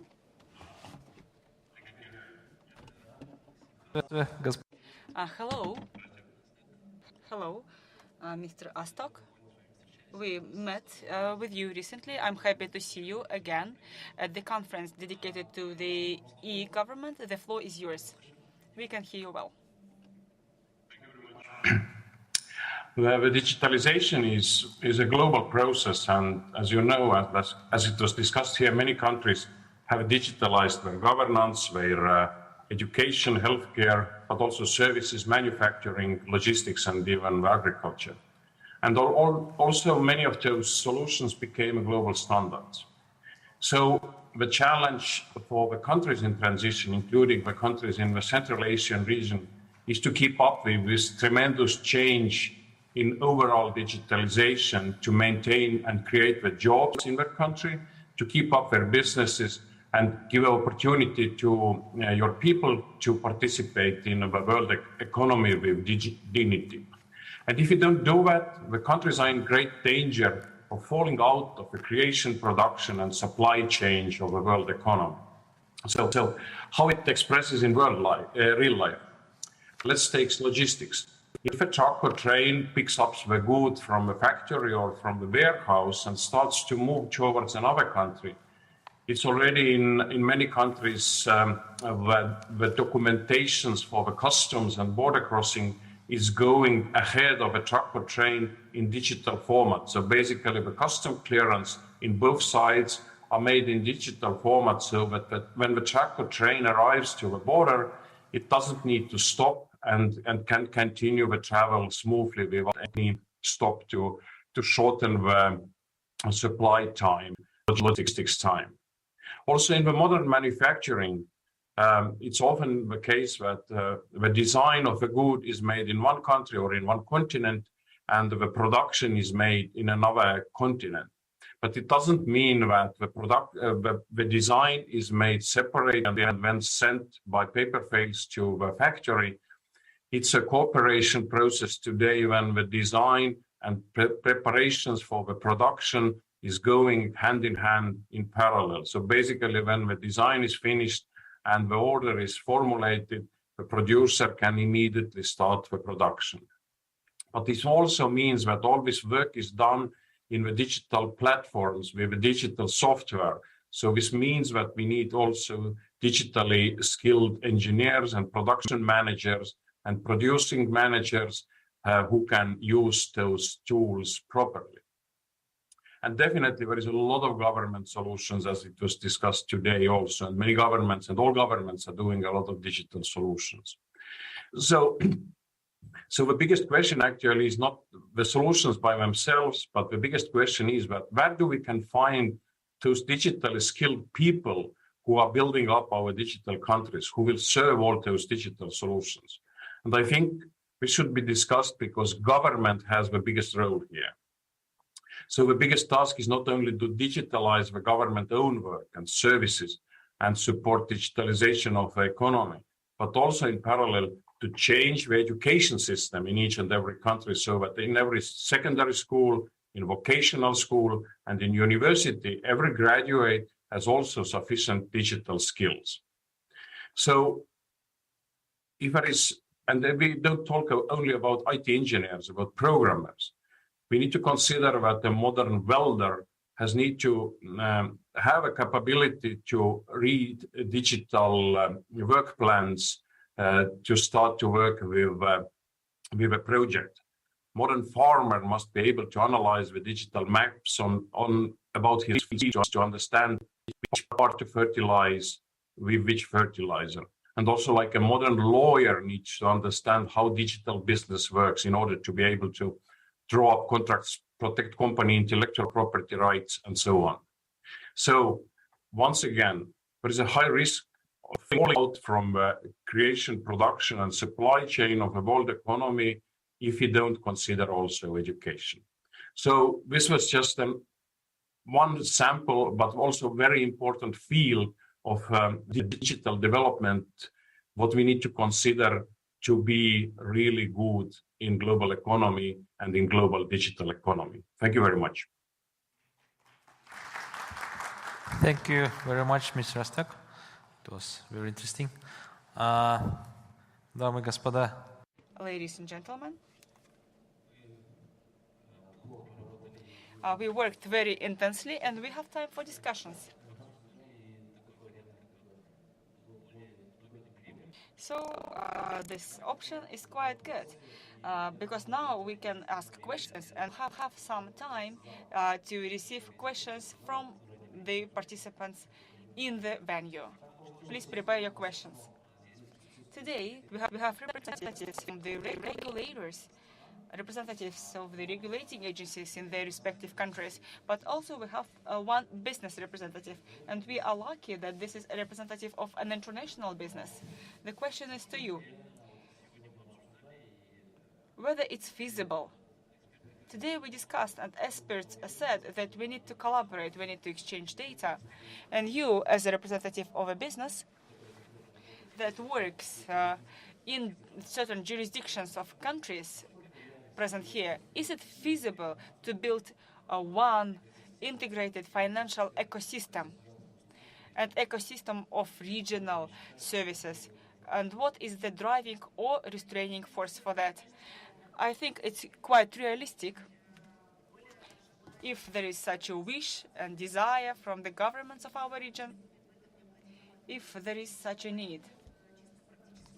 But my practical experience is that there is such a need and it's growing. We are seeing that clients in their trade relations, B2B or B2C,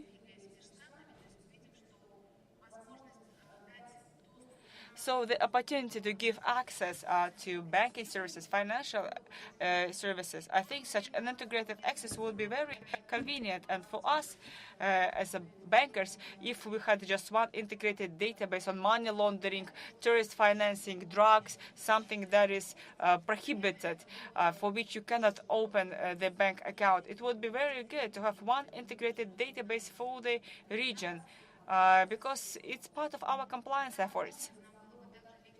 Maybe it would be good to have one process of confirming the identity to open an account so that citizens of other countries can open their accounts having this one identification number and open a bank account in Kazakhstan or other country. How do our clients work today? We have to open the tenge account in the bank even if this is a Kazakh citizen, or to open the account here in Kazakhstan if this is a citizen of other country. So being physically here, having a registration, IIN, and all the other things. I'm sure that this would facilitate our operations. The credit office or one loan office or exchange of data between loan offices of different countries. For us, as a participant of the international efforts, I think it would be easier for us in terms of scoring of a client, in terms of giving loans to citizens of other countries while we are based in Kazakhstan. And in terms of financial services, we are building so many non-financial services like travel, insurance, and so on and so forth. I think that we should move in this direction, and I think that we can make first steps, and this would really make it easier for our citizens in terms of passenger traffic, cargo traffic, tourists traffic. This would really ease the things up. Thank you very much for your response today. You have a unique opportunity to talk to regulators of the countries. Another question I'd like to ask Mr. Kim, and Mr. Astak probably can add something. In your countries, in Korea and Estonia, you are recognized leaders in terms of e-government. We know that. We use your countries as benchmarks, but there is a question. The topic of our session is digitalization of public services, but a day will come when we digitalize 100% of public services. What will happen next? what tasks will be given once we are fully digitalized, or maybe this will be a finish line and we stop there?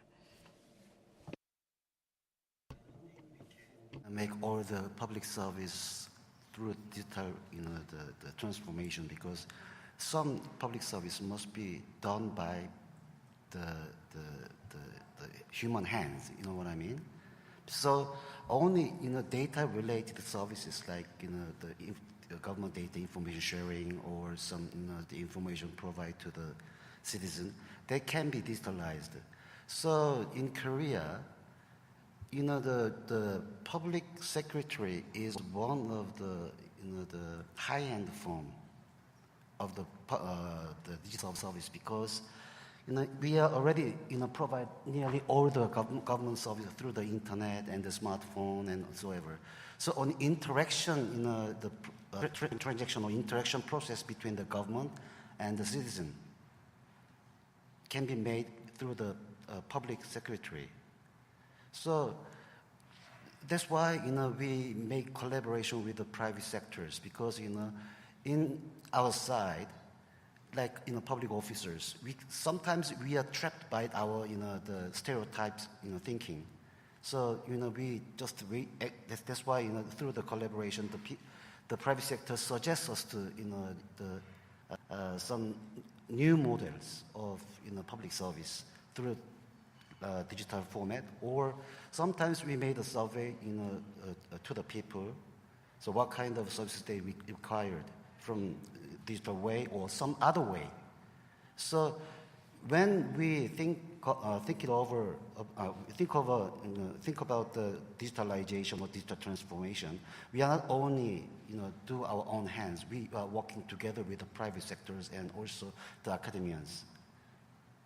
So like creating and redesigning, but it does not. We should be aware of trapping of a certain stereotype of government services. Okay, thank you, Mr. Astak, please. Thank you very much. I think, as you said, that we may digitalize the services, but also this doesn't mean that we don't need to finalize also simplification of public services. So I think in each and every country, including Estonia, we have a lot of space to make services more proactive, more like invisible. So citizen doesn't need to apply that much rather than we can suggest that if you want this service, just say yes.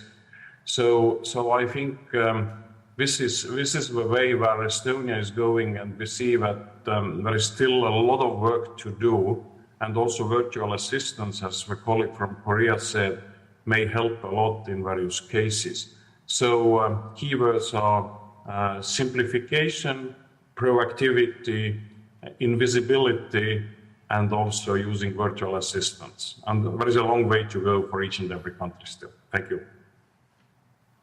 Thank you very much for your answer. My next question to a colleague from Uzbekistan.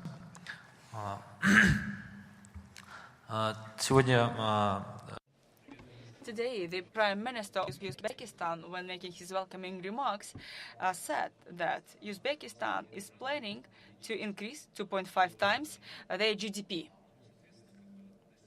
and to reach most of the indicators under the Sustainable Development Goals. Given the topic of our session, how much can be done through digitalization of state services?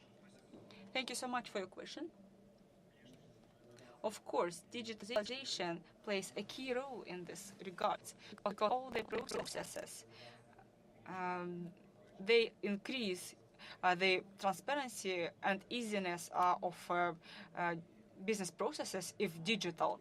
But of course, you have heard about the projects 1 million Uzbek citizens. Many people passed this course. Now there will be an advanced course for the citizens. So it's about making the borders disappear for Uzbek citizens. Now people can work remotely for the other countries as well.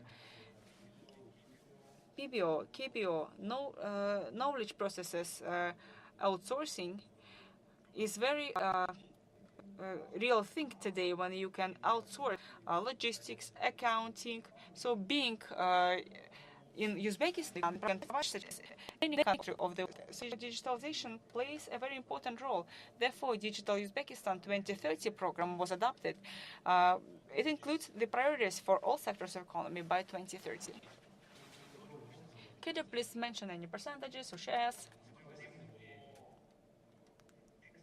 We talk about the exportation. By 2028, 1 billion USD of exports. 1 billion USD. Okay, thank you. Another question I'd like to ask Mrs. Kardava. As far as we know, Georgia has been growing quite rapidly in terms of e-governance indicators, as well as the readiness index. You really had a leapfrog. Other countries are showing the consistent growth, but in Georgia, if I'm not mistaken, it happened so quickly. I think that in your case, it was easier to see changes because there are so many signs of transformation. Could you please share how it affected the country and where did you see that especially? Thank you for your question. It's difficult to answer the question. It depends. What kind of audit do you mean? In terms of civil service, I can say that we did some reforms, but in terms of training of civil servants, we didn't have much training for them. Therefore, today, we are planning to do everything possible to provide the intensive requalification and upgrading of skills trainings. It's our challenge today. Thank you. Okay. Господа Шаршенова. Ms. Sharshenova, I may address this question to you as well, because we need to talk about Kyrgyz Republic. Are you there? Yes, I'm online. Great. So your case is similar, because the Kyrgyz Republic, together with Estonia, showcased quick growth, and Mr. Alstok was an integral part of this process. So was there any kind of gap or some lagging behind by the state machine? So let me try to answer this question in the following way. When we see a gap and we see quick progress, in terms of cooperation, there are still issues. Let me explain. Some of the processes are still remain manual. I mean, we automated partially of the services, but in terms of data exchange, as part of Tunduk, which is the interagency information exchange system, we don't have really big issues. However, we need to fully automate all the processes, and then this is followed by integration, and this gap is in place. To date, we cannot deny this fact. There is a gap between certain state authorities, and this is an impediment or an obstacle for us, disabling us to convert everything into digital environment. If I understand you correctly, legislative changes is a big, right? where government is, lagging behind in terms of digitalization. Amendments to the regulations and laws is not a unique situation for Kyrgyzstan only. I believe that many countries experience the same. And a regulatory framework should be cutting through and should be certainly unified, and there are certain gaps that we need to address. Okay, I got it. Thank you so much. Do we have any questions from the audience? I have a question to Mr. Abdullah Hakimzadeh. Recently, the president of Kazakhstan, Mr. Tokayev, in his statement has marked, this was during his meeting with the Collective Security Treaty Organization, and he marked Tajikistan as the most important partner, so it's kind of safety belt. And this is why we need to join our efforts across the region and help each other. And probably I would like to ask the question about business processes and digitalization from security point of view, as you represent the Ministry of Justice. So how do you do about the digitalization of public services from the governance perspective and security point of view? Well, thank you so much. In my presentation, I said that we're still in the very beginning of public service development and digital economy. A number of legislative initiatives were put forward. We adopted strategies, concepts, development programs. Well, of course, in order to implement all these objectives, to put coordination of services closer between the authorities, as the Ministry of Justice, I can say that we need to unify laws and regulations or to find a way to reach some agreements through diplomatic, political channels, which is not currently feasible. Well, in my presentation, I showcased some of the examples of progress. So the objective currently is to put together all these public services into one system and then deliver those through the single window approach to the community based on the subjective factors and other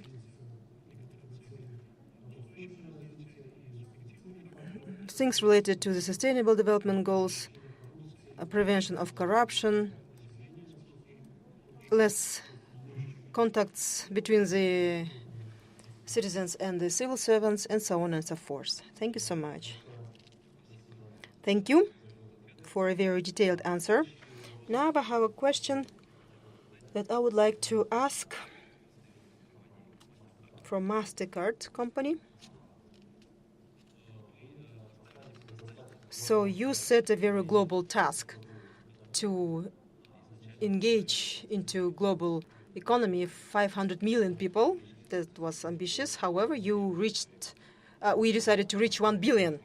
And for our region, this seems to be a colossal number. Would you please share the effects of this and how we close the gap, especially if we talk from the SDG point of view, like closing the gap, fighting the poverty, how your mission matches the missions of SDGs? Thank you. Actually, one thing I would like to highlight is that, as Mr. Kim mentioned, that public sector and the governments needs to come together. We need to work together. Cooperation, the collaboration is very key for this. We do have global goals, yes, but we cannot do without the collaboration. We can do the education, we can help you for education, we can help you for access, and we can do invest, but this needs to all come together. We do have many global tools that we can help you for the digitalization of the countries and the governments. But again, that we need to work with SMEs, we need to work with youth, education of youth, because these are the backbones of the society, not the economy, because SMEs are economy, but youth are the backbones of the society.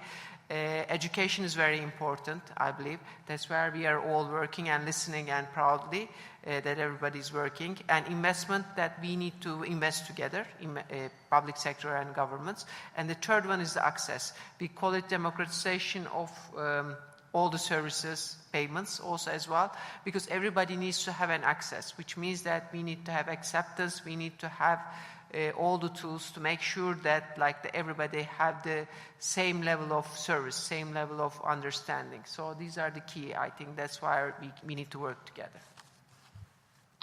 Thank you. Thank you very much. Now the floor goes to our colleagues from Turkmenistan to answer the question. And as you represent the Strategic and Sustainable Development Department, we would like to know the short-term digitalization objectives. So what we can see from Turkmenistan and where we can cooperate from the globalization point of view. So are there any ways to share some resources? Thank you so much. Well, our ministry is the forecasting authority. All the state programs related to the socioeconomic development were developed with our direct participation. In my presentation, I explained the digital economy concept till 2025, and this consists of 3 stages. First, to develop national programs and take the stock of capacity of the ministries and agencies to understand what is their preparedness level to shift to the digital economy. Second is the implementation stage through all the aspects of life, and the third stage was reinforce the results. But this was until 2025. And in our country, February this year, one important strategic document was adopted. Development of socioeconomic development of Turkmenistan till 2052. They are interlinked with the previous documents, and we envisage additional measures and activities to develop both digital services, be it e-commerce, e-medicine, customs procedures. I previously mentioned that in terms of customs procedures, we closely collaborate with international institutions. Thank you. Thank you, Mr. De Almeida. You might feel that I'm going to ask a question from you.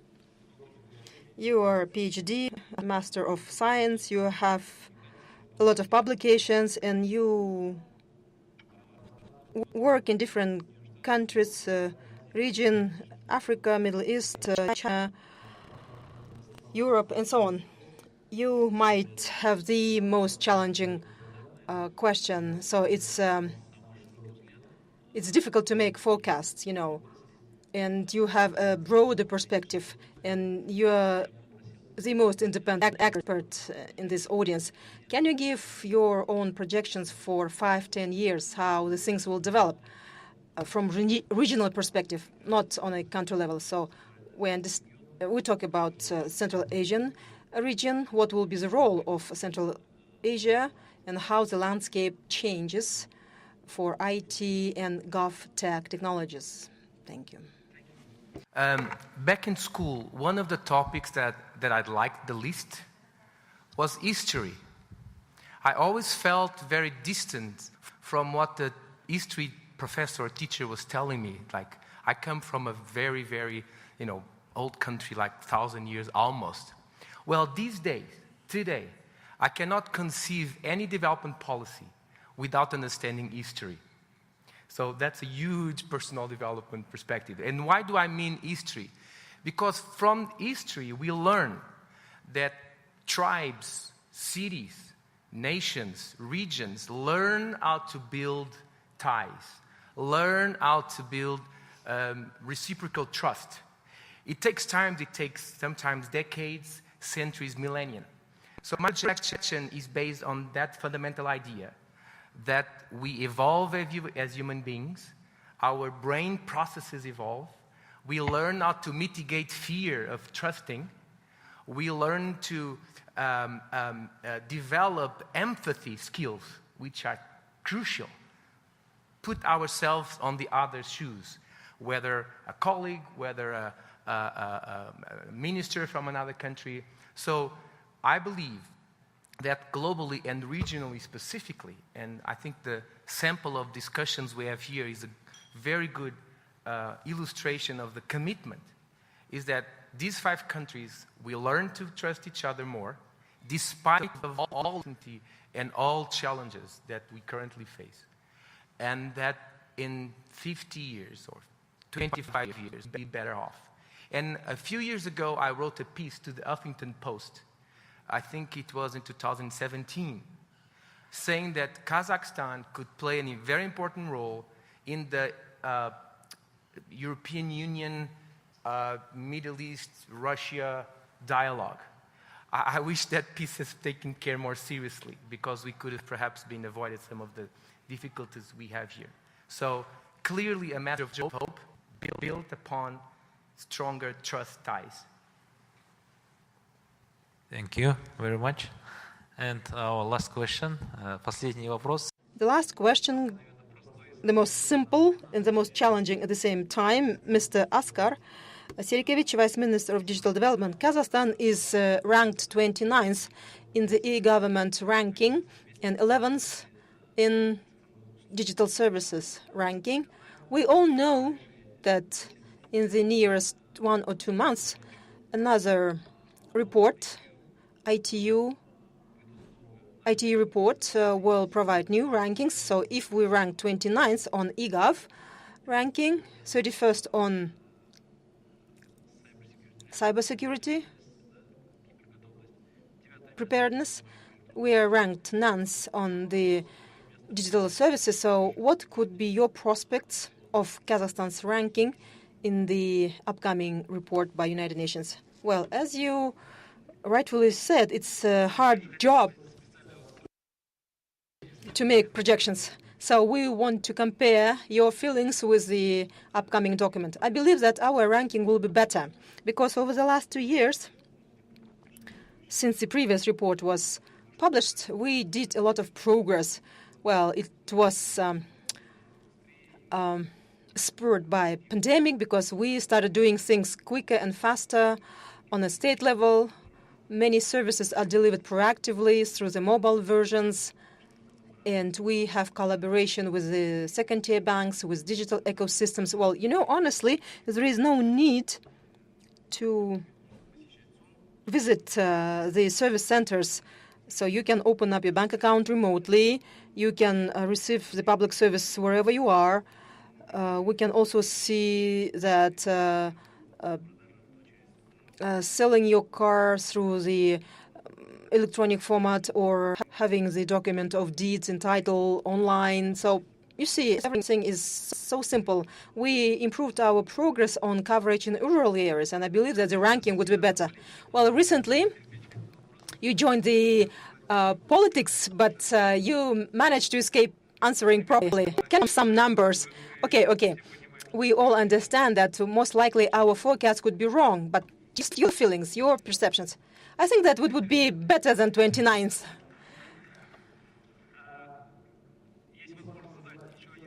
There is a last call for a question. I see a lady and young man in the back rows. Just very short ones. We just promised. Yeah, thank you so much, Mr. Arman. the Sanaspan, BTS education company. So thank you so much for organizing for a very interesting event. Thank you so much, Ms. Umut, for your work that you are doing. We know about the progress, and we also know that you pay a lot of attention to education, and we know the Halik Academy. Please continue. And Mr. Askar, your ministry is the most hospitable. I know that my time is limited. Okay, all this interlinked, you know. I would like to say that this initiative should continue. Please invite small businesses. Mr. Andres' statement, partnership to achieve goals. I agree. And what I see here, that there are some companies here that we work in Kazakhstan. And for example, MasterCard, thank you very much for investing a lot of money, a lot of effort. Thank you very much for your team that you are trying to help Kazakhstan to develop e-commerce. Thank you for creating the e-commerce school. And мой следующий вопрос, наверное, будет... And I have a question that I would address to our neighboring country, Uzbekistan, in terms of digitalization. Well, in Kazakhstan, through the support of MasterCard, Ministry of Integration and Trade, we have a training course on e-commerce for small and medium businesses. Quite interesting. I'm really excited to join it. And now I want to see how well the small and medium business market is digitalized in Uzbekistan, and what electronic services are provided to SMEs in Uzbekistan. And if, sorry, stop your questions. No, if we as BTS Education would like to enter the market of Uzbekistan and develop e-commerce there, what should be our first steps? Thank you so much. Thank you so much for your question. Well, first of all, I invite all the participants to become the residents of IT Park in Uzbekistan. We have created unprecedented conditions for tax purposes. Well, you are more than welcome. All the enabling is there. We will provide as more assistance as we can. As for SMEs and what conditions and terms we offer, 95% of our country is covered with LTE, Internet, 4G, which is the fundamental factor. So we have the baseline network for the digital economy. We have more than 34 commercial banks present with both remote bank account opening, as my colleague mentioned before. And also I mentioned myself that we actively use cashier machines, electronic marking and labeling, and so on and so forth. So we did a lot of things, and we would love to expand the electronics because the coronavirus also made us move to the electronic marketplaces. And with colleagues from MasterCard, we are ready to sign the MOU, both on education side for e-commerce training course, same for small and medium businesses on the premises of 200 IT centers. We deliver refresher courses. We can offer this infrastructure to you as well, because we collaborate with a lot of partners to organize on-site trainings. This is another way to enter the market. Thank you so much for your answer. We have the last question from a lady.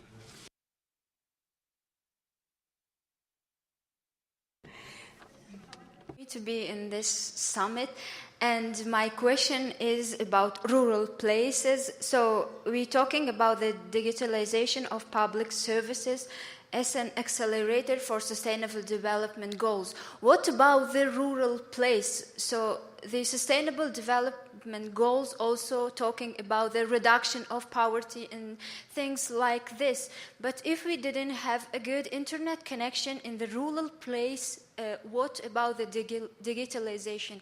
For example, the people from the rural place, they spend 2 or 1 day in order to get access to public services.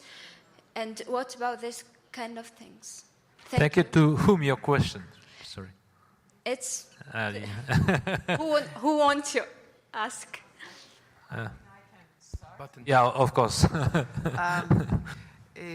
I would like to give some examples, just like, for example, in Africa, that's how you're saying that it's all urban areas. They all live urban and they don't have any access to any financial also programs. So what we are doing is we created some programs, digitalization programs, digital ID programs for them with government, for them to reach out, better service also. Internet is one of them, but mobile phones is still working. So and with mobile phones also, we are creating some financial services. This is what we are calling like digital IDs. So just like we identify the people to reach out the government, support.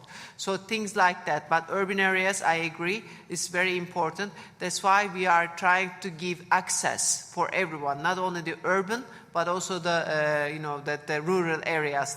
Both are very important for us. So these are some of the programs that we can say, and educational programs we are creating with the governments as well for the rural areas. I want to congratulate you for the question because you were much more forward thinker than I was. I tried to push the boundaries from national level to city level, and you went one step further from city level to rural areas. So I totally on point. Mr. Kim? I'd like to add one more Korean experience because nowadays, most of the people using the smartphone, right? But some 20 years ago, there was no smartphone, only cell phone plus, wired internet. So in Korea, we made some kind of information village set up in the rural area. So we educate the people who are living in the rural area as well as the elderly people as well. So that was the one sort of steps. And the other one is I have the same the opinions about the BC company.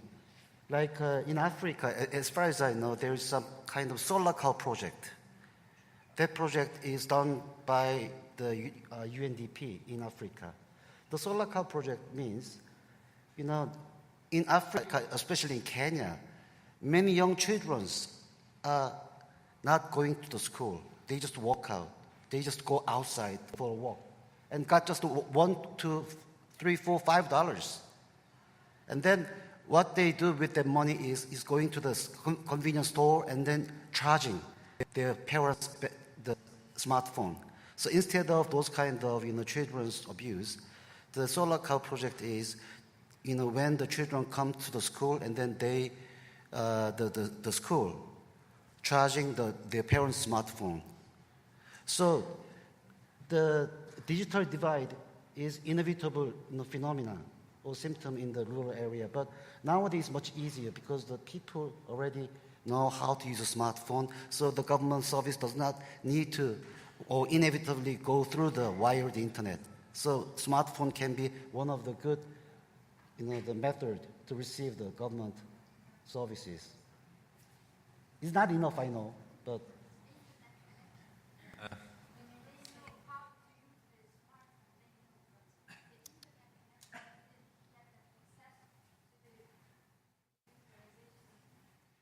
Sorry, we have not enough time to little topic from Mr. Ataev. Я бы хотел поделиться вкратце I'd like to share the experience of Turkmenistan in this area. Since 2011, we have a state program on transformation of living conditions in villages.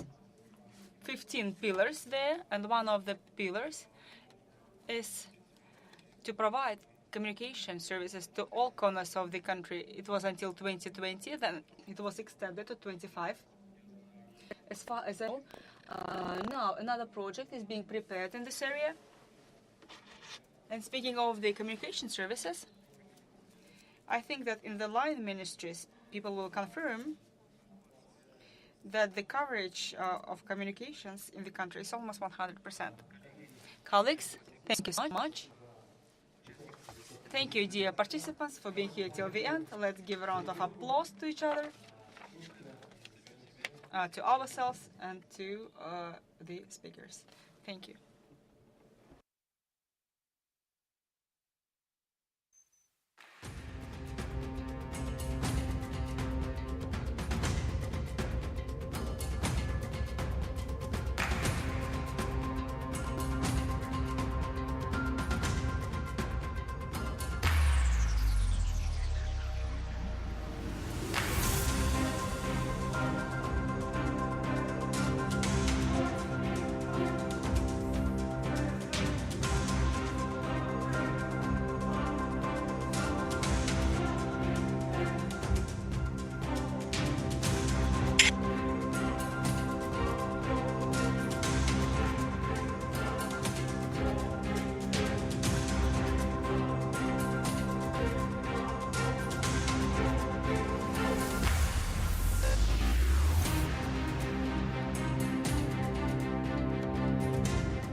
Уважаемые гости, просим вас Dear guests, please proceed to the venue. proceed to the room.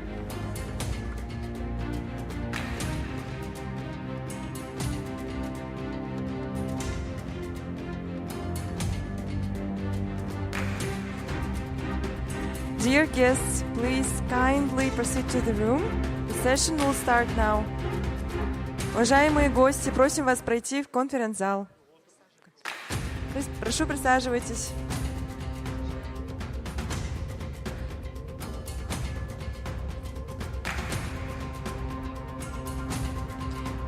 Dear guests, dinner will take place at Rixos Hotel at 7 p.m. and the bus from the hotel will depart at 6:30 p.m. Кешкі ас Rixos қонақ үйінде сағат 7-де ұсынылады. Сіздерді сағат 6:30-да Рис отелінің алдынан автобус күтеді. Ужин будет проводиться в 19 часов в отеле Rixos. И ровно в 18:30 часов автобусы выезжают из отеля.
Dear guests, dinner will take place at Rixos Hotel at 7 p.m.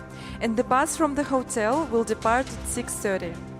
Кешкі ас Rixos қонақ үйінде сағат 7-де ұсынылады. Сағат 6:30-да Рис отелінің алдынан автобус жүреді. Ужин будет проводиться в 19 часов в отеле Rixos. В 18:30 часов автобусы выезжают из отеля Ritz.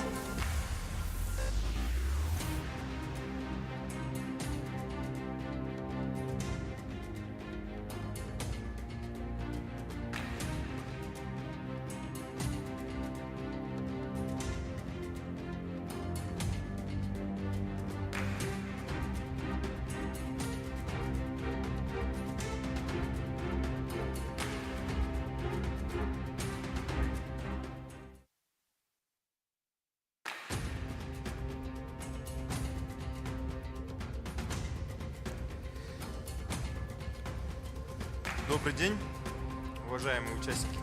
Good day, dear participants of the round table, dear participants of the summit. We are about to start, although a little late. Apologies for that. Let me greet all of you in our hospitable city, Almaty. Almaty is quite a dynamic as well as a good vibe, and it's a place of good nature and soft climate. I hope you'll have the opportunity to witness it yourselves. The world is living in the context of fast urbanization, and cities are playing an important role in social development of all the countries.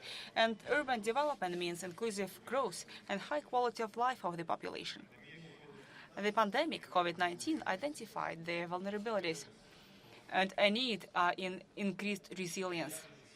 And 17 Sustainable Development Goals are integrated and indivisible to balance social, economic, and environmental development.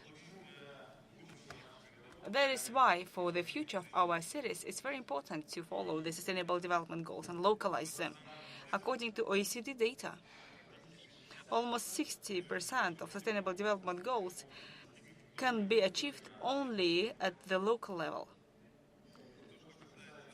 It means that if we speak about Almaty, let me briefly tell you about Almaty. Sustainable Development Goals are fully aligned with our strategic priorities. And they will be a basis for the development plan until 2030 that we are currently drafting. In our work to achieve SDGs, we have fruitful collaboration with the society, experts, and academia. And we understand very well the challenges that could set back the achievement of SDGs targets, and solutions are about cooperation between the cities of different countries, because we all face the same challenges and problems. Today, Almaty is 1/5 of the country's economy, 1/4 of the government budget. And in 2021, the economic growth was 5.8%. Investments grew 15%. The level of unemployment went back to the pre-pandemic level. In terms of the income and GRP per capita, it's $17,500. Almaty is comparable to such cities in such countries in Eastern Europe as Hungary, Poland, and Latvia. Like many big cities in the world, we are facing the growth in migration, environmental, and infrastructure challenges. And the biggest polluters of air are transportation means and industrial sources. Following SDGs principles, we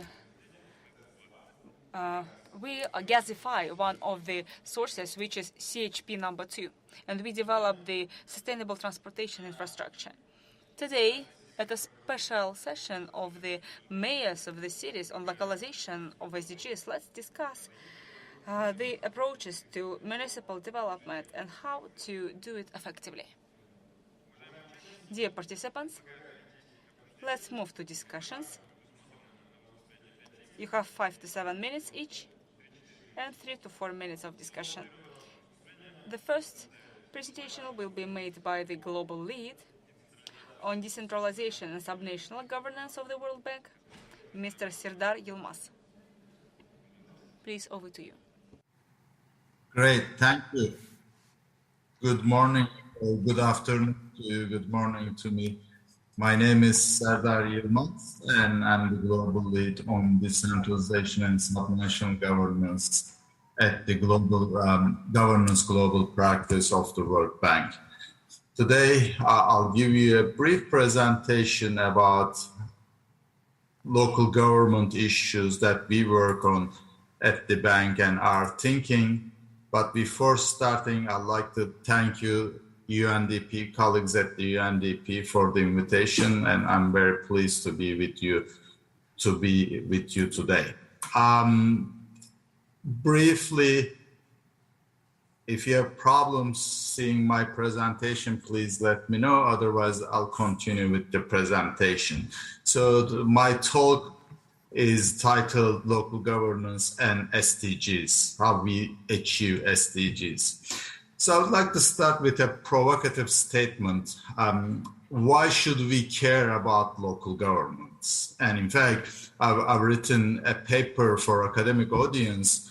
Why do we need local governments? I'll draw on my findings from that piece, but the main reason why we need local governments is because of the service delivery at the local level to achieve SDG goals. Invariably, all these governments are organized around different tiers, and the most important one for the people on the ground, and for that reason, for the achievement of sustainable development goals, the lowest level is the most important. If you think about the services that are delivered by the lowest level in various countries, of course, it depends on the responsibilities, but health services is important to achieve SDG goal number 3, or education service is important to achieve SDG goal number 4, or solid waste management or water and sanitation service is important to achieve SDG goal number 6. This is to say, local governments are very important for the achievement of these SDG goals, but they are more important for the people, for the livelihood of people. And I'm going to briefly touch upon different types of territorial organizations in countries. But another reason why we need local governments is the high levels of urbanization that the world is experiencing. Of course, the urbanization rate varies from region to region, but on average, 70% of world's population live in urban areas. Therefore, the management of urban areas is very important. And in fact, if you think about local economic development, the better managed urban areas are able to achieve higher levels of growth and attract more jobs and more investments into their jurisdictions. This is an important area for local leaders in order to grow their economies. In that context, if we think about a local government system, how can we design a system where local leaders, whether it is mayors or whether it is governors, they have different titles in different countries, what kind of empowerment they need in order to achieve those SDG goals or make their jurisdictions more competitive? I can think of three very important areas. One is the budget authority. The local governments or the local leaders should have authority to allocate resources.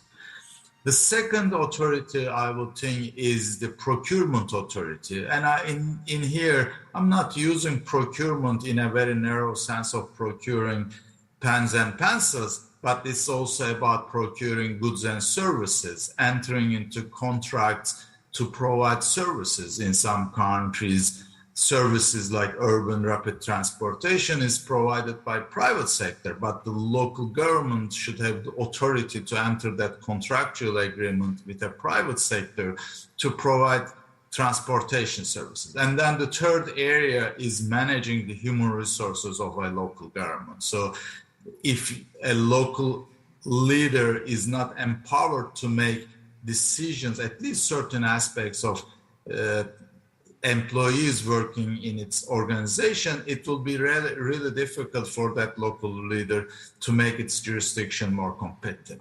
But this is only one side of the story. The other part of the story is to make local leadership also more accountable. It's not that local governments or local leaders should have unlimited authority and there's no checks and balances. And in fact, a good functioning local government system balances this discretion and accountability. When we talk about accountability, there are two main groups of accountability tools. One is called in the literature supply side, or some people call public accountability. These are classic accountability structures in all the governments, whether it is internal controls, internal inspection units, or external control, supreme audit institutions, or in some countries you have independent bodies like anti-corruption commissions and everything. And of course there are courts and everything. So these are classic public accountability or supply side accountability approaches. But more interesting is the demand side accountability approaches, and some people call this social accountability approaches. The idea behind the demand side accountability is to devolve more civic responsibility to citizens so that they participate in the management of the jurisdiction together with the local leaders, and they express their views and opinions during different stages of decision making. And this is also an important responsibility of local leaders to make sure that these systems are used, to make sure that local citizens are encouraged to participate in managing the jurisdiction. If we think about local government systems, I would argue that balancing discretion and accountability is very important, and our goal should be achieving what's called the third quadrant, where you have a high level of discretion, where local leaders make important decisions, but they're also highly accountable to their citizens in terms of those decisions. And countries pursue different routes to achieve that third quadrant. If you think about a country like Indonesia, they initially started devolving a lot of responsibilities to local governments. They didn't necessarily emphasize the accountability. Now they are seeing the results of that, and they are trying to move from the first quadrant to third quadrant to make their local governments even more accountable to citizens. And then you have the direct line from the second to third quadrant. You balance basically discretion and accountability.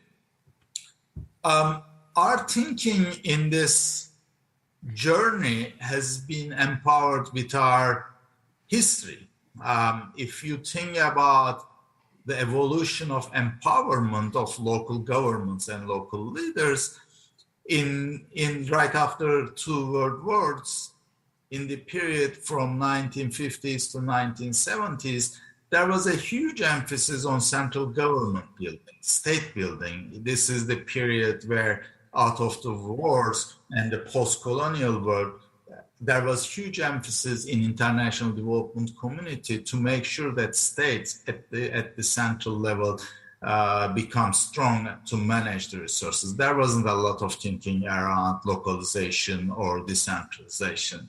But then that thinking has changed in 1980s and 1990s with the failure of the central planning and transition from centrally planned economies to market-based economies. There was huge emphasis as part of transition. There was huge emphasis, especially in Eastern Europe and your part of the world, in Central Asia, to empower local governments and have locally elected leaders who are accountable to their citizens.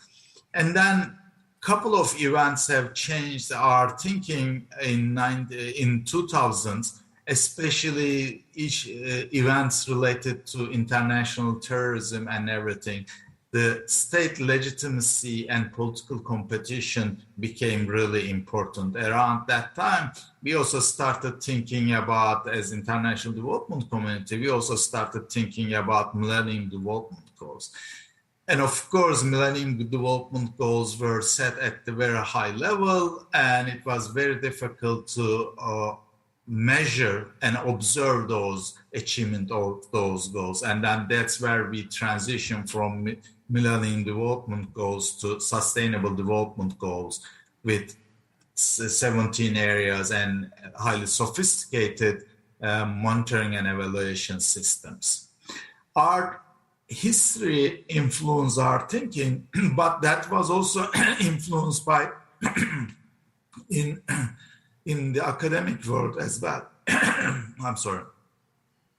So there, starting from 1940s and 1950s, there was a lot of academic papers and documents written justifying the existence of local governments. And in the academic world, many of these initial pieces were influenced by what's called the welfare economics. There was a justification in terms of allocation of resources for local governments. And the argument was that the proximity, local governments being closer to people, they are better positioned to allocate scarce resources and reflect the preferences and needs of their citizens. And this is what's called the first generation literature. But then the second generation literature, especially in 1980s and 1990s, started to think about accountability implications of local governments. And that's where they put the high emphasis on gaming the system and making sure that local governments do not do bad things with the resources that are being trusted to them. And that literature still continues. If, as I said at the beginning of my talk, governments are organized in different forms. In some countries, local government system is what's called a deconcentration system. If you think about countries like Cambodia in your region, it's highly deconcentrated structure where local governments are basically the units of central government to deliver services in localities. They are not autonomous local governments. They have very little decision-making power. In countries like Vietnam, for example, state-owned enterprises play a huge role in local service delivery, and this is what's called the delegation. Central government delegates responsibility to provide a certain type of certain type of service to local citizens by an entity. In some cases, this is a state-owned enterprise. In some cases, maybe it's another parastatal organization. And then there is the third type of local government arrangement where elected local governments are responsible certain set of services, and they're also responsible raising their own revenues and providing services to their citizens. And this is what's called the devolution, devolved local governments. And in many of the countries in Eastern Europe and Central Asia, we have devolved local governments. One of them is actually my own country in Turkey. We have a tradition of devolved local governments for a long time, starting from 1950s. And in fact, I'm sure you know the fact our current president was the mayor of Istanbul at some point in the past. And I want to conclude my talk with giving you a broad perspective of decentralization or designing a functioning local government system. The first dimension of a functioning local government system is the political dimension. And this political dimension, some people reduce that dimension to only election. Election is one part of it, making have elected local governments, but we have to go beyond the election. We have to use different tools. One of the issue, for example, it's understudied and underlooked in the practice as well as the research, is the role of local councils. Local councils are the checks and balance institutions over the local executive, whether they are empowered, whether they have investigative tools, whether they have budget to make sure that executive branch of the local government functions properly. It's an important area. So the political dimension is way beyond local elections only. The second dimension is the administrative dimension. We touched upon these issues in terms of managing human resources, procuring goods and services. These are important areas where local governments should have a level of authority so that they can function properly. If they are going to get permission for everything from the center, that's going to basically block the system, and they are not going to be effective. We need to devolve power to local governments. And the last slide, of course, is the fiscal power that local governments should have in terms of managing their resources. An important area here, which basically underlooked and in the practice as well, I'm sure the mayors will appreciate their raising their own source revenues. In the practice around the globe is there's high dependence on intergovernmental transfer systems, and there is very little own source revenue mobilization. If you are dependent on central government on your revenues, 90% of your revenues come from the central government, you will be dependent on central government. You will be less autonomous, less independent. So it's better to raise your own revenues. With that, I'd like to thank you, and I would like to conclude my presentation. If any one of you want to get in touch and ask for clarification or any support I can provide, please get in touch with me. Thank you. Спасибо большое. Thank you so much, Serdar Bey. So many good insights you shared in your presentation. And now I would suggest to move to the next presenter. And now the floor goes to the Senior Urban Development Specialist of the World Bank, Ms. Chu Yun Huan. I know that Ms. Huan is actively involved in drafting the law on agglomeration, which is yet another important initiative. It was stated by the President. Please, over to you.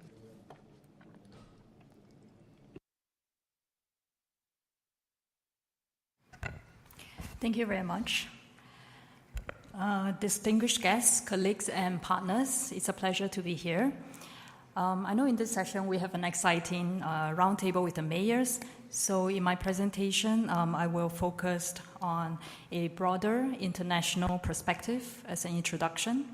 And in particular, I will focus on some of the approaches and examples in the work by the World Bank in supporting sustainable urban development and in achieving the SDGs. Just to give some background context, we live in an increasingly urban world, as we all know, and it is projected that another 2.5 billion people could be added to urban areas by 2050, and most of this will take place in Asia and Africa.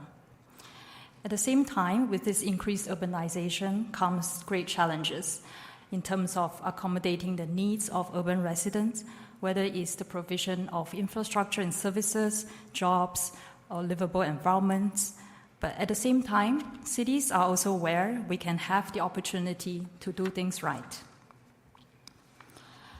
Climate change will continue to act as a multiplier of risk, and many countries are challenged by extreme weather, natural disasters, and the impacts of climate change. And this will exacerbate and compound the urbanization challenge as well. So how do we realize SDGs at the local level, especially in cities and metropolitan area? In particular, to support SDG 11 to build sustainable cities and communities, and also how that then can contribute to the other development goals. Urbanization is an important driver of economic growth and opportunity, and cities are where we can try to achieve the SDGs. We know that no country has achieved economic growth and higher living standard without urbanization, and that agglomerations via cities could help to boost productivity, jobs, and output. Here in Central Asia, cities also help to drive the economic growth, but we have seen that this growth seems to be inconsistent over the decades. At the same time, Central Asia countries are urbanizing through both a growth of the urban cores as well as an expansion of the urban built-up areas, especially in the larger peri-urban areas. And there are considerable growth of urban versus the rural population. Central Asia also is a very energy-intensive region. And it's amongst all the 5 countries are among the top most carbon-intense economies globally. And that also have results. We see, for example, higher air pollution levels, which are nearly twice the EU's average. Overall, most Central Asian countries are not sufficiently reaping the benefits of urban agglomeration. Their level of economic development, as measured by the GDP per capita, remains lower than expected, given its level of urbanization. So how do we achieve SDGs at the local level? First of all, the actions are required to be coordinated, linked, and enacted across the spectrum of scales, first from the national level to the regional and metropolitan level and city, and finally even in the neighborhood and street scales. Starting at the regional metropolitan level, an important agenda is sustainable regional development and the formation of well-connected and efficient system of cities. This includes exploring opportunities in both the major cities as well as the secondary cities.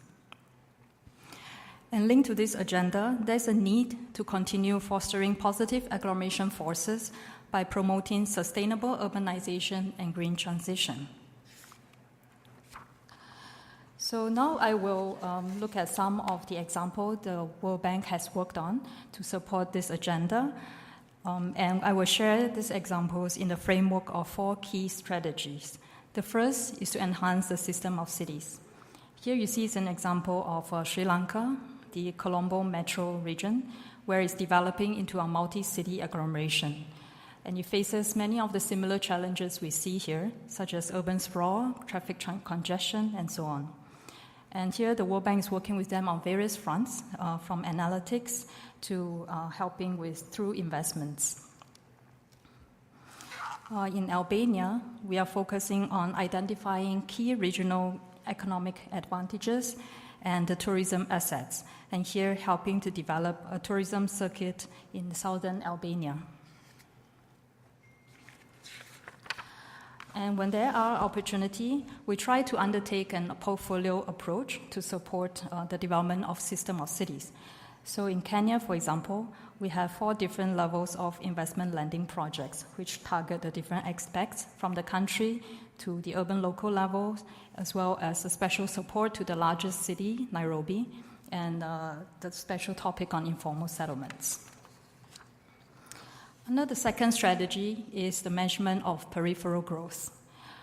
One example here is how we try to assist Tanzania in using remote sensing techniques to analyze the city growth patterns and thereby identify how effective the urban plans are in guiding urban growth, and then how we could then improve upon it.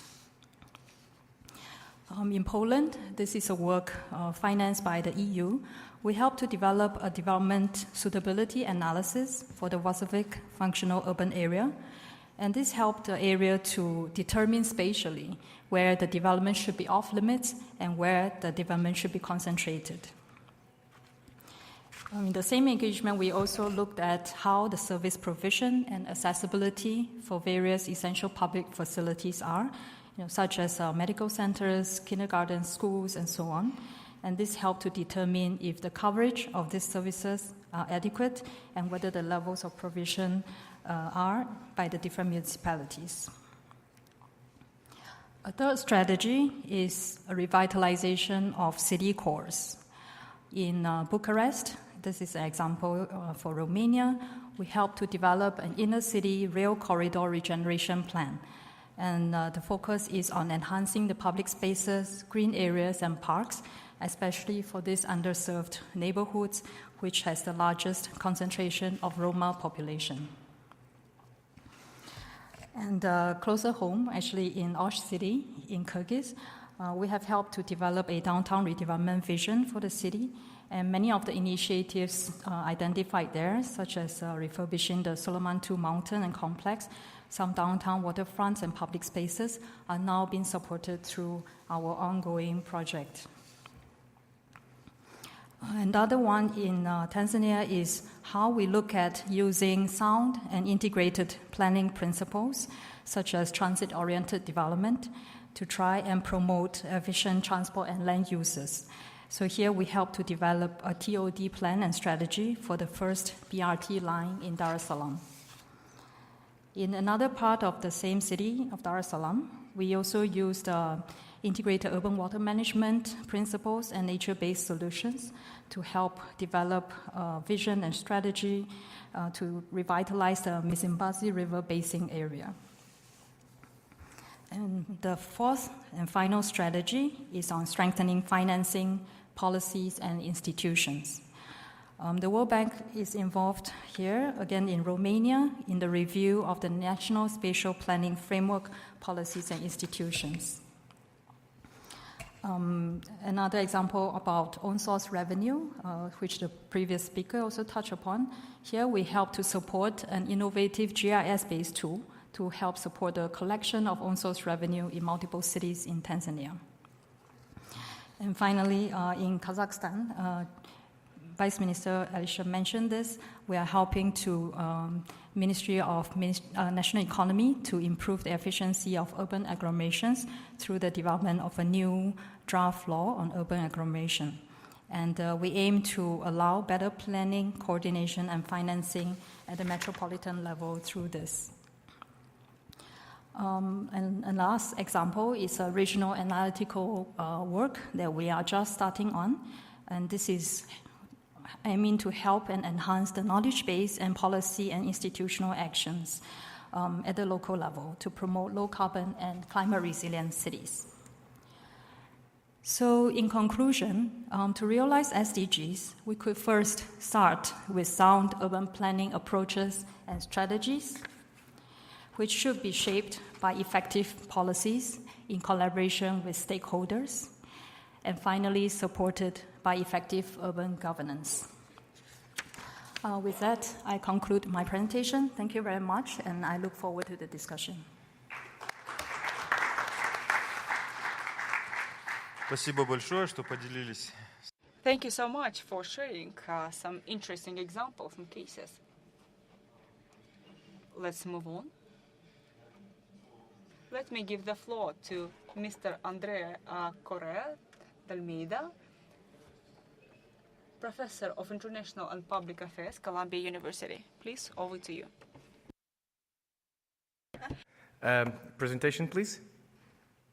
There are two main ideas that I would like to extract from the two previous presentations that are so close connected with what I shared in my previous presentation and with this one. In the first World Bank presentation, the fiscal financial issue was only simply one of three key development/innovation variables. And that means that the funding that normally is associated with the new tech and data systems needed for collaboration are not as relevant as if we think of innovation only in terms of tech and data. So that's a very important first point, because if we consider other innovation drivers, as illustrated in my previous presentation, into the equation, we can start building upon what exists, either institutional framework, networks, leadership, organizational culture, etc. The second, and this is important because that removes the pressure from mayors that want to engage in innovation agendas, and the only thing they hear is the $5 million, $10 million needed to innovate. You don't have to. You can build incrementally based on what exists. The second point, and by the way, I'm not a World Bank representative here. I just want to make connections between ideas, because I think that's what makes sense if we preaching for collaboration and partnerships. The second idea is the idea of multi-cities approach for development. Hence why in my previous presentation, I pitched the idea of creating a regional network or alliance for urban innovation in these 5 countries that bring us together here. But what I want to share with you today is how to put in practice some of these ideas of localizing SDGs, building upon a project I led for the largest urban tech innovation incubator in New York, New Lab, and the Economic Development Corporation. And I'm not going to spend time with statistics because they have been used already. What I think, and this, I'm sure this is not new for you, but I think what is interesting and actually tragic is that if sustainable development goals will only be achieved at the city level, or at least with the involvement of city, why is that mayors and city staff and city personnel are so poorly involved in building national strategies and national dialogue? You know, you look around in the largest initiatives, either Bloomberg C40 or Rockefeller Foundation 100 Cities Initiative, it's mostly focused for top-level leadership at city level. What about the practitioners? The good news is that we know that GDP increases as the size of the urban population increases in the city, but we know that the average as an indicator has lots of issues, and the issue is that the bell curve has left and right wings. So even though on average we are better off with urbanization, inequality also increases. And here the inequality is measured by the area, the portion of urban slum population globally, the third piece of the chart at the top. So, a case study. And it's important to use the case of New York precisely because money was not the issue, precisely because financial resources were not the issue. And the question that was posed to me in 2017 by some of the New York leaders was, Andre, how can we build collaboration frameworks outside of the monetization systems? We all know how troublesome a public procurement can be, how troublesome can be to bring demand and supply of needs and solutions around the price mechanism.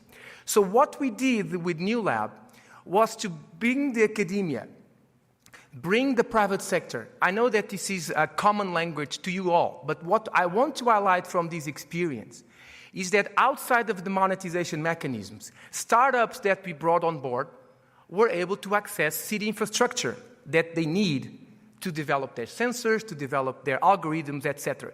Stuff that normally small companies cannot access to.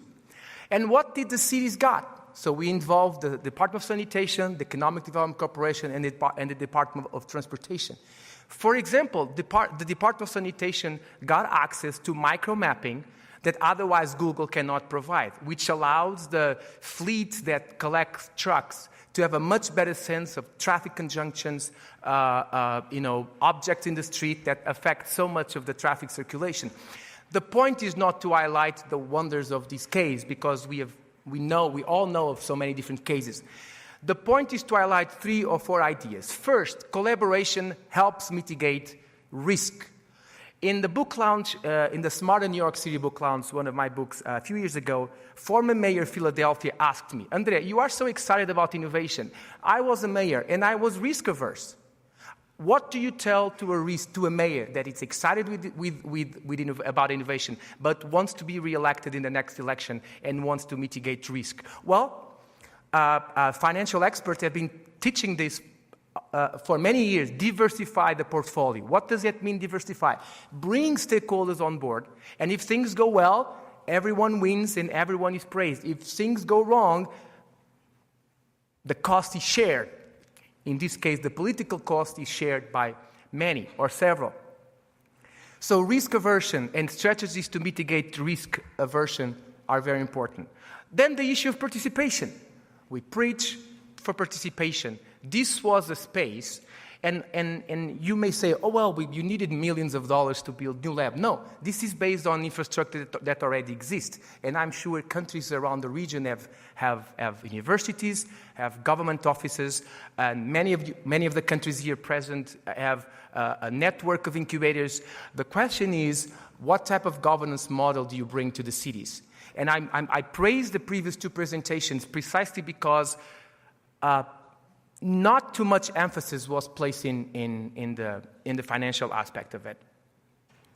So in the case of New York, what happened is that there was this profound conviction that after the financial crisis in 2007, 2008, New York needed to diversify their economic model.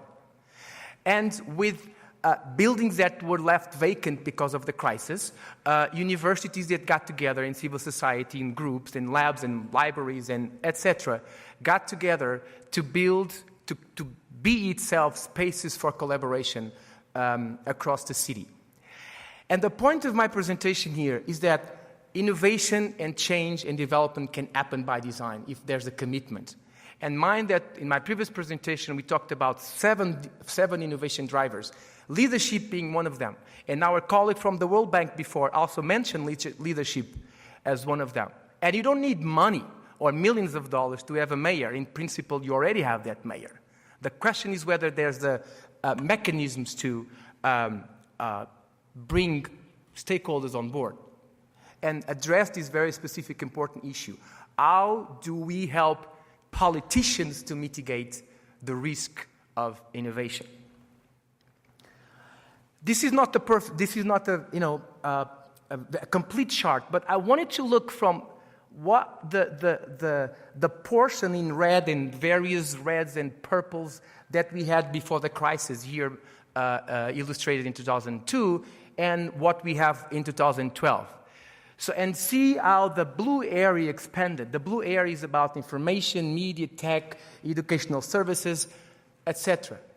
What happened was that with the commitment, and by the way, my hometown is Lisbon, so I'm not here advocating for the specifically about the things that New York did. It's the case that I know better together with other European cities. By design, we were able to create the conditions to encourage homegrown development. So by creating these bridges with the public sector, and certainly the private sector is needed as well, large companies, I mean, we were able to attract firms that, wow, we can access urban infrastructure and pilot our our solutions, our technologies, our sensors, our drones, our algorithms. So by design, what was traditional viewed as a city around media and finance and insurance and fashion fundamentally changed. I think with a regional alliance for urban innovation, we can create the type of innovation hubs across the region that here I use New York as an example. I could use other cases around the world of how by design, with relatively small amount of money, building upon what exists, universities, talent, political commitment, we can help and build innovation agendas. Bottom up.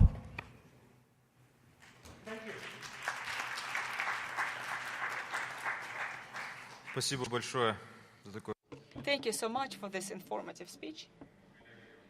I think that colleagues from city administrations, authorities have some food for thought.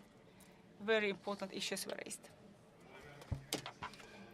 Dear speakers, thank you so much for your presentations. Now I suggest that we move to discussions with our colleagues. Today we have here representatives from different cities. Let me give the floor to Mr. Burcu Ozupak Güleç, coordinator of Istanbul Planning Agency Vision 2050 Office, Republic of Turkey. You have 3 or 4 minutes for your comments because we are lagging behind. Please, over to you. Mr. Burcu Ozupak Güleç.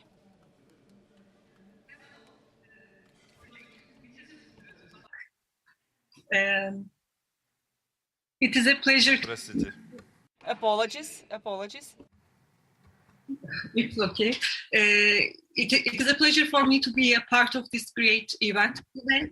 I wish I could be there with you.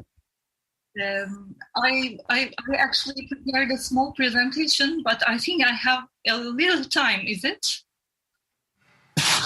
Да, так точно. So please, if you could shorten it. Thank you. Okay, I will share my screen.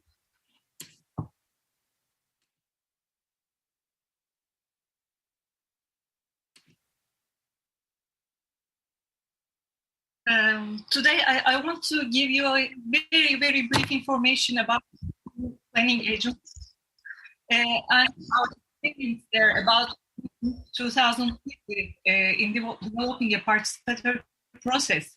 Actually, I think it will contribute to the explanation about the bottom-up approach there.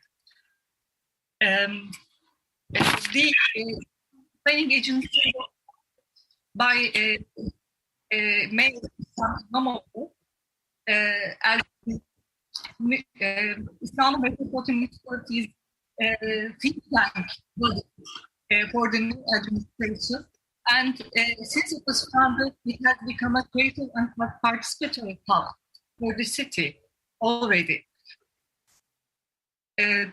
What we aim there is to determine a role, vision, and direction of Istanbul in the global system. We offer scientific, rational, and permanent solutions, and to define the real problems of Istanbul together with the citizens and stakeholders.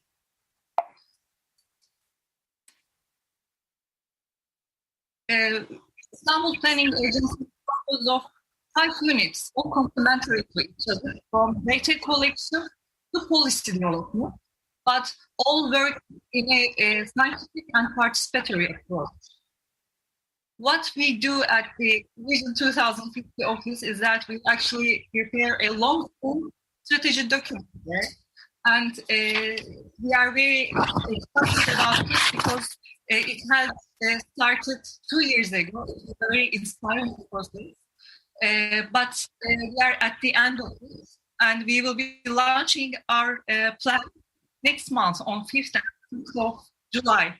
And if anyone is be interested in coming to Istanbul, I would like to welcome everyone to our exciting celebration of those days. Istanbul Vision 2000 strategy document is actually a very long-term roadmap. It was a big challenge to prepare that roadmap. As you know, Istanbul is the economic center of Turkey. It produces more than 30% of its GDP, and it is home to 16 million people in Istanbul, and actually more. And Istanbul is for innovation, creativity, and entrepreneurship in Turkey. And our city has always been strong with its tangible and cultural heritage and its cultural diversity. However, we have seen that as planners for many years, the chronic problems of Istanbul, such as inequality, quality of life, and main risks, disaster and climate risks have been overlooked. And nature of our city has been damaged severely because of many real estate investments and macro big-scale projects in the city. And to tackle these problems, Vision 2000 plan is prepared. It aims to a long-term roadmap for Istanbul citizens and also all the authorities for Istanbul. It is a holistic and strategic approach. It is co-produced along a scientific participation process. There is a focus on vulnerable groups. It is prepared by a scientific approach, and it is meant to be a call for change from the local to the national and global scales. We are trying to develop a bottom-up approach to the national and actually to the global levels as well. How we did it is we worked with citizens of Istanbul and public stakeholders for 2 years. We've analyzed the city, we tried to understand the city, and we determined a vision, a long-term vision for the city, again together with the citizens, youth especially, and we went to all districts of Istanbul to understand what the citizens actually see, not the experts only. And we had strategy workshops. What we did as the vision office, we say that students prepared the plan. We have actually refined the wishes of Istanbul people along using the data. And we will be launching a participatory monitoring and feedback system as well. What we worked on was we did urban analysis, and it was in parallel with SDGs actually. And we had many meetings, lots of meetings. We had more than 20,000 citizens participating in the process, more than 1,000 stakeholders, experts, academicians, civil society organizations in the process, and lots of events, and they haven't stopped. We still continue to have the participatory process and talking with the citizens. And we had international cooperation. We really give value to learning from each other. For example, in World Urban Forum, we are holding a session for cities, future of the cities, with our partners, that we have a sustainable partnership now. This is the structure of our vision document. It has a big vision with goal, long-term goal. It has 7 themes, working themes, 38 aims, goals that we want to achieve in 40 years, and 246 objectives that we want to follow. It is a roadmap for the whole city. I cannot tell you the vision yet because it will be launched by the mayor next month, but this is actually what Istanbul citizens want. This is the feeling of it. They want a just, equal, and empowering city, a liberating environment, enabling environment. They want a resilient and safe city for all citizens, vibrant and innovative economy again, because we are in a crisis situation now. We want diversity. We want to see diversity in all fields in our city. Living in a metropolitan city is quite hard. We want a better life. We want to ensure good living, better quality of life. And also, one of the main topics of the vision plan is about environment and climate change. I won't go into this. I will keep it short. But the themes correspond to sustainable development areas of the city. So we have many goals and objectives under it. What I can say is that about all those objectives, they are cross-cutting. We all know that we work on development. You can't separate the sectors and topics from each other. They are cross-cutting, and there is a holistic approach in the plan. What we will do now is at the implementation, we are quite excited about it because a new term begins for us. And we will move from discourse to implementation. We will realize our policies with, again, a strategic approach. We will allocate our funds to strategic projects. And we will do it again with our citizens, Istanbul people. And we will enable more participation, more talking together, more discussion in the city. And also we know that local problems are not, Istanbul's problems are not local. They are linked with national problems and global problems. So we give value to urban diplomacy, where we will be working on it in the future. And as I said, we are establishing a participatory monitoring and evaluation to improve the system. Thank you for listening. Thank you. Спасибо большое, очень. Thank you so much. Indeed, a very exciting example of long-term planning, and we really appreciate your presentation, and we are looking forward for the vision to be made public. It's such an intrigue for all of us. Thank you so much. And now I would like to give the floor to the representatives of neighboring countries. So we have the Deputy Hakim of Namangan Region, Republic of Uzbekistan, Butir Nuridinov. Please, over to you.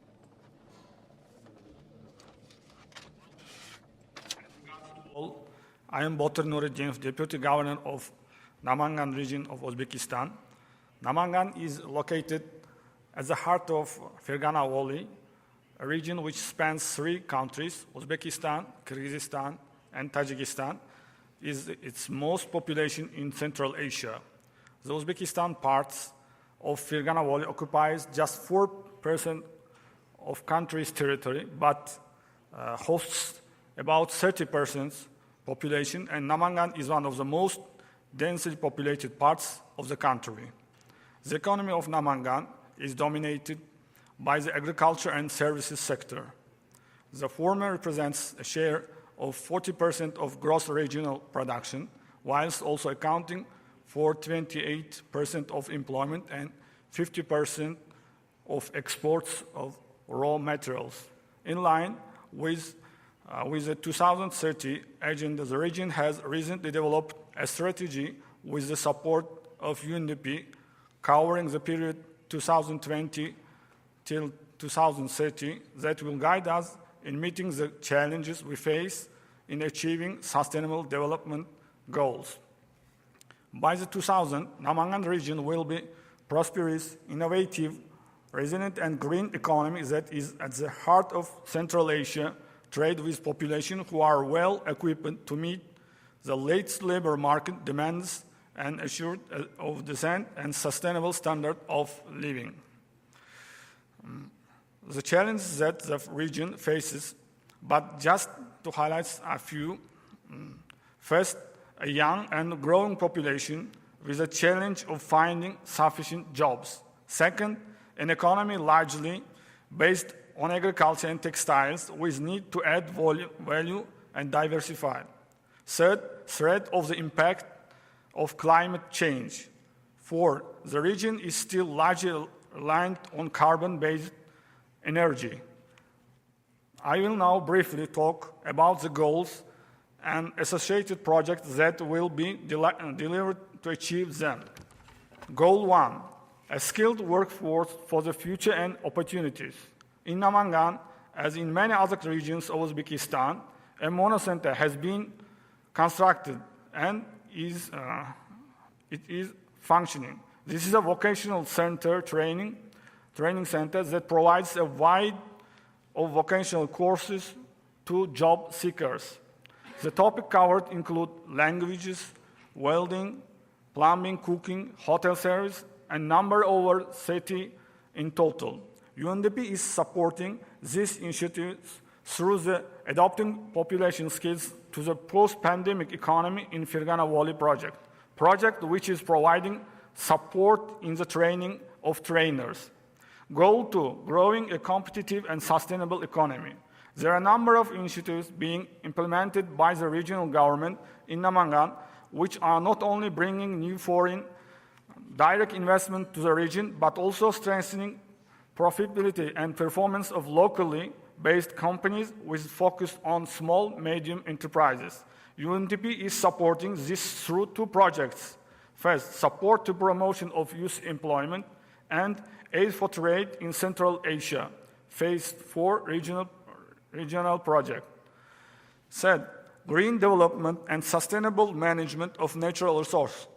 The region is supporting a number of initiatives such as greater uptake of drip irrigation, upgrading and rehabilitation of agricultural land, and the use and application of renewable energy.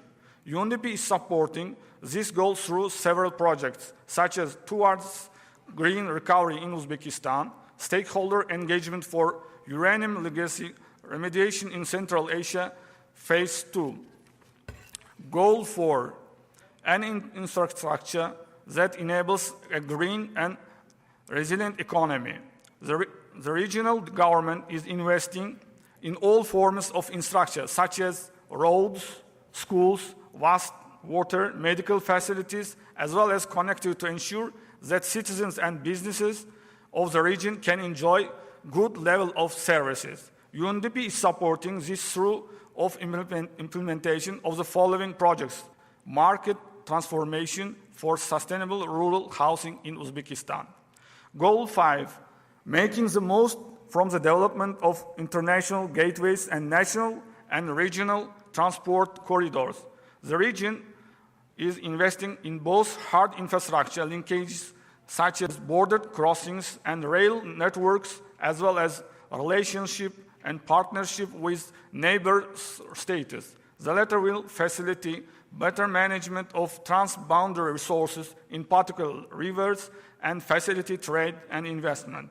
UNDP is supporting this by climate change and resilience in Central Asia. Goal 6, public institutions provide services efficiently and effectively.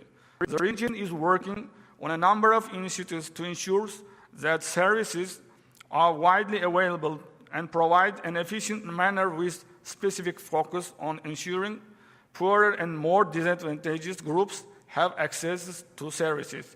UNDP is supporting this by improved public services and enhanced governance in rural Uzbekistan. Thank you for attention. Спасибо большое. Thank you so much for your speech. Almaty and Uzbekistan have very strong economic links. Over the last year, the trade turnover was 1 billion USD. It means that we have about 1,000 enterprises, joint ventures. And I think that we will do more for exchange of experience and deepening the economic cooperation. Let me give the floor to the director of the Department for Finance, City of Osh, please.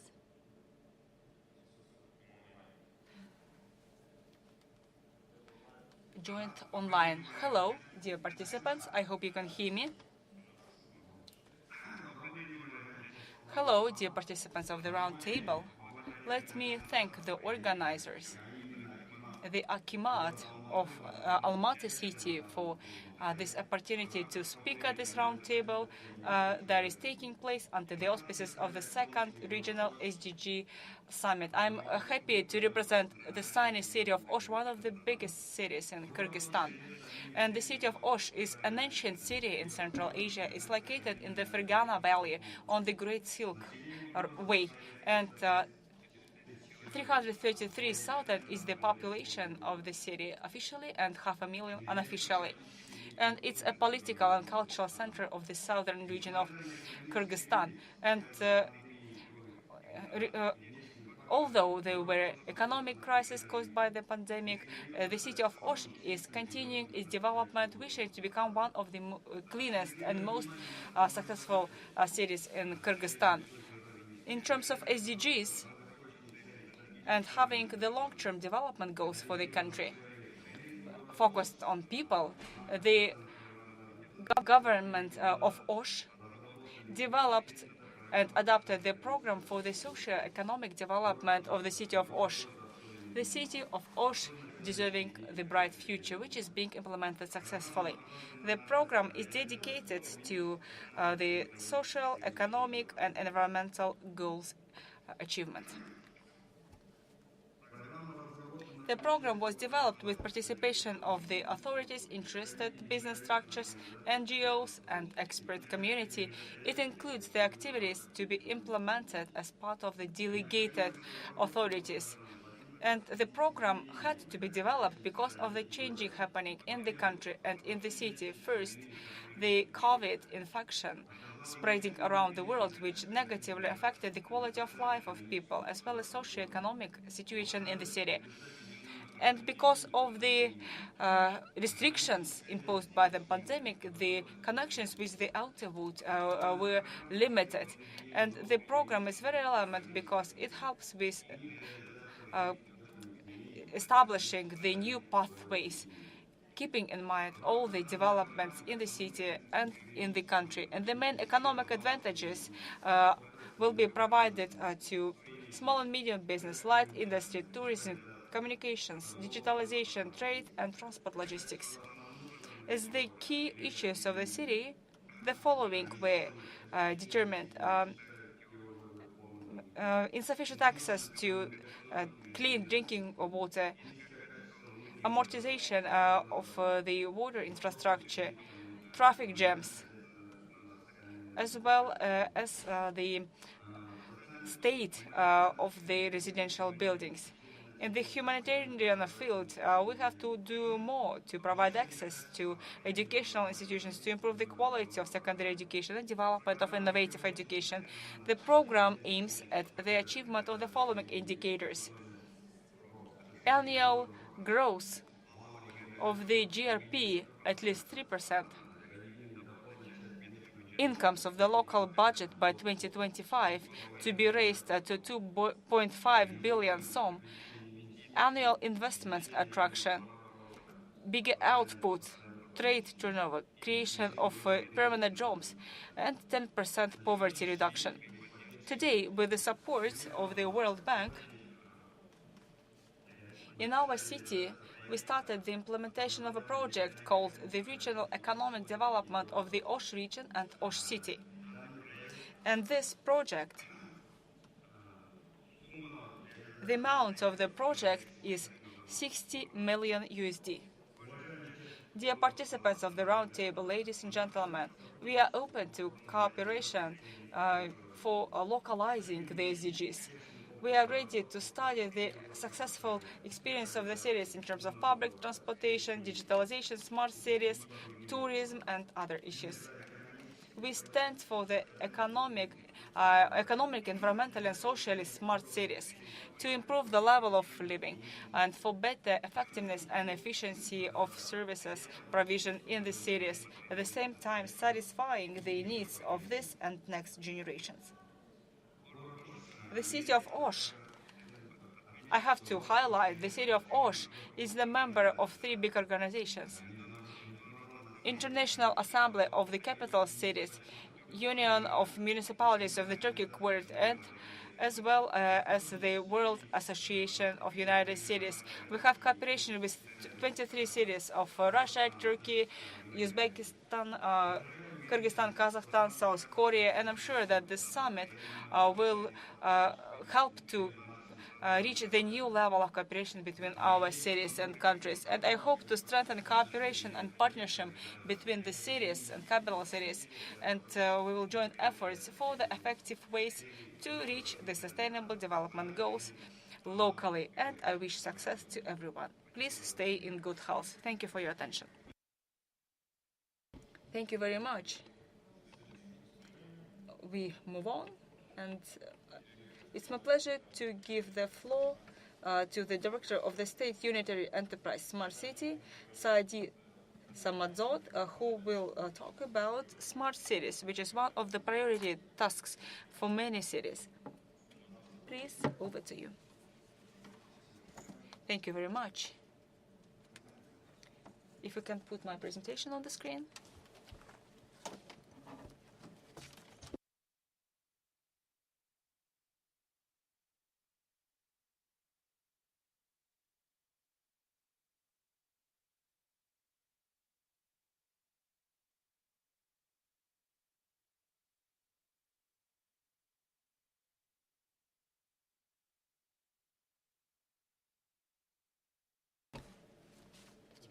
Let me continue.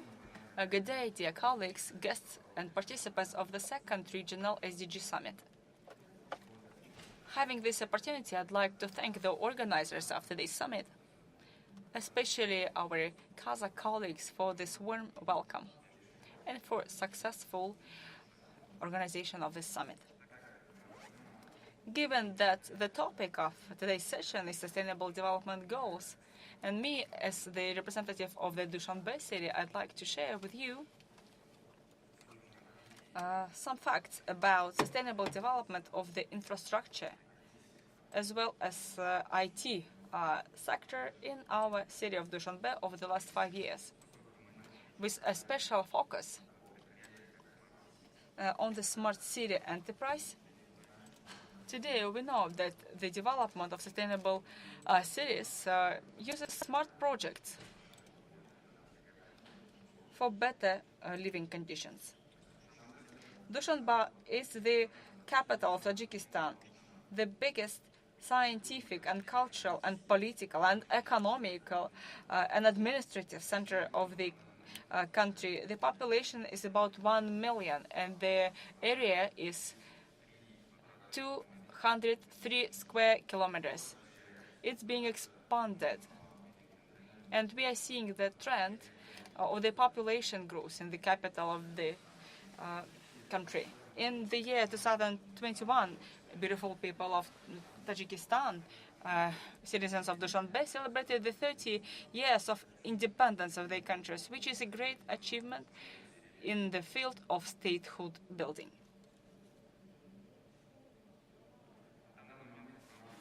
Now, as we celebrate this great national holiday in Dushanbe, 20 schools and preschool institutions were built, 10 healthcare institutions, about 100 workshops and industrial enterprises. More than 200 kilometers of roads were built, 20 administrative buildings, 250 multi-story buildings, and 161 service centers, 100 playgrounds, 10 parks. We organized repair and reconstruction for the residential buildings, 116 hostels, and more than 6,000 jobs were created. The industrial production grew 114%. Investment in fixed capital grew 1.5 times. Trade turnover increased 115%. Chargeable services, more than 100%. Transport sector, more than 100%. And GRP also grew a lot. And these are the achievements over the last 5 years. In the year 2021, the construction started of more than 7 educational institutions for 15,000 students in 2 shifts with their modern design, and the city is building another 22 schools, secondary schools for 40,000 students, as well as pre-school kindergartens. And the medical institutions were provided with the modern first aid cars and diagnostics equipment using the reserve funds. Rustam Amomali paid for the surgery of more than 100 disabled children with diseases. Last year, in order to stop the COVID from spreading, 1.5 million doses of vaccine were imported. To vaccinate more than about 100% of the target population. The global healthcare experiences show that the only one way to prevent disease from spreading is the vaccination. Given that now we are talking about the city expansion, it is continuing, we are building strategic social facilities, and having this opportunity, I'd like to invite all the participants after the summit to visit Dushanbe to see with your own eyes how our beautiful city is growing. In the second part of my presentation, I'd like to briefly tell you about the smart city of Dushanbe and show how, with the help of new projects, we can help achievement of the SDGs. But first of all, let me tell you the story of the smart city, Dushanbe, because it's a young organization. And over this short period of time, we implemented many successful projects. Esteemed Rustam Emomali made the decision in May 2019 to establish the smart city enterprise. And according to SDGs, we implemented some projects. One of the SDGs of UN is good health and well-being for all. And we started to implement new technologies in the field of healthcare, education. For instance, we are working on the project in the field of healthcare. It is called ETIP. This is the automated system for clinics. It's about automation of document workflow, management of the patient's cases, exchange of information between the members of staff. Speaking of well-being for all, in any age, it's important for the sustainable development. Currently, the world is facing unprecedented healthcare crisis caused by COVID-19, with people suffering and with the destabilization of global economy, changing the lives of people around the world. And but there are some advantages, because now patients are able to use the technologies for the remote healthcare services. Another goal is high-quality education, because good education is paramount for the quality of life of people, and projects in the field of education are key.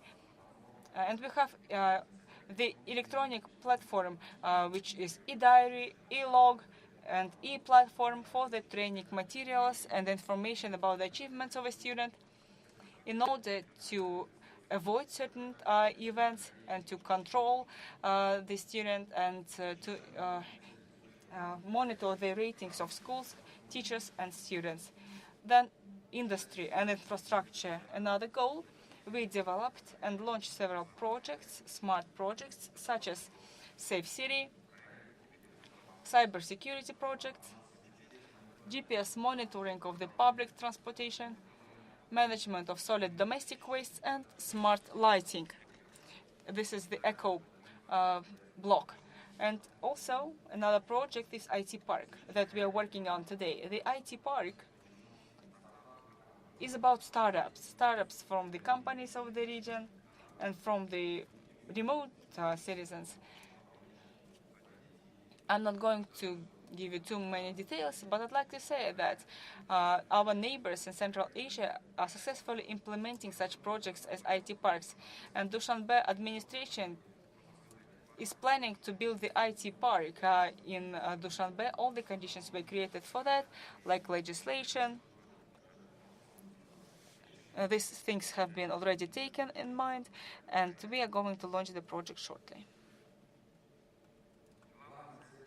The main goal is to facilitate the development of the IT sector. It's the main goal of the smart city in Dushanbe, because when you create such an ecosystem, you do steps towards development of IT sector and young people who would like to develop in this area. One of the SDGs is partnership to achieve the goals. And I'd like to highlight that the partnership for the goals achievement is one of the key objectives, which is about collaboration and trust-based relations. Also, the Smart City has got projects with the international organizations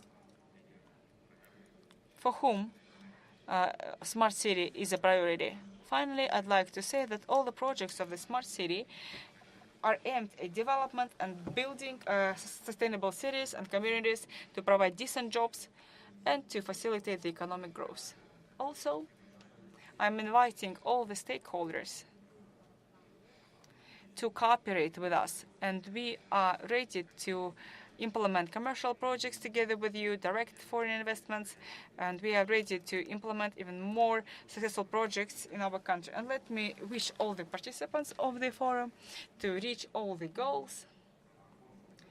And I wish you comfortable stay in this cozy city of Almaty. Stay in good health. Thank you very much for your attention. Спасибо большое. Thank you so much. Dushanbe is a beautiful city. And so, colleagues, today we'll listen to all of the presentations. I would like to thank all of my colleagues, experts, for a very open dialogue. And businesses contributed to implementation of SDGs, so they integrate these objectives into their development programs. This is mainstreamed, and this requires from businesses new competences, skills, managerial solutions, a high level of openness and publicity. And now it's high time for the question and answer session from the audience. Do we have any volunteers up there? Please, the floor is open.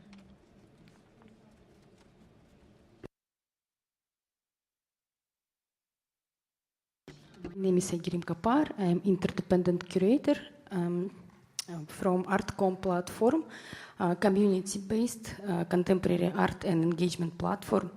And my question actually for all of you, it's according to presentation of Mr. Andre Correa de Almeida about lesson 6, community building.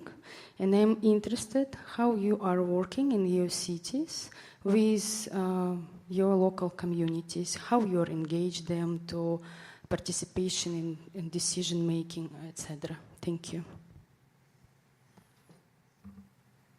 Well, I'm sure there are many different ways of approaching that, and I want to let my colleagues share their experience as well. One thing is very important, is the elected officials to create the conditions for the academia, private sector, groups of citizens to come together. So this is one specific, and I'm going to stop here. This is the one specific, you could call it top-down enabler to then allow bottom-up. One person individually cannot find or fund a room to meet other stakeholders. But perhaps if there's by design an intention to create meeting points, call it labs, call it incubators, call it accelerators, but to promote the value added of working together. And I stop here. Very practical infrastructure way of encouraging co-development. Thank you. Who else would like to share experience with the cities? Thank you for the questions. In our experience, I also just want to be short that we also in last 2-3 years start build and opening like platforms as like incubators, accelerators, and just we can say that we are just moving in this way, and we can feel the progress also. But in the smart cities case, we also, like I just mentioned about this IT park, so there is also will be some programs in IT park strategy. Thank you. Thank you. Будут ли еще вопросы? Any other questions from the audience? Please.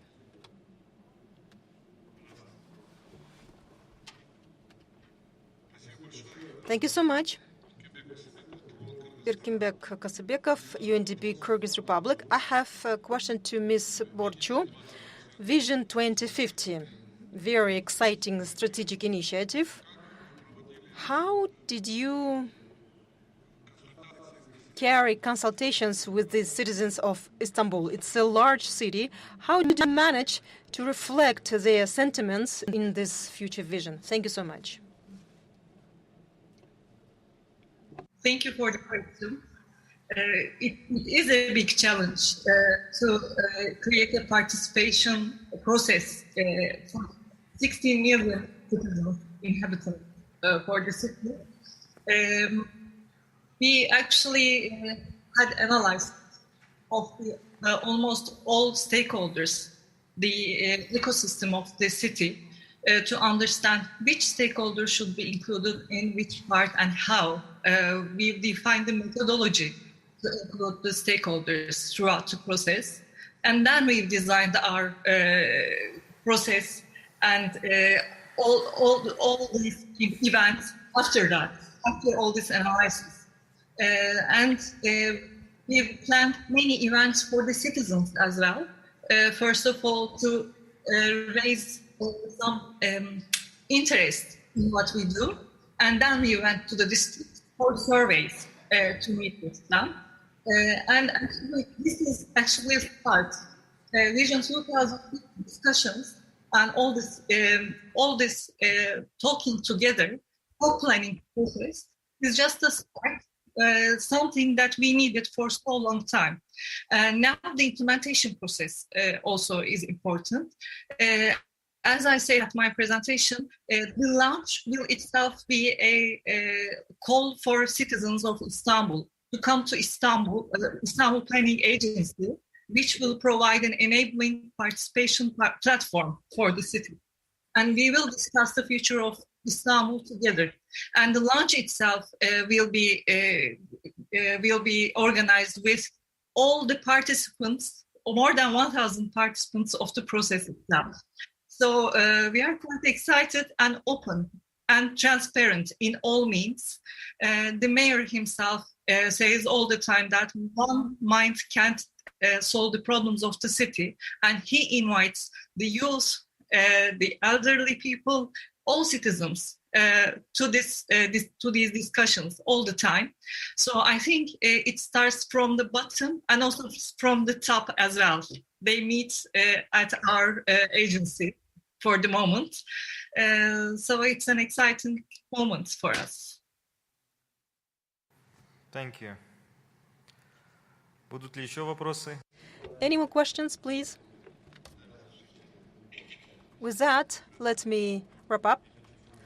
First of all, I would like to thank UNDP for hosting such an event, a special session dedicated to the mayor's engagement, mayor's roundtable. I believe that the meeting today with the findings will serve as the building blocks in designing bright future in which SDGs will be fully implemented. We shared experience, we learned so many insights, we learned from each other as well. We had new cases, good examples. So once again, my sincere appreciation to all the panelists. I would like to wish you best of luck and call it a day. Evening Almaty is beautiful. It was eager to see many more tourists and visitors because we had several years of lockdowns and travel restrictions. So enjoy your stay here. See you soon.